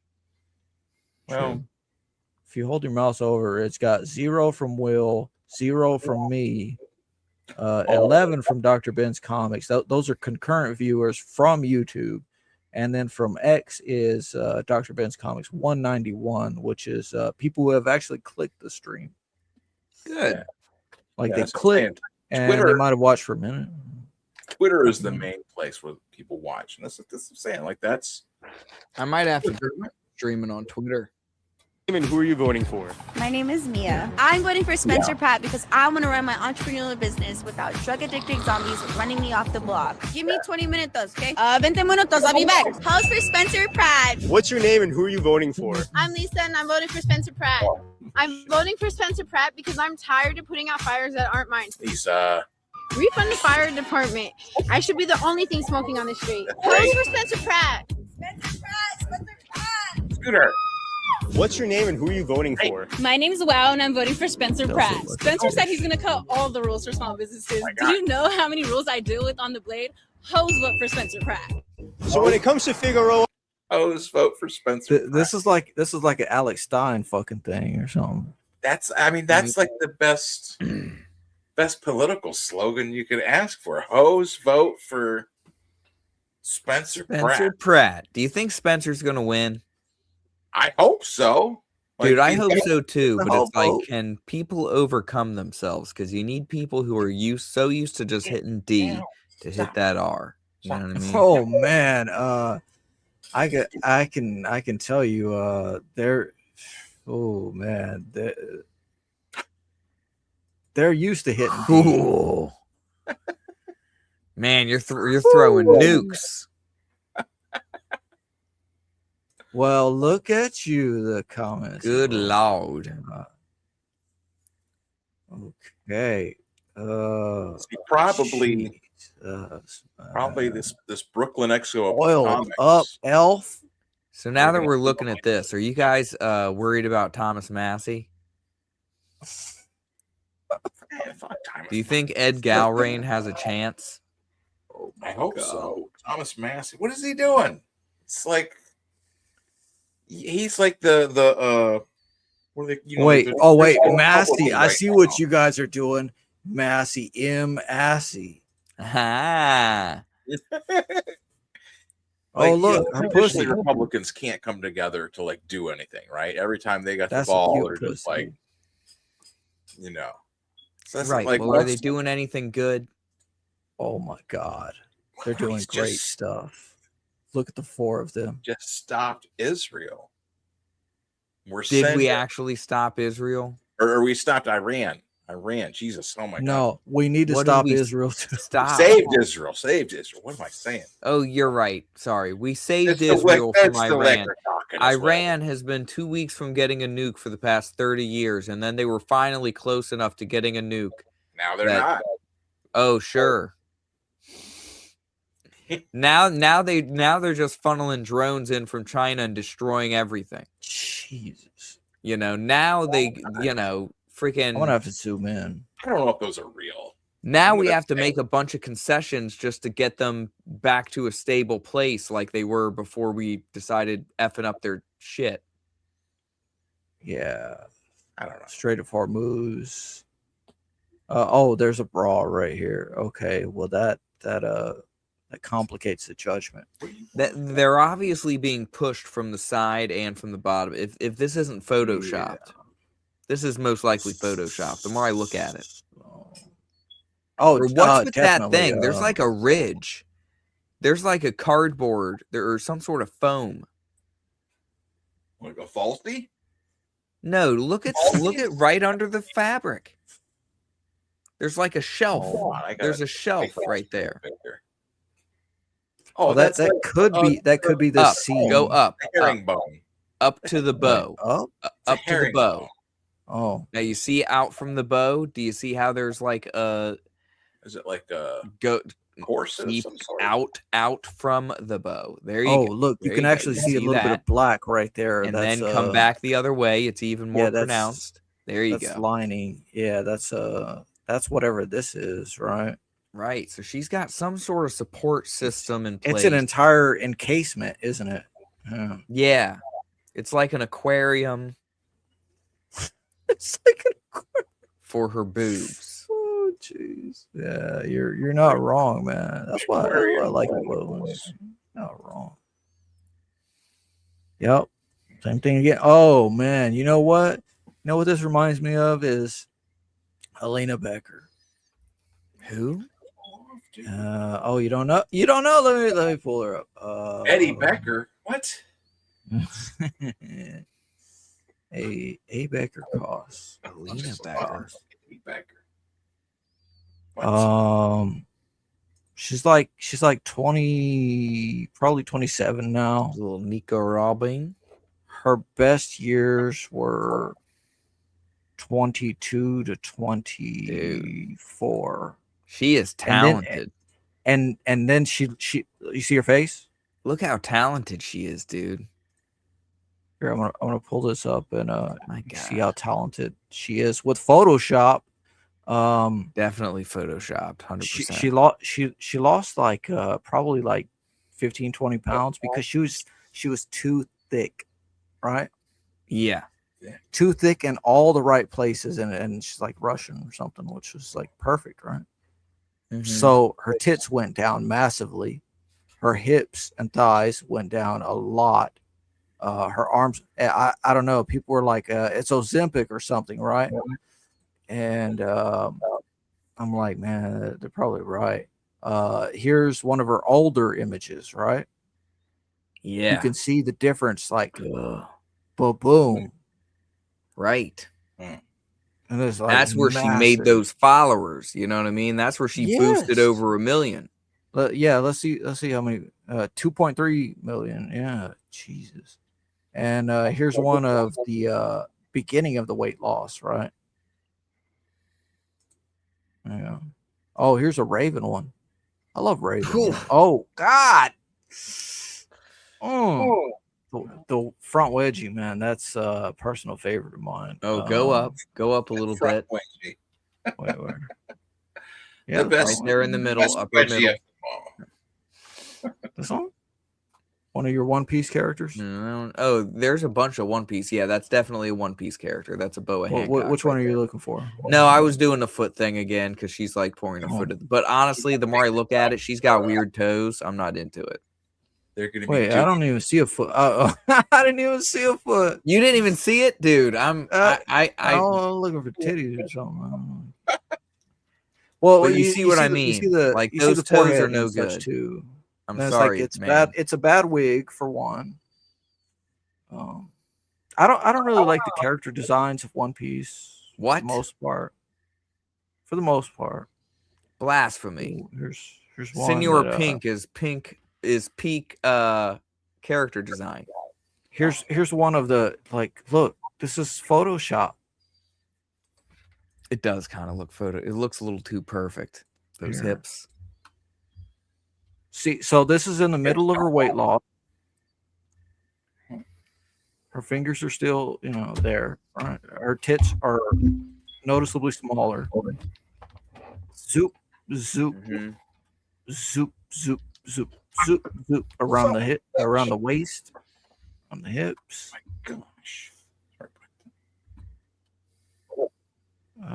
Yeah, it's just not it's not right, man. I don't know, it was a crime when she took Ozempic or whatever the fuck she did. Oh, is that what she did? Yeah. Oh, okay. It was around this point of the Brazilian Miko or Miku cosplay. That was You and just see broke my your heart. she had your That's man, amazing right there. That was some of her. See, and I believe the phrase peak is used so ingenuinely that I've gained such a distaste for it. If you actually, if you want to, you know, look up Alina Becker, your cosplay, and you'll find it. This is a absolutely. I almost had a heart attack when I saw you. This would be yours. I'm gonna save this image at some point. That's like a taxidermy cat. Look at that. That's fucking Dr. Ben right there. That is taxidermy. He's down. He's down. The problem with taxidermy is that like I can picture the word. You know, if you say it, like it's like so many things that immediately come up. You know, Oh, here's another One Piece. Right? That's not One Piece. No? That's from the Disney El Dorado movie, Road to El Dorado. Oh, man, I don't know all the nerd shit. That's your again. Very nice. Go to this one. Shoot. Thanks for cool. Here's your pussy again. Who say? That's how they pronounce it in France. Is this? Here's a coon. Yes. Oh, that's what I was gonna bring up. Son of a bitch. Gonna bring up the coons. Oh, here's Dungeon Meshi. Where's Goth Night? There's that one. Delicious in Dungeon. Yeah, I was gonna recommend that to Dr. Ben at some point. Delicious in Dungeons. Yeah. Cause he knows how to cook and shit, you know. I do. I also went to culinary school, but not the same one that Will went to. Like what would you do with a slime monster? You're transported to a different world or something. The slime monster? I like making it. Is there any protein in it? Yeah, slime shake. Oh, there's definitely chill. Shank. Chill it, like if it's gonna like cut down on kind of like you're gonna have to chill it. Add some milk. What do you call is it grenache or whatever? It's like shaved ice, like finely shaved ice, like sort of ice cream sort of stuff. But anyway, freeze it and then pulverize it. There's add some lime juice and sugar. Satsuki Kiryuin from the anime I never finished watching. Here, this is. Jeez, man, going through these things, it's like, what has time lost us? Here, I want to show you guys something real quick. I want to get your opinion on something. I was just reading that. Oh, Tank says Hell Raven. Yeah, Raven's fucking great. This is from last year. Raven's one of my favorite characters. Ohio raccoon caught holding meth pipe is doing fine. Please say. You got to add that in when you read my comment on that last intro you made, on tonight's intro you made. Add that in. And the squirrels like. Yep. Fruity trap or vape bait. Here, share my screen for a second. Oh, they're calling that AI. What? No. Yeah. Didn't you read that at all? Oh my god. Yeah, there you go. Just a second. Are her titties a propellers? She's falling out of a helicopter towards the camera. I thought she was the helicopter. No, the helicopter's in the background, and she's falling towards the helicopter. Well, she could be a helicopter girl. Here, Azure can you do Lane. this? Yeah, it's fucking Azure Lane. It's your Gooner game, man. She could be the fucking helicopter. New helicopter girl added. The more I see the animation, the more it grows on me. Really? See that's what like do you so have you tried animating or like trying to figure it out? Like I've done a little bit, but no, not much. But this is what you want for Van Piglet, isn't it? Oh. Yeah, that Okay, Will, you have to learn how to phrase certain things for the AI because the AI is retarded, right? Right. So when it does the like elf ears, what it's getting is this is a fantasy character on screen, right? So it says fantasy character. She has things on her head, but she doesn't have ears. So then it adds the ears onto her. I love this is the first comment. That's a good one.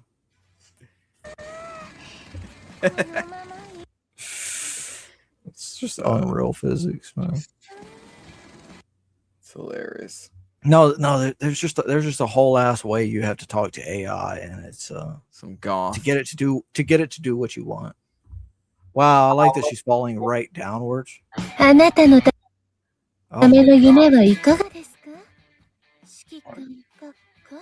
know if I'm a fan of her voice actor. Yeah, I don't keep the volume on because then people will be like, "What are you playing?" Nothing. What are you playing? Just feeding my waifus. I have to feed them every day. Just feeding them. So long, series of bats. What are you feeding them? Milk. Oh, that's yeah. All sorts of stuff. Later, bats. Oh wait. What are you feeding them? Milk, protein, zinc. This is gonna be a good one, I think. What was that? These are limited edition skins that are coming out. You know? Okay. Right. And all of the stuff is what do you call it? What do you call that? Like Live live 2D. 2D. Yeah, live 2D. Now, if you could do that live 2D with a fucking Van Piglet, holy shit. Dude, that'd be great. Van Piglet VTuber. Some shit. I mean, it would take a lot of time, a lot of fucking I mean, I've seen pictures of like, they have guys that are all set up with that are, some sort of they're a lady, right? They have the voice changer, they got the they're a slut capture and everything. Like here, I've got so like this is actually just one guy. Oh wait, I'll wait till you're. No, you're good. I'm just clicking on. I'll wait till you're done looking at the titties. Right. This Animated is actually. So I'll appreciate the titties for a minute. One guy just motion capturing himself and doing both parts, the blonde and the brunette. And then just using AI to turn himself into females. Right. That's. I mean, they're obviously all this. It's all computer. Wait, play the song. Does he use his normal voice? Why are they pissing? Fit. That song doesn't fit. Because that's stupid. Because they're opening their monsters. No, mute the song. I get it. It's like they're opening. Oh, they're opening their monsters, so it's like they're. Hey, I got your monster. Oh my god, it coming out. It's so fake. They're calling their. I don't like this. I don't like it either. I thought it was like kind of funny in like a dumb way. Like they're trying. What does it take to get a blue check mark? Yeah. What does it take to get a blue check mark on Instagram? You got. Well, for one, $10 or you have to be able to. Does it take like 10,000 subscribers? Liked by Andy Dick and 139,000 others. This is where I first started to develop. Some people have like an addictive personality, like I probably, I've got the mushroom, I got the weed vapes, mushroom vapes. I got all this different, a million different things to keep me on. You got mushroom vape? I did have a mushroom vape. Send me one of those. But it starts. The thing is, I think Michael says, "I'll take the Cybercross bats, turnip cellulite. Aoi chav gotta be called out." That's what I'm saying. Is this guy is a Johnny Scab nearby person, Well, yeah, or Australian, yeah. They know a lot of them down there. They're criminals, addicts. A lot of these, you're going to find a lot of people with the same problem. And it starts That's what- early. and that's what I'm saying. That's what this is about. Is it's thing about it is my mom's Cody actually wants to the one who got me hooked know on the stuff. how old is Are you in there? You got the phonics in there with you? I'll be on in a couple minutes. What is that? Test it out, Cody. I've been hooked on phonics now since the mid-90s, and the worst part is having to sneak it around my wife. I'll be back in a bit, babe. I've been using I've been about hooked 6 on- or 7 times a day now. Folks will say hooked on phonics was just cute marketing, but this stuff actually fucked my life up. What do you got, Will? The first time I ever Oh, said a my word really jerky? good, I felt like I was flying. Been chasing that high ever since. The shitty thing about it is it's addiction. Hooked on fine. That like you said, a lot of people thought it was a joke, cute marketing, but You know who needs to be hooked on phonics, right? Yes. You know, Dr. Ben. Will, who do you think needs to be hooked on phonics? Say it out loud, Reverend. Other than me. Say it. Shane Davis. Really? Yeah. That motherfucker can't enunciate for shit.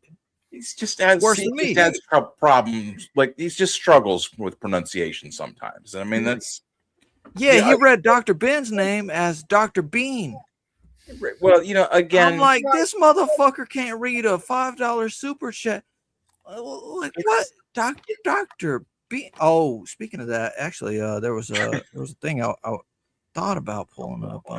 it's just someone taking the, you know, they're out there, they're taking a shot. That's all. You know, like that. That's what I respect. Shot, and then Walden Shot gets called out, and he gets Win or That's so lose, stupid, they're shit. giving it a try, and I respect that. You know, do you want to see what? Oh, yeah, this lady has got. No, I don't want to look at it. Whose channel was it? Whose channel was it? Are you talking on the YouTube? What do you think? Well, like I almost slipped into thinking of here. This is probably Oh, here's a good one. Get back Here's a good to one. Here, Dr. Ben. I'll put this one in the private. I'll put this one in the private because I can't pull it up right now. It's a short or something. Oh, his little hands. His little hands. They're so. Add him to the intro. He's got like a whole ton of songs. Add him to the outro, not the Yeah, there you intro. Like He should be on Will's Power Hour. I should invite him on. Well, at least play his stuff, you know. Is he Be still like, alive? I'm a big fan of yours. That was cool. That was good music too. He has. That's what I'm saying. There's a whole ton of like other Good videos, too. but it's like one of the things like Micro Maidens. I remember them. These are the wrestlers, right? Oh my god! So, there's so many of them on here. Here, I'll do this. This might be a better.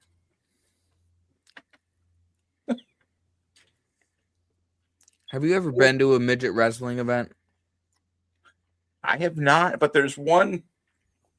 There's one in Geneva, like the town, like Well, yeah, you know where Geneva is. Geneva on the lake. I think so. It's up. I mean, it's up on the lake. You know, it's just. What would you follow from Columbus? There, you follow 271. Follow 271. Yeah, let And me look up Geneva real quick. yeah, they're having midget wrestling end of the month, I believe. I've been like making jokes that like Ruby and Cynic are coming up here to visit. So. That's good. That is a good joke. So it's 3 hours from me. How far is it from you? And what will you do about it? You try and strike me down, and we will both be destroyed.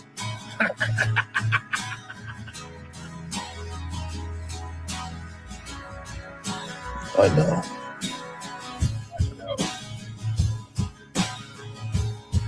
Wait.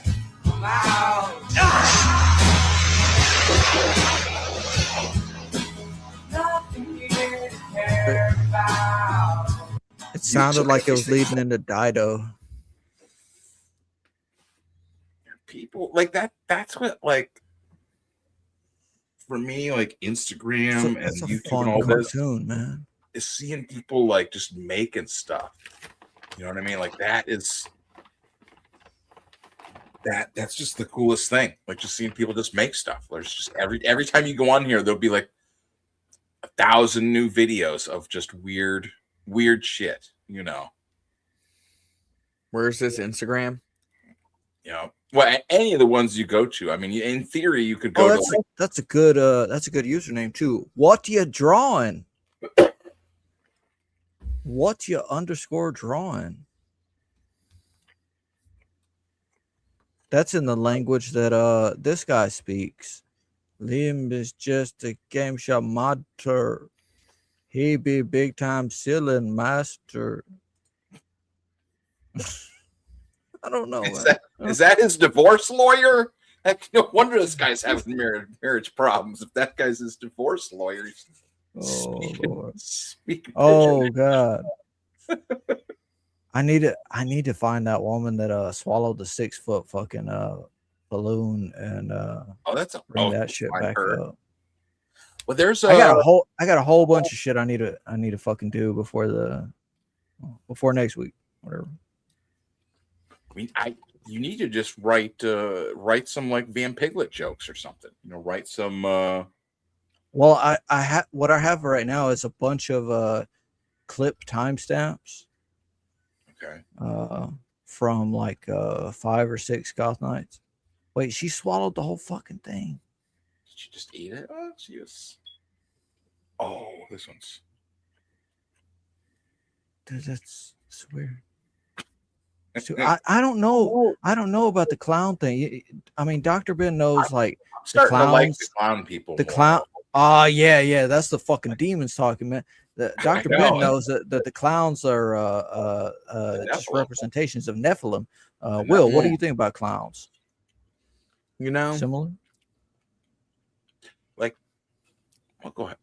I'm back and forth on. Sorry, I had to finish that jerky. I don't know about clowns, dude. Something about them bothers me a little bit. Female hard. clowns. Female clowns. Yeah. Like, oh, I'm cute. You know, right? It's like I want. You know, there's a little part of me that thinks I should find them sexy, but I can't. You know what I mean? Hold on. No, I just can't. What the hell? Hold on, you just gave me a challenge. Because I don't know. I feel like she'll turn everything into a joke or something. That's okay. Like, I'll be, you know, doing my thing, and then she'll just look up at me like, you made me come, and then it's like, just kidding. Yeah, just kidding. And then you're like, it's a psychological pain that hits you. Dude, like, oh, that's what I'm saying. It would be psychologically torturous to try to have sex with a clown. Like you get you're just like, oh, just as you get done, she just starts laughing at you. It's like, oh, boy, this feels great. What? Oh yeah. How many cocks can she fit in there? You know what I mean? She's a clown. Well, good Lord.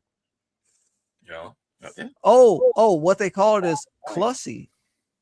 Clussy, yeah, dude. Do you think clussy is quality? No such thing as quality clussy. For example, Will, you don't see no fucking clowns in Azure Lane, do you?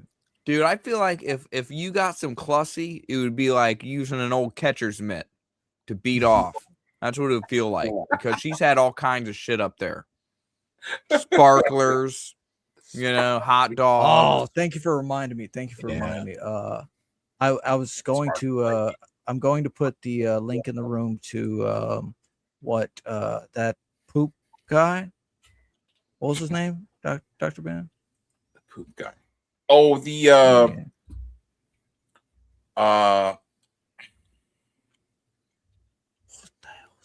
Yeah, I've got him on here too. He was like, I'm leaving the internet again. Discovery. Double S and guy. No, I was. He bought a bunch of Eric July stuff, and he was like in Japan, I think, or something. He was like throwing the cards in a little river. Yeah, Pisoshi. he was throwing the cards in like a river or something. Maybe he was. When the cherry blossoms were falling.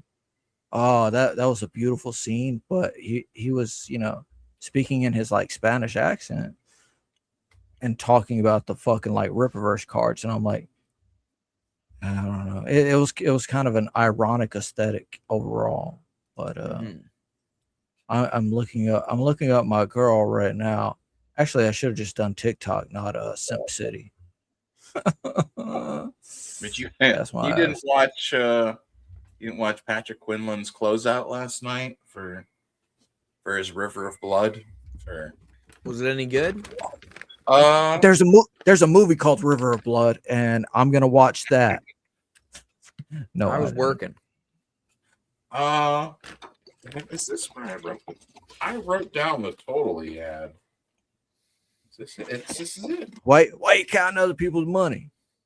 Well, because they were just they were bragging all about it. Oh, sure. It ended up like they did cross the $7,000 mark for like 100. I think it was like 130 backers or something. Oh, that's it's kind of less than you would expect from somebody that gets attention. Like has there been a CG live in a while? Yeah, there Like was that one to launch Reaper 2. Yeah. Okay. But like, yeah, I don't know if Patrick had the chance to go on. I mean, that's actually the perfect time to get funding for your book, is to go on when somebody else is launching too, because people got their their money out, right? Right.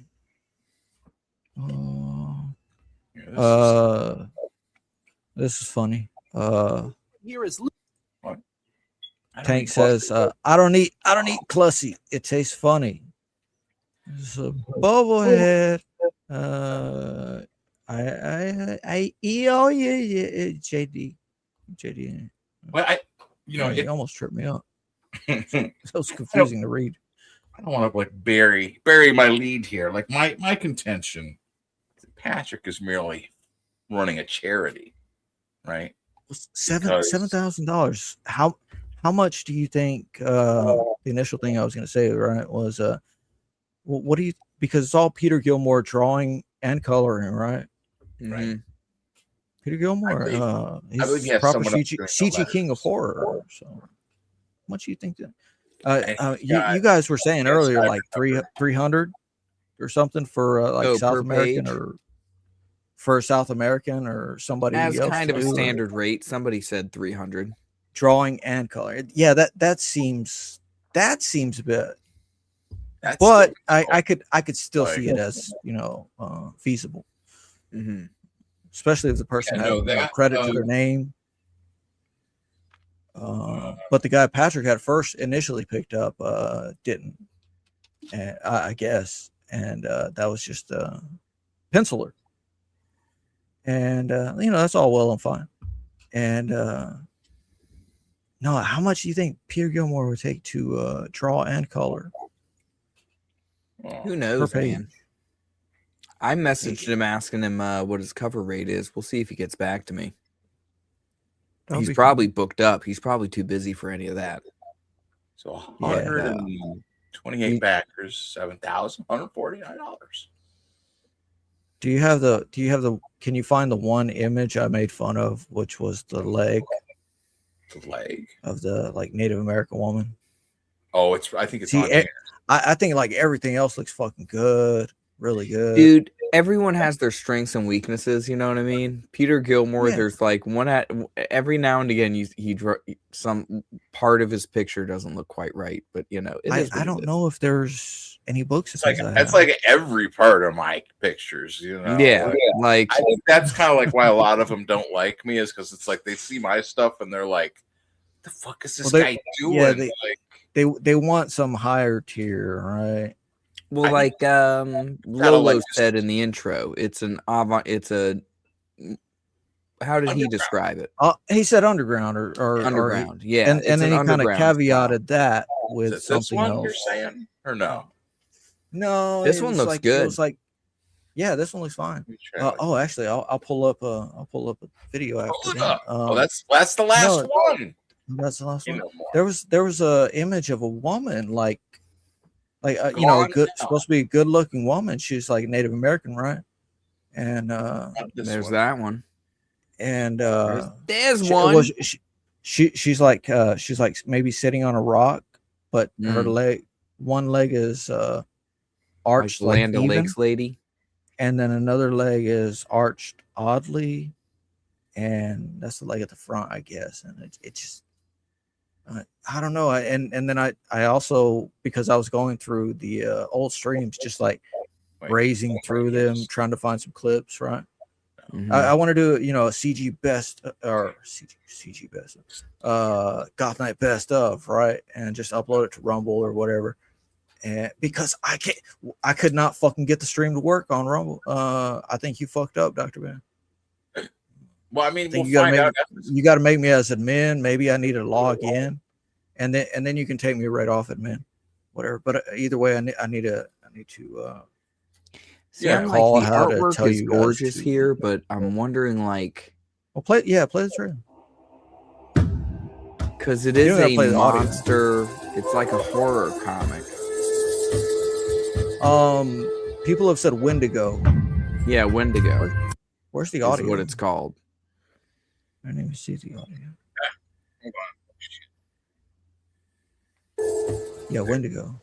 Or no. Someone and then somebody had said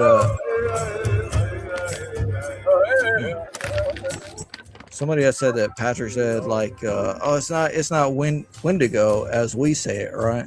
It's the Wendigo. But it's some other pronunciation. I'm like, well, you know, he is kind of like a little autistic in that way. That was the woman, I believe, that was some other pose. That I was like, nah, see, like it looks good from the top up, right? But and you know, I don't know how many pages this is, but you know, I can kind of relate to an artist in a way like you got ever how many pages to do. I don't think a Wendigo should be that muscular at all.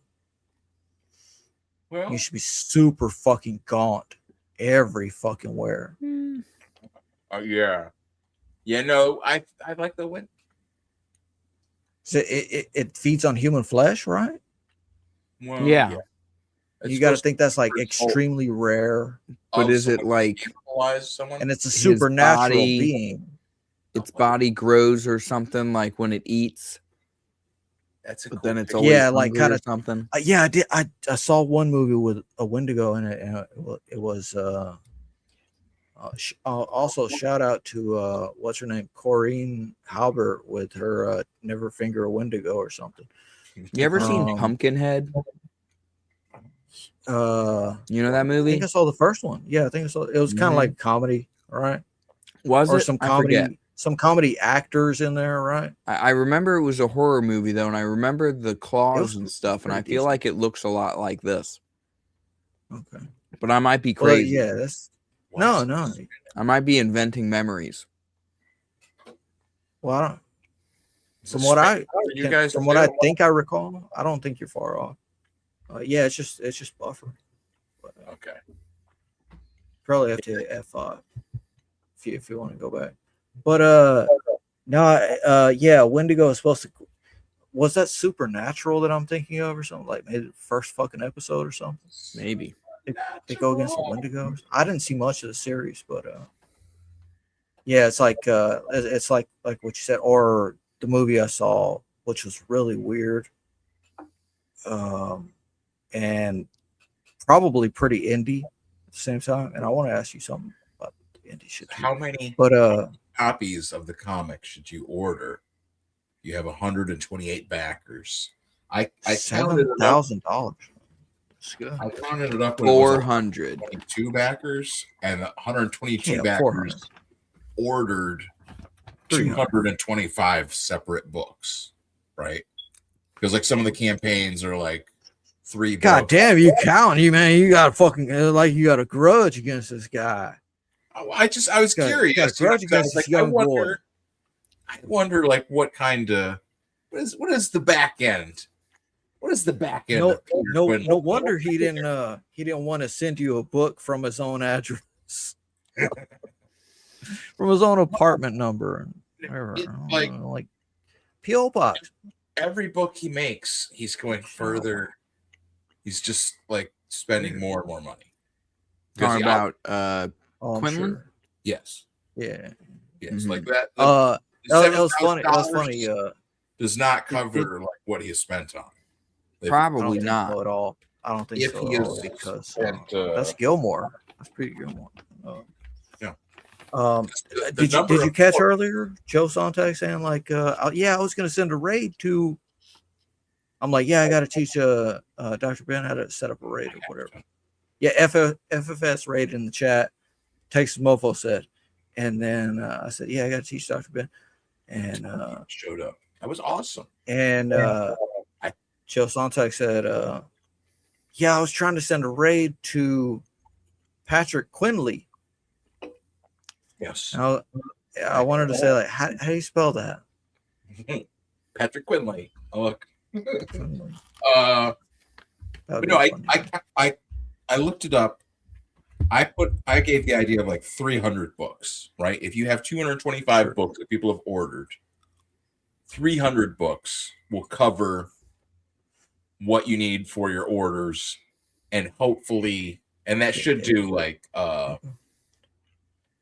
damaged items, potential damaged items. It gives you like 100, like 75 more for like lost books or whatever, damaged. Not including any you want to have just to have to be selling them, right? And that would be what is this? What is inverted at the proper feet, yo? $1,500, $1,523 for 300 books in color, like you know. So that leaves 7,100. That's what, 5,500 left for shipping supplies. Your bag, well, it's bags and shipping supplies to pay the artist and whatever, you know, any marketing costs, anything else, any other promo stuff you need to get beyond just the comics. Oh, you have a criticism in chat here. I just pieced it together. Don't highlight what this dude is saying. Just right. Well, it just says you need to learn gratuity. Yeah, you need to learn gratuity. Dr. Ben's still tripping over his $5. Yeah. He tipped on my comic. And when Patrick refunded him, he didn't get that $5 back. Wait, why did Patrick refund you? Because he didn't want to ship from his own house, from his own apartment. Number specific, like letter or whatever it was. Scared. Weird. Scared I would come to his house. Yeah, it's like the murder thing and such, and more than that, you know, right? Like very odd. Like all the time I don't know you. So you wanted him to send you something from his house? No. That's where he was shipping everything from. I got his address. You know, when he sent me the book. Everyone that gets anything from him gets his address. But then when Dr. Ben ordered the book, he decided not to send it from to refund it instead of sending it from somewhere. What the hell? What? Well, that was he didn't want to get a PO box. The Commando show, right? He didn't want me on the Commando show, and was not going to fulfill my comic either. I'm not going to send you the comics. Kick me off the show, and I'm not sending you my comics. I'm like. Yeah, that made it a kind of a fine point right there. And he's like serious too. Like, I don't know. I don't like. What the hell? Why? You've made a number of jokes about. He's weird. Comicsgate creators. You made jokes about Frog Tony. Oh no. Yeah, I remember. Yeah, made a joke about who was the other one? Was Frog Tony. You call it J Bomber, Gay Bomber. Because he got upset about that because he groped Shane's butt. Oh, the Brian, what was his name? Brian Christgau, right? Mm-hmm. Was there also I made a joke during Ethan's stream where he was talking about this Brian Christgau, saying like he didn't want this or that or whatever, right? I mean, Brian, they're all at the party, at the after party, after the convention. Ethan, Grant, Noel, everybody's there except John Malin. John Malin is over stuck in Detroit, right? What did you say about Crisco? Yeah. And it's because it's Crisco, it was John Malin's birthday, right? Or whatever. And So, Ethan Ethan's had like, let's did a all live sing stream. happy birthday. Let's sing to Yeah, him. let's We're all on the sing. live stream. Let's sing to him. And Brian Crisco yells, Did he yell? Did he yell or did he just refuse? I don't know what it was. It was like you could hear him in the background. I ain't singing to him. You know, like I mean, not like loud, like loud enough you could hear it like in the stream, but it was like in the back. It's a bunch of people in the middle of the night, like after a comic convention, drinking beer and smoking cigars. Like, Yes, cigar specifically, like cigar. But so that's what I'm saying. It was like months and months later. This was brought up again by this Brian Crisco because he was like mad about it, and it was like just the dumbest thing. Like, well, you know, Ethan didn't do this, and he didn't promote my comic, and this and that. And I wrote this long like message in the chat, right? I wrote Ethan Van Sciver took Brian Crisco up to a top of a mountain, showed him all the comic shops in America, and said, "I will give all these to you if you sing Happy Birthday to John Malin." You know, and Brian Crisco refused.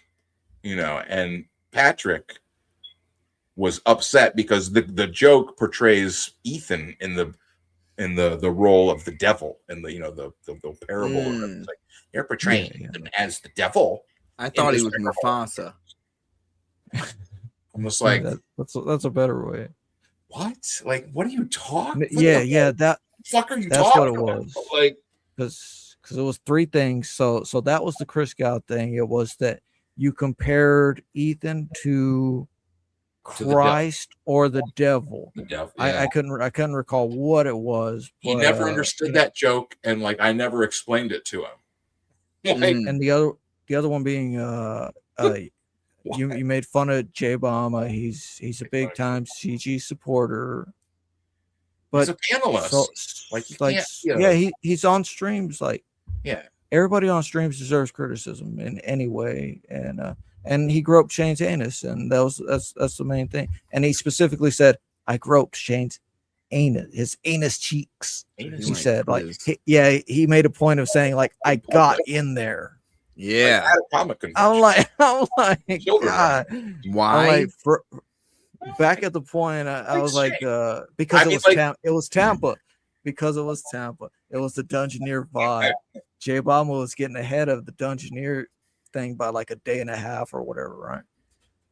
And he's a married guy or whatever, right? But I've been on stream with him a couple of times, maybe just once, I don't know. But on one of BTM's streams or something, one or two. But I was drinking, and I just kept calling him Gay Bomb for no reason. and then I'm like, I'm spilling my drink, and I'm like, God, what a fucking mess. And I'm like, I keep accidentally calling him Gay Bama. You can't stop saying it. No, I was doing it on purpose. So Gay Bama. What do you think about that? Because I think about that, Gay Bam. What do you think about that, Gay Bam? Yeah. I was just asking him like various things, like, what do you think about this, that, and Gay Bama. Yeah. And the Frog Tony thing was this is you were making Frog Tony jokes. How long ago was this? I Dr. Ben was like, was it 2 years Dr. ago? Ben bullied Frog Tony at some point. I don't know. But that was the thing Patrick had said was he's talking or he's starting shit. And that's what he was telling me. Like, he's starting shit. And then he gave the 3 reasons. And it's been a long ass time, so I don't remember him fucking straight. Yeah. It's like it was at the time I thought it was a joke. Like, he was explaining he was mad, and I was just like, I couldn't take it. I still couldn't take it seriously. You know what I'm saying? If you're like, you know what, you need to be like pretend that this is serious and that was a big deal. And you know, Everybody was serious about it, way too serious.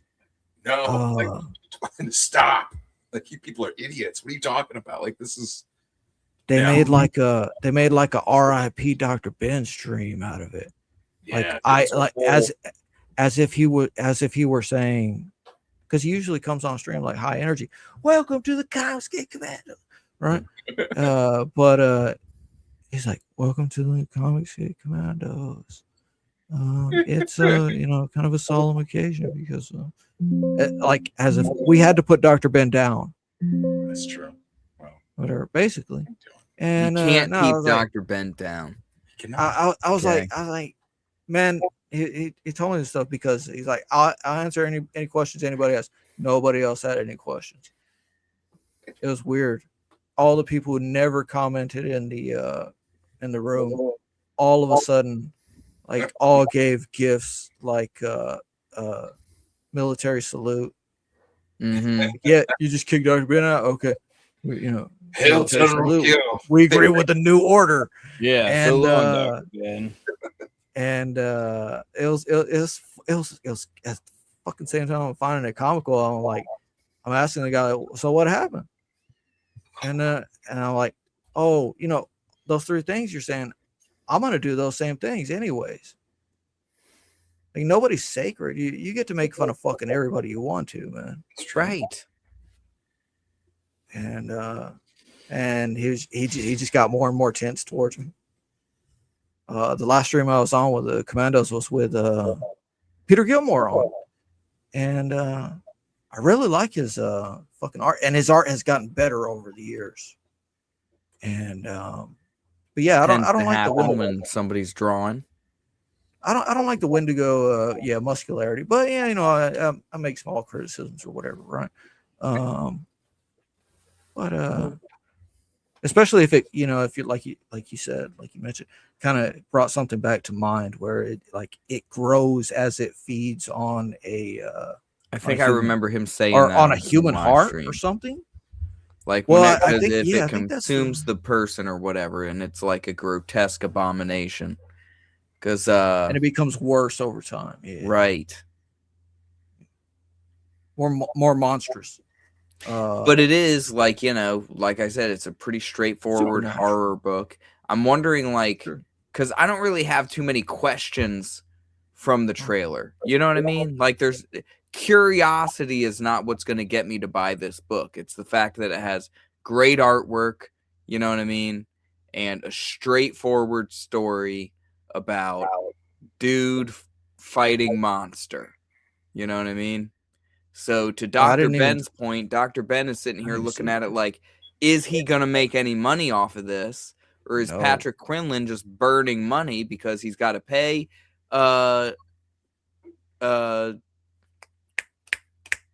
dude whose name I just said.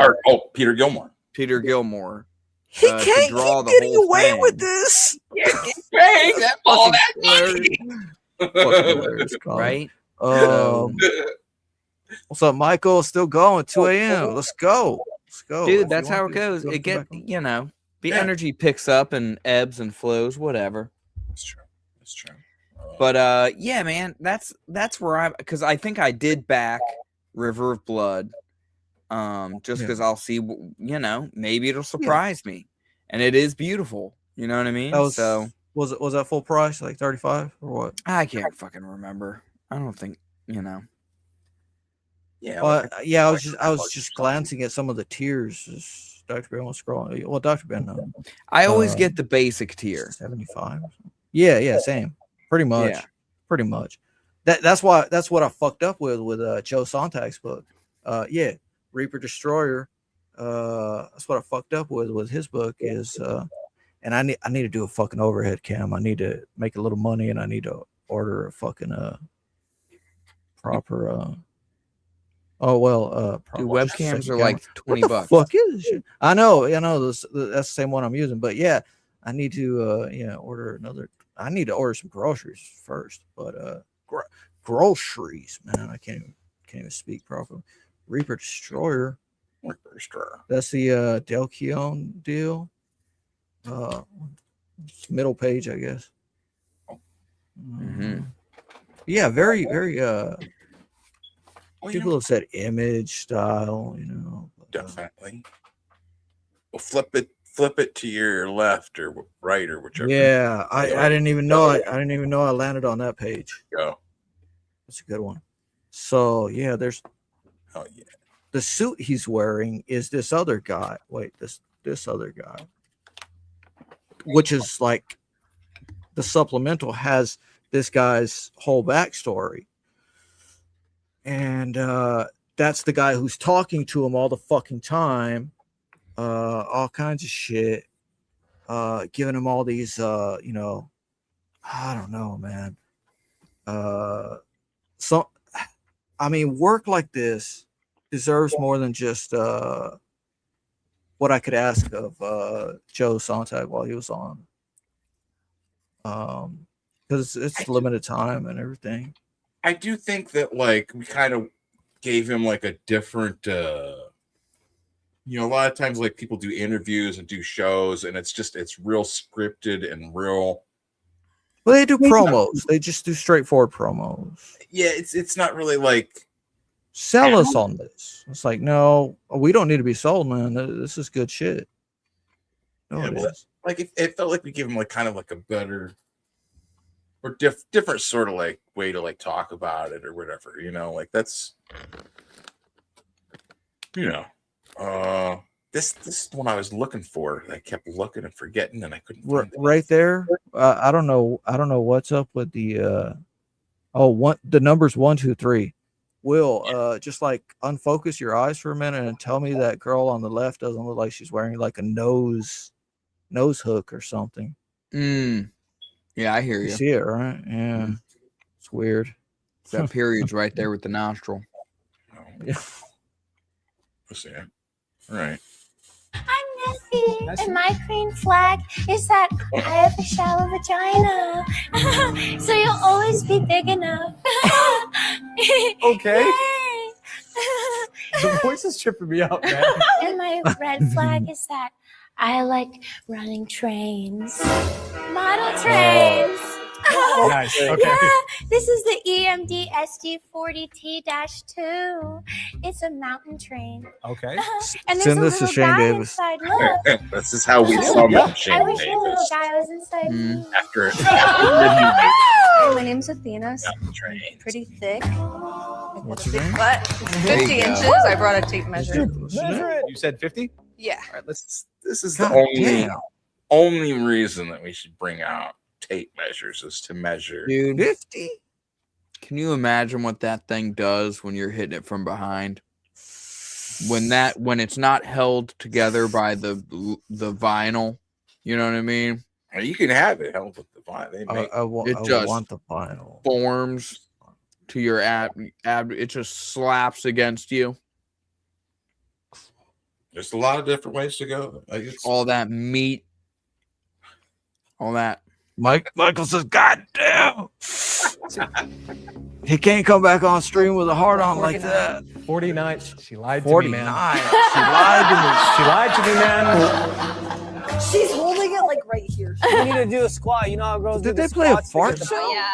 Oh yeah. Oh, That's And a they didn't get fucking mad. degenerate, man. They didn't get mad at the fart sound. They all She Well, doesn't have a fake No, ass. they does added she? that afterwards. Yeah, Will knows. Fucking. There you Snap. go. I would say Oh. if I had a red flag, it's probably that I'm a bit of a hypocrite. I can do whatever I want, Oh, and you ask for permission to do literally anything. You want to breathe? You ask. Oh my God. fuck. You want to eat? You have to ask. I I own. kind of like the one that said "fuck" Good boy. way more. And a green flags, aftercare is a must. I'm gonna take good care of it. Yes. I like that a lot. I'm not gonna lie. I like that a lot. I didn't expect that. I've never had someone bring out a whip, but that was actually really attractive. I think Holy she's a voice actor. And my green I might have seen this before. Yeah. Okay. Thank you for reminding me. Yeah, I'm gonna look up her fucking OnlyFans.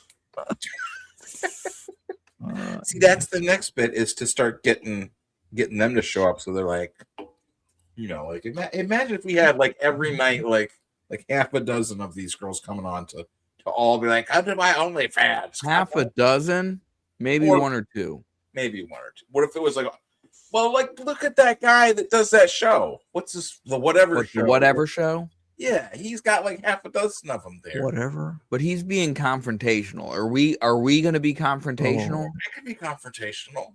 Are we going to call them out for their lifestyle and for their hodom? Yeah, if that's what it takes, I would do it. No, because I will never discourage it. Well, like Okay. what like this is the thing too, is he's got people.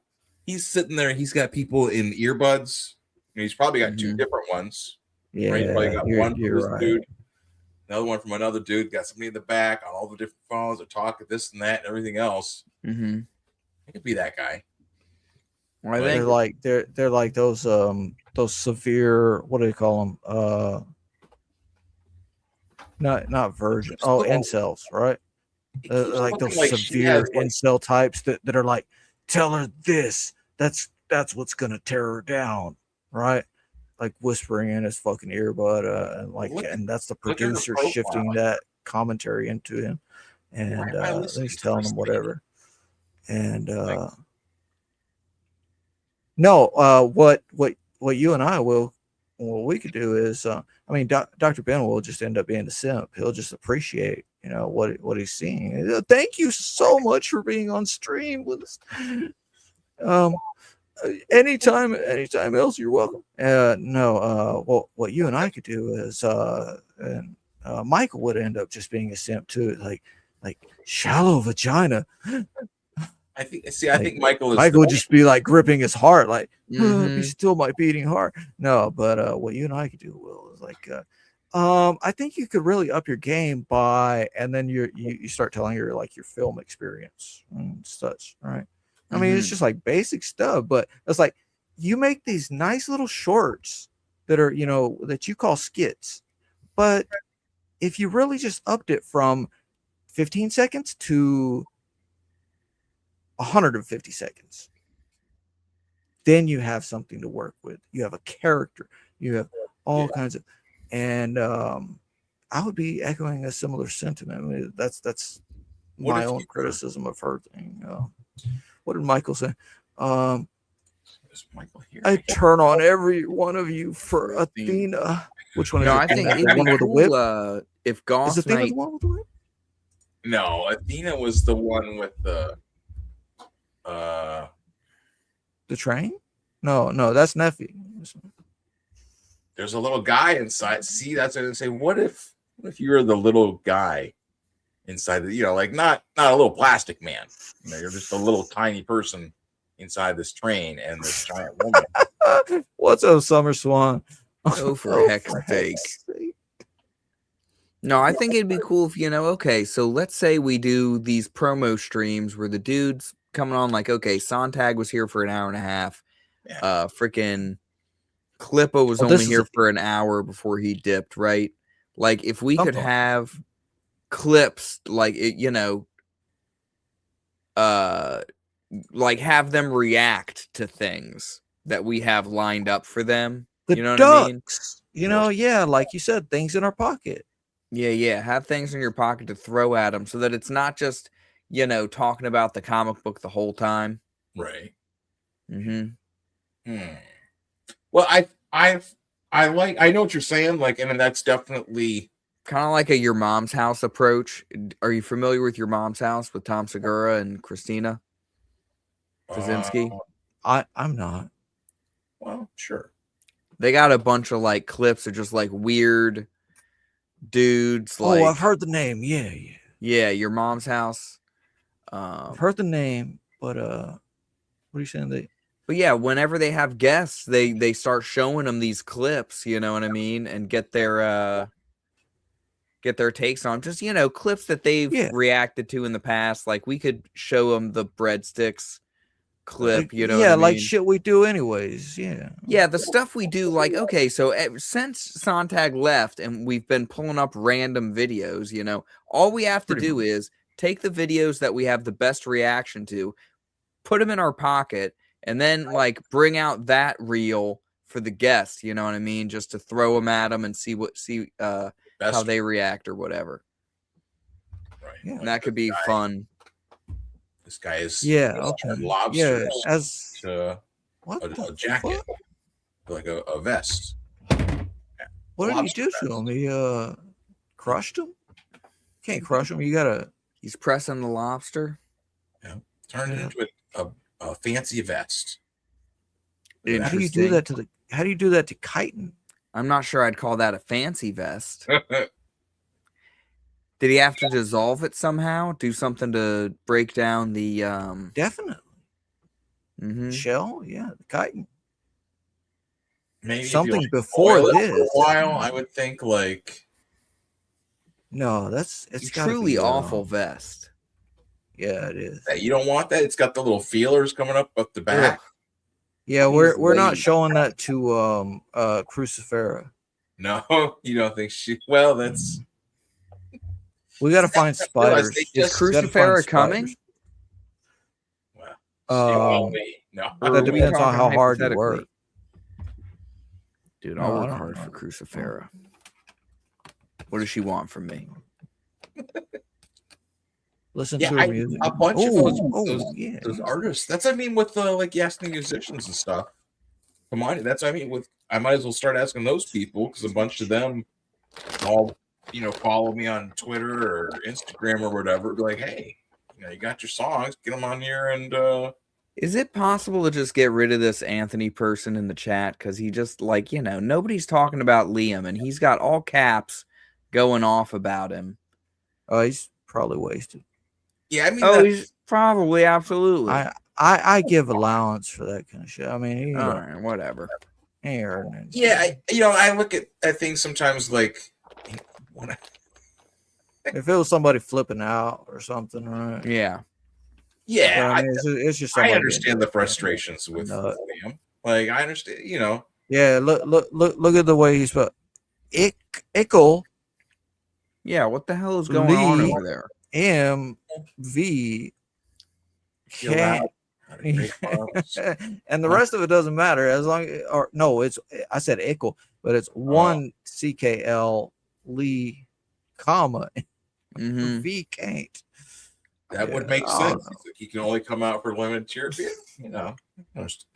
Oh no, man. What if this is like Liam's handler?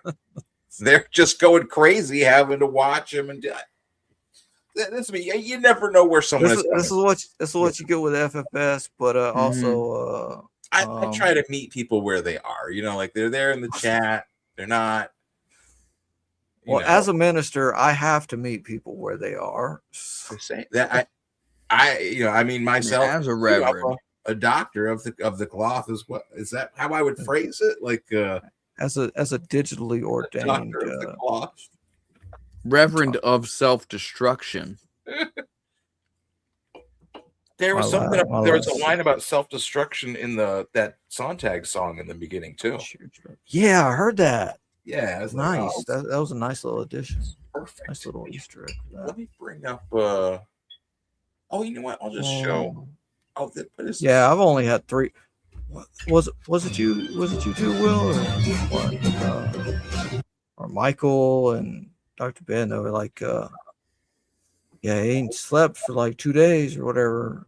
Man, it was me that was up all night because I freaking almost got punched by some 250-pound gorilla at work.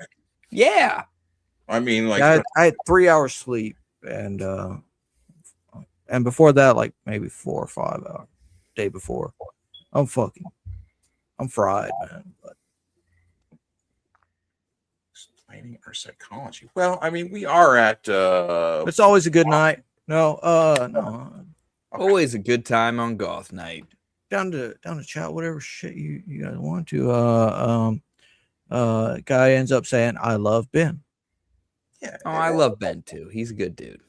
Yes, he definitely did not murder anybody. He did not beat anyone to death with a champagne bottle in a hot tub. That never happened. Not true. Not true. Yeah, you saw the did you see the no.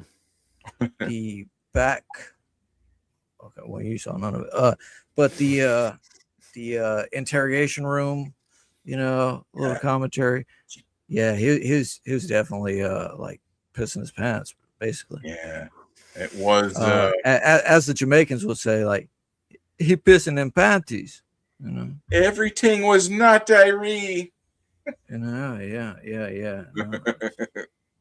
Fucking shit was in jeopardy completely, man. And there's this weird ass part about the doll. Yeah, like that is the thing with it, is like there's so many parts of it that's just like weird. Based on a true story. I should click that link you sent me and finally watch it. It takes me forever to get around to anything. It's fine. Finally into the world that was too terrifying. I'll just make sure you got an ad block or incognito or Oh, whatever. I have layers. Okay, good. Of protection. YouTube. Yeah, I don't know what's on the fuck side. Yeah, that's what I was watching Mortal Kombat 2 on. And what's his name? The guy that played Judge Dredd. Carl Urban. Wore the helmet. Carl Urban. As Johnny Cage. Was he any good? It's a strange choice. I mean, so I was just like, this is just strange. But then I didn't finish watching the movie. I only got to halfway, and then I'm like, oh, Will's streaming. Let me go over here because I don't know what this movie is, and Shao Kahn seems pretty fucking solid, and Kitana does too, and Raiden doesn't hit me like 90s Raiden. Cody was saying something similar, but dude, 90s Raiden, the first Raiden was great because it was Christopher Lambert, and then they fucking switched James it up Remar. and got some random dude. Who was it? James Remar, Dexter's father. Is that who that was? Yeah, that adopted is father, who that yeah. was. Jeez Louise. Man, what I mean, look, the way I see all these movies, all these shows, it's like the character carries over at some level. Mm-hmm. Like a lot of people are like multiverse this, whatever. I'm like, no, just the energy. Yeah. Keep up that energy. So they decided not to give him, because Christopher Lambert had his hair long, you know what I mean, coming It was good. down. Yeah, it's really and then fucking good. freaking the second movie, he has it like put up in a ponytail, and you can see his like he's got some thin little girl neck. What, James Remar? James Remar looked like, dude, they needed to help him out. Yeah. But he's I don't know. I don't really remember now that I'm thinking of it, I don't really remember him doing much other than like We're here, ladies and gentlemen. playing the character. We're live. Mm-hmm. I forgot to take us off before we went live. Ladies and gentlemen, welcome. Wait, pause it or something. Anthony says we're cool, so that's nice. The guy said, thank you, all you goys, for the discussion. I appreciate you calling us goys. I appreciate your tolerance. All you cool. goyim. Yeah. You cool too, man. Yeah, keep it real, keep it chill, and we are all goyim, right? And Cody's there, says later Anthony. Yeah, I am. I don't agree with the sentiment of goyim, but that's a whole ass other topic.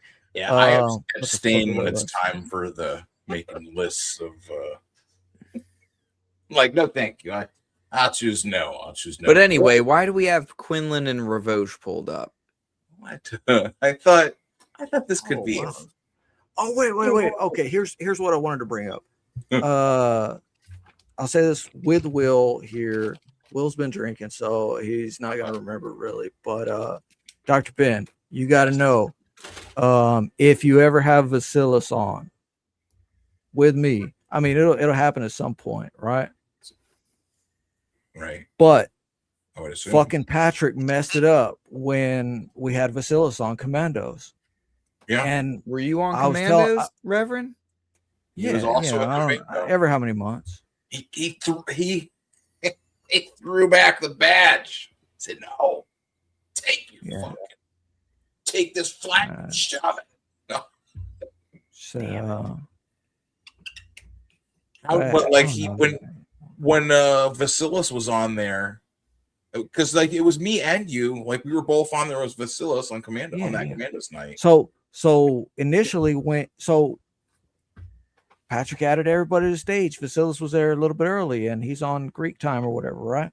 But everybody was there, so he added everybody to the stage, and he's like, "Oh, everybody's here." Like 20 seconds, and okay, I'm gonna remove everybody, and then start the show, and then just does it. And I'm like, "But what?" All right, removed. You fucked up a great opportunity I had. So I'll say it right now, right? You get Vasilis on at whatever point. I have to be backstage with him before or just in messages. Like I just got to tell him, like, this is the joke we're gonna do. We're gonna do a joke from the Doom generation. I'm gonna say, wait, what's your name? And he's gonna say his name, right? And I was like, that's kind of hard to pronounce. Can I just call you V? And I need him to say, only if I get to call you Nut Liquor. What?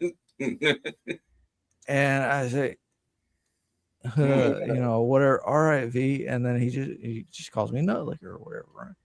And that's all.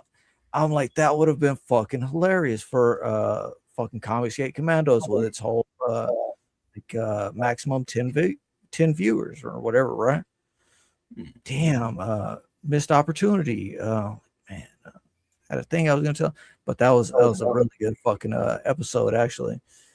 That would have been a funny one to show Will, and especially instead of anything with Paul Ravoge.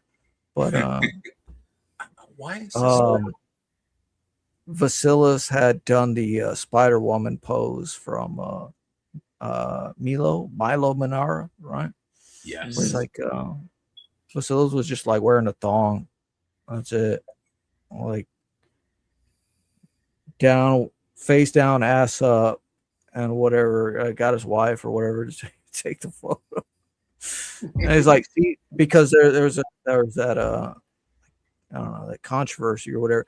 This is unrealistic of a woman to be able to make this pose. And he's like, right. no, Well, part of it woman was she was supposed to be wearing spandex, but that pose, like her costume, looked painted on. You know what I mean? Yes, exactly. Comic books, baby. Exactly. You know what I mean? This is why I'm here. But they're like, this is unrealistic. So this guy, this Greek guy, this fucking Greek nut, right, goes on. He's like, baby, take this photo of me, face down, ass up. Why'd they cover it Dr. with a Ben pulls that up logo? on stream. What? They covered it up with a logo. Get the Yeah, logo that's- off of there. It's fucking stupid. Spider Woman logo is covering up the best part. Put the Spider Woman logo where her hands are. Yeah, her fingers dude. are a bit long. There you go. There you go. Zoom in on Yeah. that one. That's the real art right there. Wait, what's up with the back? That's the what is it? It starts with a D. Domo. Domo. Doko. Yeah. I think that's Doko. Domo. The Domo monster. Dokomo. or something Dokomo. like that. Domoko. Dokomo. I don't know, man. Are we weebs or something? Dude, we might be. I just We're think just these are dumbasses funny. or something. I like all the weird stuff like in comics, like all the weird history and stuff, like like in Dark Horse, there's like one of the editors used to bite people. They used to call him Bitey the Clown. Interesting. Oh, right. I heard about that. And like Gentlemen, hey, I hear my baby waking up. I'm gonna take that as a cue to get off. Right. All right, Y'all bro. have a great night. Peace and Always love. a great time. Thank you, sir. Oh yeah. Yep. Right. Well, No, next thing I was gonna say was, but yeah, Dr. Ben pulled that image of Vasilis. I can't find that picture of him now either. We'll probably have to go. It got deleted. It got banned. That's what happens. Like, you can't find like old like articles from news sites, news things like change where they're at. Yeah, they do. And oh man, I was Michael saying 90s rating was the fucking Highlander. Fuck yeah. That was great. Okay. Yeah, you got to think about these movies as if they're like each character in the movie, like they carry over something from movie to movie or show to show or movie to show. So the Highlander, not the Highlander, but the guy who was the Highlander, because he could change, Raiden can change forms. So that ended up being Dexter's father. I don't know if you watched Dexter. He's a serial killer is what Dexter is. Oh, I should actually pull up some of his music. Yeah, he's now a musician. And I haven't watched the latest season of the show, but it was weird because they tried to incorporate some music stuff. And when he met his son that he had abandoned, he was just a guy living in some icy ass place, which is very poetic in the whole hellish sense, right? Living in isolation and kind of isolation, and should I play the he could not see his father, James Remar, who was Raiden, right? Who he had always saw throughout the series, but at the same time as he was seeing the ghost of his dead sister pretty much all the time, his adoptive sister. And what was I gonna say before that? I don't know, just you gotta think of these characters as they carry over. But no, about the fucking everything disappearing from the internet, right? Right. My cousin got locked up for like probably a year or more, right? One of my cousins, right? I got a lot of cousins. One of my cousins got locked up for some massive fucking speeding trip. He was really high on meth, right? And how much he had on him, right? All right, he's speeding down the fucking like I don't know, it's like a 40-foot drop off, right? Whatever. They blew out like maybe 3 of his tires with spikes, right? And so he was recorded on dash cam and the news article was titled something like "Sparks Fly as whatever happens," and it was like on the 3rd or 2nd of July or something, or 5th or something. So it was, fucking synchronicity, right? But it was just a fucking beautiful sight. Sparks flying out as he's still, he's in a small truck and he's not going like all over the road, but he's still going really like 80 miles an hour. And he gets to that point where it's a massive, pretty much bridge, right, downtown, and he's about to he has to get out. They've already shot at the vehicle so many times, and he gets out. He said, later he says, yeah, I threw all my shit over as hard as I could so it would break and they wouldn't have, whatever, right? I'll do it. That's all you gotta do. And Spray it. he climbed onto the outside of the rail. He's like, I thought they were gonna shoot me. I figure if I'm on the outside of the rail, they're not going to shoot because then I'll fall and die.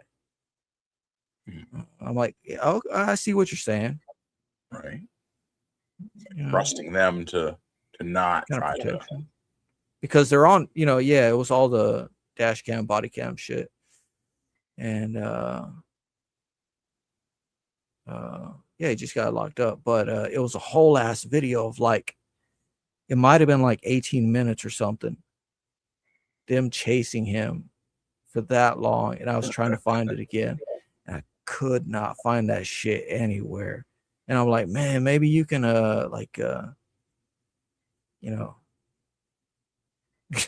contact the police and be like, I need that dash cam. Get that I'm like, body I would love to add that to my streams or something. I'll pay you to add that to my stream. Yeah, you gotta Because he was file looking for some money at some point, and I had a little money at some point. Oh, man. Yeah, you gotta file the Freedom of Information request. Real shit. I really wonder what Omer was thinking when he drew this, because this is something he drew live, right? Yeah, he was drawing it for a little while. Like, I remember seeing him. So I wonder if he like said aloud at any point, like, and this guy's coming out of her butt. She's just squeezing him out. You know what? And this guy, he's looking right up at her butt. And he's thinking, "Oh my gosh, I have no say in that butt. That's beautiful. I love it." And I gotta put X's in because it's pretty much dead right now. Look, his tongue is sticking out. He's barely clinging on. She was gonna shit him over a hill, over a cliff.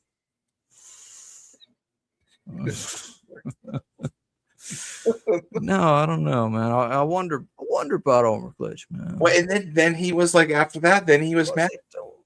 Like, he made all these pictures, which, I mean, I love all of them. This is the back, I put it on the back cover. I wanted to show him that, hey, I loved your picture. So you recolored a bit of it, right? Or well, something? I just kind of like enhanced the color, like, I made it. I don't better remember what you said. What you had said. I doctored it up. Yeah. Like how, look at the background, kind of looks like a tie dye or something. Is it his was on what paper? Does it show? Was it on paper or was it digital? Or both? Paper. Yeah. Yeah. Well, yeah. I mean, he drew it on paper or whatever the hell he drew on, some kind of hard paper, right? And then he watercolors really fucking well too, but at the same time, so that's his original. Oh, that's the original. Yeah. I remember you saying that. You got the original on the inside.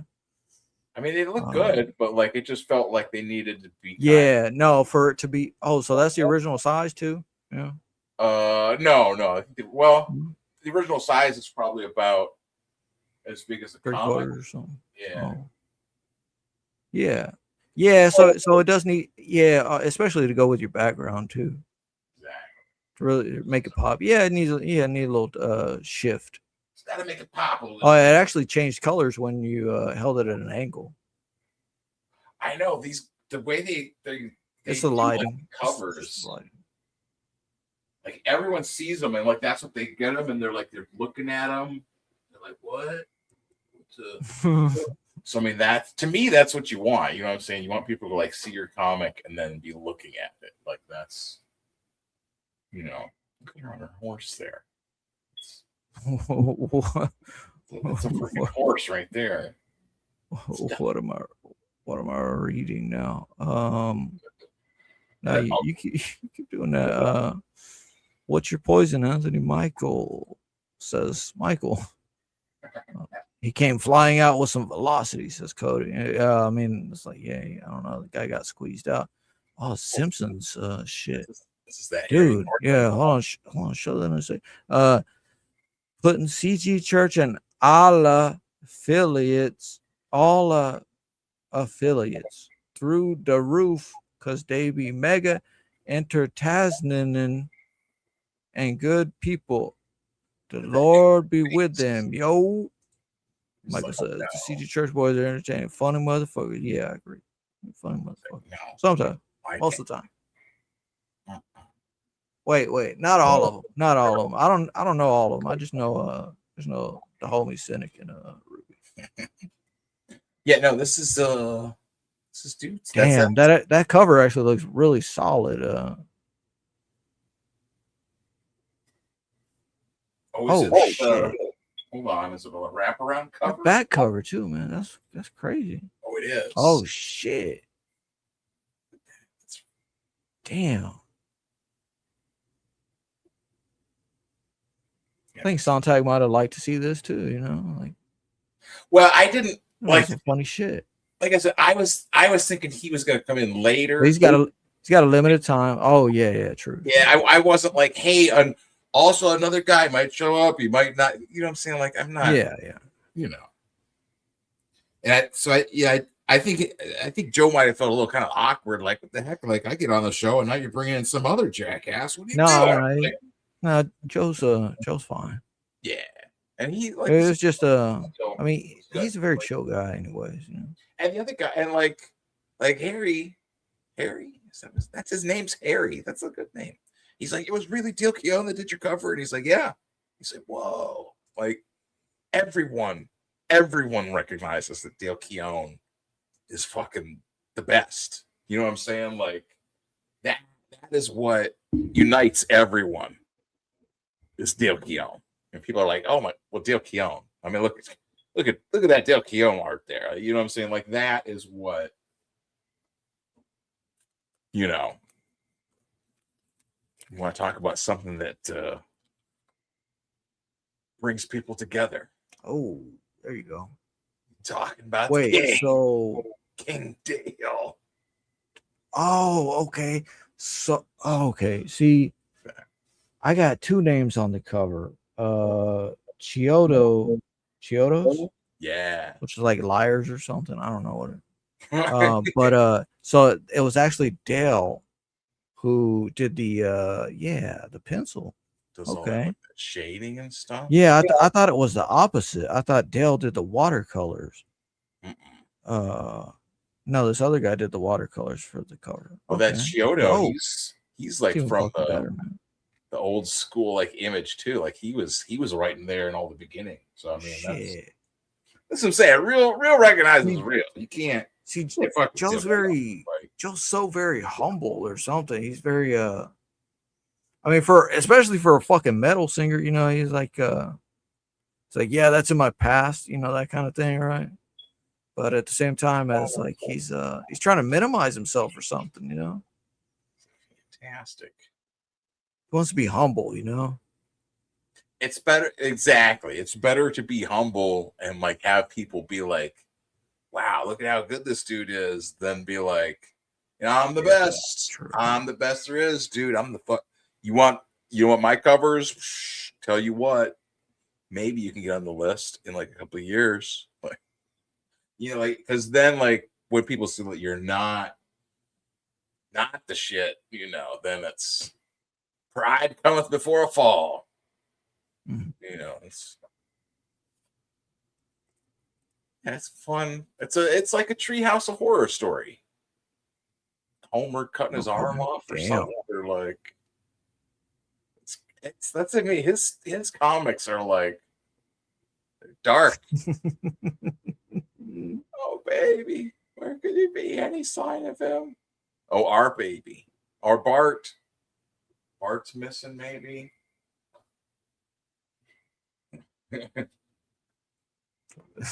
One beer left. Bart's come back for his ghastly revenge. Like that's. I wish they stopped making Simpsons comics too. You know what I mean? Like they used to have like Simpsons. They had like a whole. Dude, I haven't seen a Simpsons comic and they always had like indie and like underground style like artists doing pages in there. Yeah, like he was posting this on like Instagram, and for a while, you know, he'd like post a couple panels every other day or whatever. Right.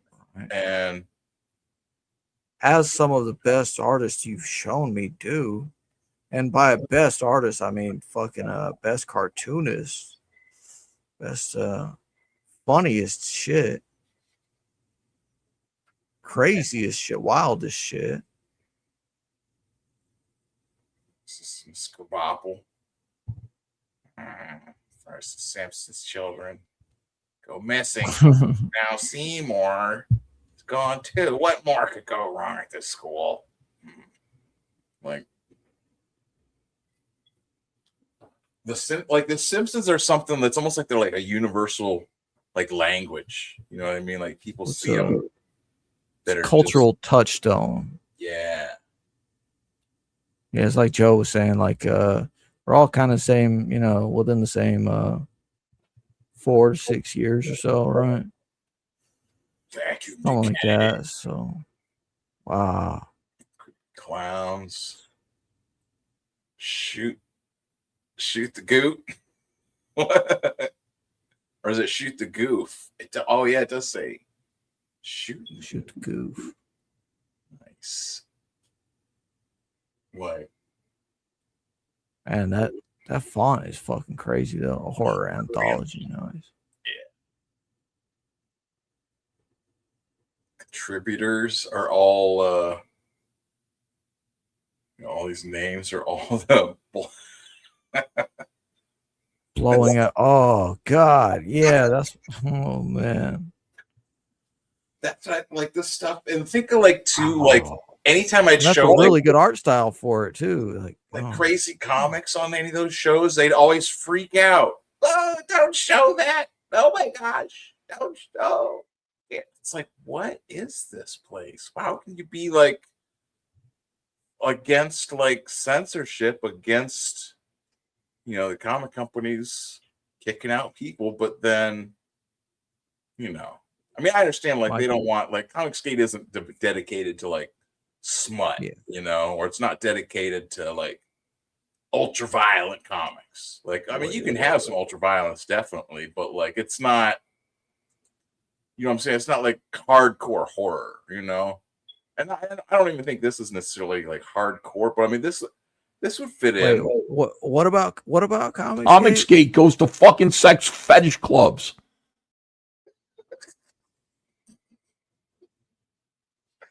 You don't know Comicsgate. No, you don't know. Michael asked, you guys dig Life in Hell? I got that one. I got on that shortly after The Simpsons premiered. Yeah. It's like the comic strip. Is it the comic strip he did before The Simpsons? Oh shit. It's like weird like rabbits and stuff. It's like I don't think I've seen it, or if I have, I don't remember. Oh man, they found a cave. Oh wait, no, there's something in there. What's going on? Yeah. Okay, hold on. Summer of '93. Oh, this is Pat Alicio.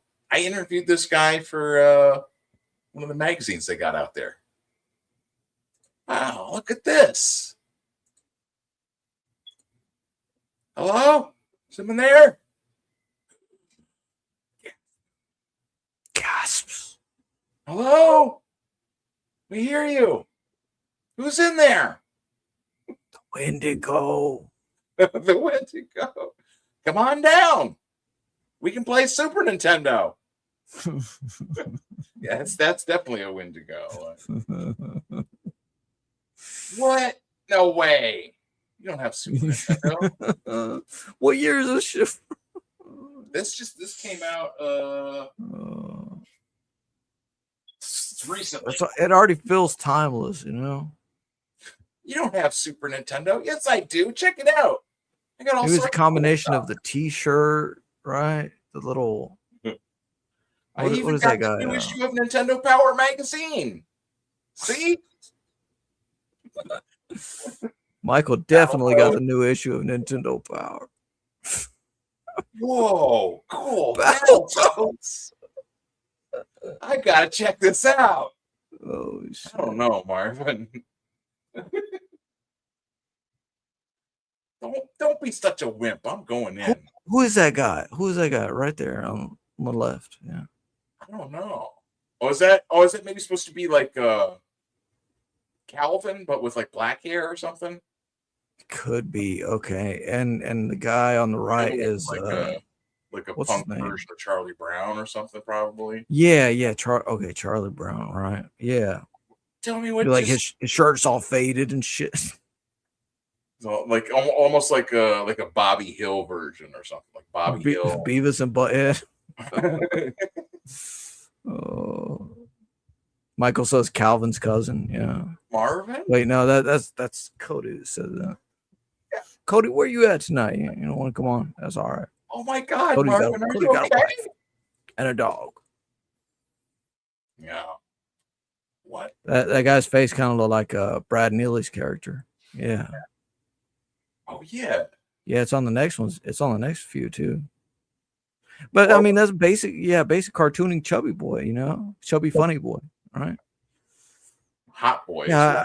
But the girls. See, the PC. I love the funny books, man. I love the funny books more than Marvin. like answer somebody. me.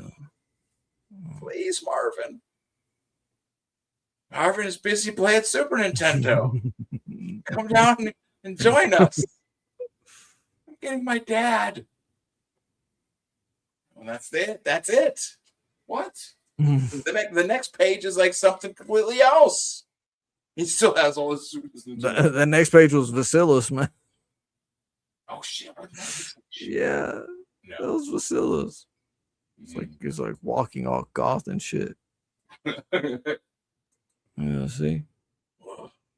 Jared Twig, lick my butthole. I don't care. That's definitely a Vasilis character, man. Like I was like I talked to him to get the cover, send him the money, blah blah blah, and then he was like, "What? You'll have to send me some reference," but I'd send him the comic as a PDF. Yeah, I was like, am I supposed to like tell him what to do, like what to draw, like what am I? I was like, no, like he's somebody like him. You let them do what they gotta do. Right? I mean, I was like, what am I gonna tell him? Like, draw a really cool picture of my vampire pig lady. What is Michael saying? He's gonna have a Nintendo Power cover made out of clay for his comic. Oh, like how they would have those like claymation kind of covers and stuff. If it's claymation, that's pretty fucking cool. But if it's like a fucking cuneiform tablet, I don't know, man. Nobody's here to defend themselves. I can talk whatever shit I want to. Wow, yeah, this is some Vasilis shit right here. Look at that. Just add psycho colors to it, right? Wow, dude. That is the thing. Like black, I love black and white, but that's like crazy as shit, man. And this is this Harry? I'm not sure who this one is. Let me see. Oh, okay. I mean, it might be. Damn. This dude's got fucking skills. The wife had people over tonight. I told her next week is Goth Night, so I'll be on. Okay. Okay, yeah, Cody, I think you like Godfo. I think if I were to take a guess, any length of time. That's Pat Alicio. Is that one I okay? Recognized, and I saw the one after that one. I saw the name, that Nick Ruby name on the next one. So I would guess that it's maybe this Chloe Burt. This would be my guess. Contributors. Like, man, that's a fucking hell of a fucking page. That's great. Yeah, I mean, like I love black and white art, but there's only so much you can get with just black and white. You know, like once you start putting color in, then like you can get so much like creepiness out of just parts of, I mean, like just such a small part of the image is so much creepier with color because it's it just does so much more. Like it's like the visual medium. Pick a specific cover. Who did the cover? Does it say? It might be somewhere like actually on the cover, just like hidden. I don't know, man.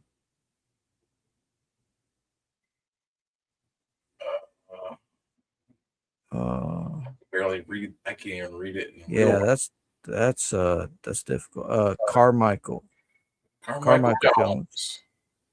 Oh shit! Hold on. Oh shit! Wait. Let me do it. Yeah, let me do it. What take it for a spin there, Sonny. You get take these keys and take it for a spin around the block somehow. Oh, here's a good one.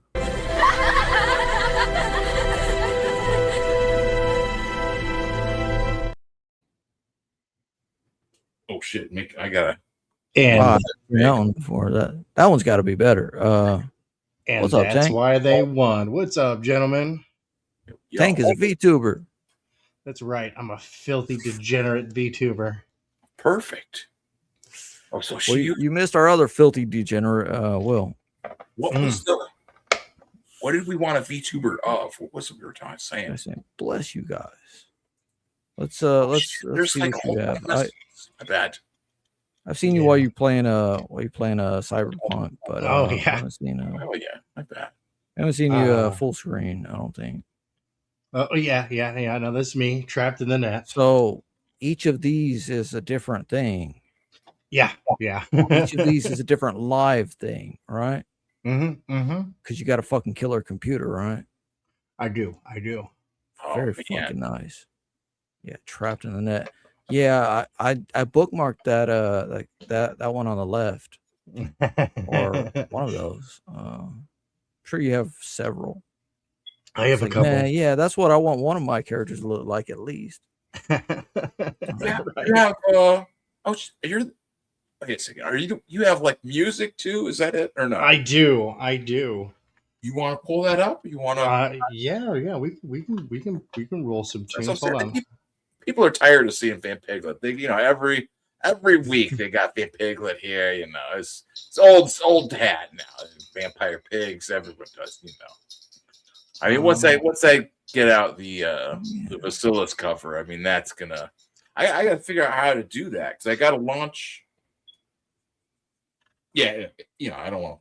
I got to figure out how to make things on a thing with that doesn't make any sense. Figure out how to do things with things. And here Tank has about 18 things on his screen right now, and he's about to add about 4 more. I thought oh, there we go. It's the low volume. There you go. Of the album, so that way you can easily turn it down. And I don't think I wait. I got it. No. Yeah. Oh yeah. There you go. Huh? Ooh. I had How long fun is with this. This is good. What thing comes on after I'm off? Dude, I've been beating my face against this computer for like the last half hour trying to get my VTuber avatar to work in my studio, and I was like, oh my god, because I just did major updates and updated all my drivers, got new firmware, new security updates, all of it this last weekend because I got a new hard drive. So, yeah, I finally have space to put things. I can stop crying. Well, how big's the hard drive? This one's I've got a 12 terabyte external. God damn. Oh, external? Yeah. What, external SSD? No, I'm not rich. I don't even know how much that shit would cost. 12 gigabytes. Dude, that costs at least 3 dozen eggs.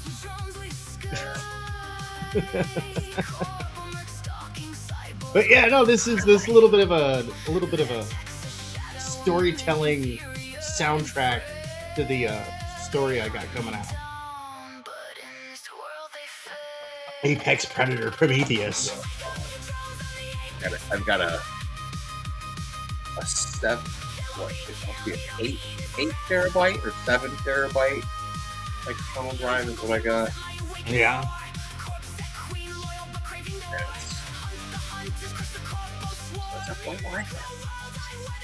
My problem is that I'm not like as tech savvy as I probably should be. Honestly, I have a computer. I have like all the different stuff, but like I only know how to do like the things that like I need to do. Like, making other stuff is like okay, you gotta sit and figure out like how to do like animation. Like you can do animation with Clip Studio Paint. But, oh yeah, I did. I did some animation with Clip Studio Paint. Let's see if I can. Where do I hide these things for myself? See, this is how I got the nickname of Ferret. I'm always hiding stuff for myself, then getting super excited when I find it. See if I go. Is that it? There it is.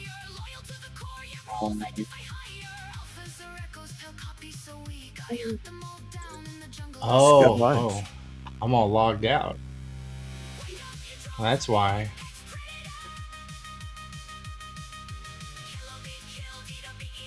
Starting back from zero, right?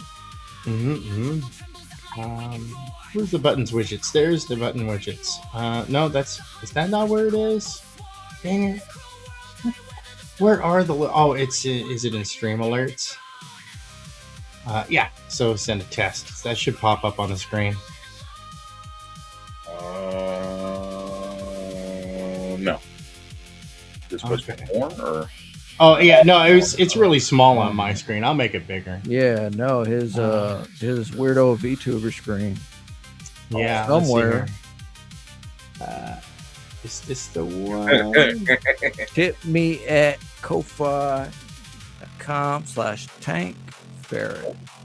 All right, so let me. I'm gonna make it big.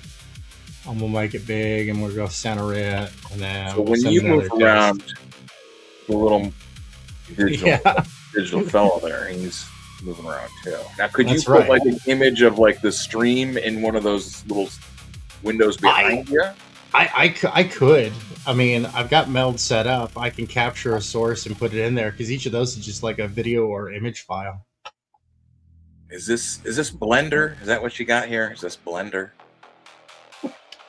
Which one? What? Blender's for like 3D things or something. So there we go. See, there it was. There it went. A little animation that pops up on screen. Yeah. Yeah, I did that. Yeah, in, yes, you know. Here, I'll shoot it again. But yeah, how many frames is that? How many frames? I don't rightly. I did it at like 15 frames a second. Well, you got a new tip from someone. Hey. Well, no, I just did another test. I did a test. Nobody ever gives me money. No, we got you your first tip on it. People giving me tips. But yeah, no, if I do get a tip, that pops up. It's cute.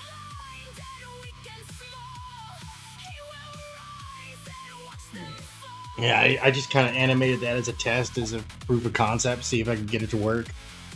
I wanted I want to do one that's got like locked in transparency values, like alpha, so that way it's like a little cutout, right? Yeah, that would be ideal, right? Then you gotta put some colors that pop. Right.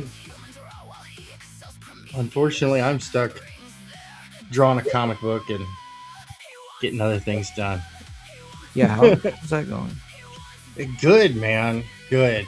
I've just gone through the whole script to kind of get like good pacing of it. I start on the breakdowns tomorrow. Then I send those off to the editor, and they look through everything, make their corrections, et cetera, et cetera. And then we go to the next phase. Then I actually get into like, once all that's approved and the book is right, like the story flow is going to look good and all that stuff, then I get into the rendering side of things. So it's like, okay, does any of the rendering need to be fixed? Do I need to change details? And then go into the inking and, step by step, editing pass. It's not bad. Like it's just because this is King Leek's inaugural launch, and it's his flagship character, so we really want it to land well, right? Yeah. So got a good staff, and then once I get all the black and white work done, it goes off to Armand Strange, and he colors it. So what are you looking at in terms of work, in terms of pages? It's 57 pages. Okay. And I just got done. Like I said, I just got done thoroughly going through the script, and it doesn't look like I'm gonna have to like suggest some edits on the pacing. It should work out. It should work out. And that, that's why we go to the red pencil phase and just make sure, like, all right, cool. Is this all on board? It's just how I work with writers. Just a little like, okay, are you sure that you really liked this idea? Because I did your idea, and I don't like your idea. Yeah.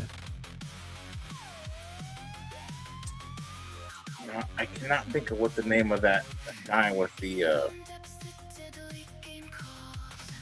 We're saying, we should like figure out how to bring up stuff that we're like always like okay, what do you think you new on the Goth Night? Huh? Well, what do you think?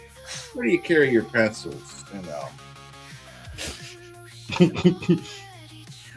bring up the guy with the rat. Actually, now that you mentioned that, I just found this old ass. Oh, look at that! You see how old it is because it's what is this, old pencil. Polyurethane.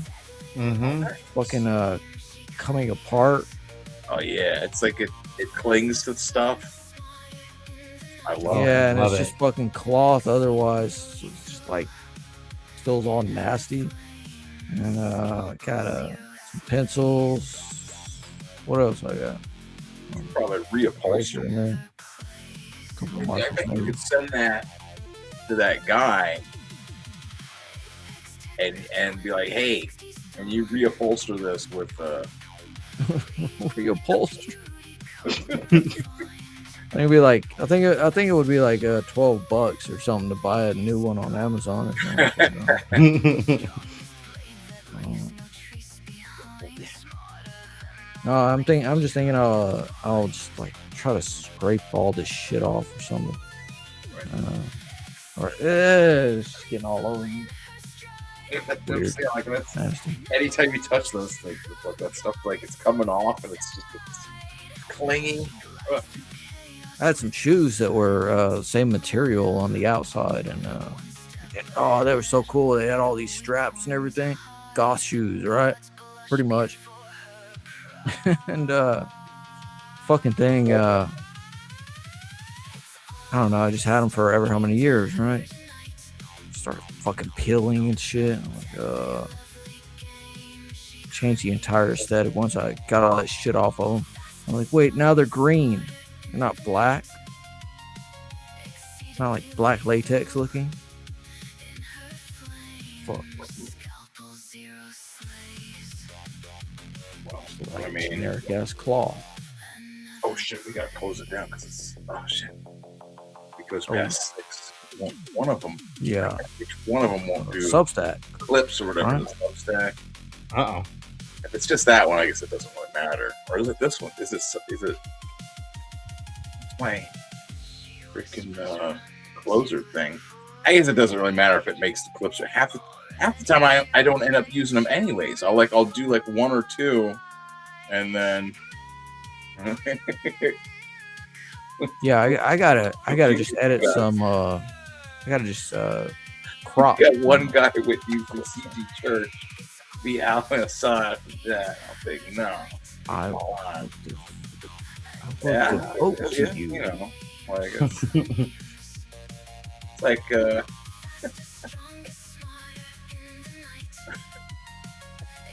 yeah, my end outro thing I said is like 8 minutes. I don't know.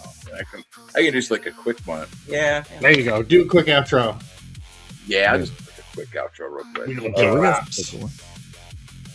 All right, guys. Well, heck, thanks for stopping by. If you're new to the show, click the subscribe. Check out. We got other. You want to come by next Sunday, Tank? I'm going to try and make it, man. I've been getting my schedule squared away. But that's all right. Required. Yeah, we got. I guess we got Godfo coming on next week. Oh yeah. Next Sunday is Godfo. If you've ever seen his stuff. Oh. Yeah. No, I'm familiar. It's be a good conversation. Big anime dude or not anime specifically. But, all right, what do we got? What do we got under like 3 minutes? I just set it to the it's King of the Hill exit. It's good. Oh, 30 seconds. Let's get us out of here. Yeah, like you check out the show. Check you're on Rumble, go subscribe to Rev. All the links are in the description. No, that didn't work. It didn't work on Rumble though, so. Getting out of here. Oh, hell yeah! Shout out to Gnarly Manga showing up, doing the thing. Heck yeah, man! And the Will. Where's the Will? There's the way. All right, Subjugate. What's up, Kobe? And Tank Fairy. Tank help us get it across the end here. And yeah. Tankfairy.bandcamp.com. That's right. Yeah. You can find me on X at Spare Tank. Oh yeah. I'll okay. Well, stick around and we know.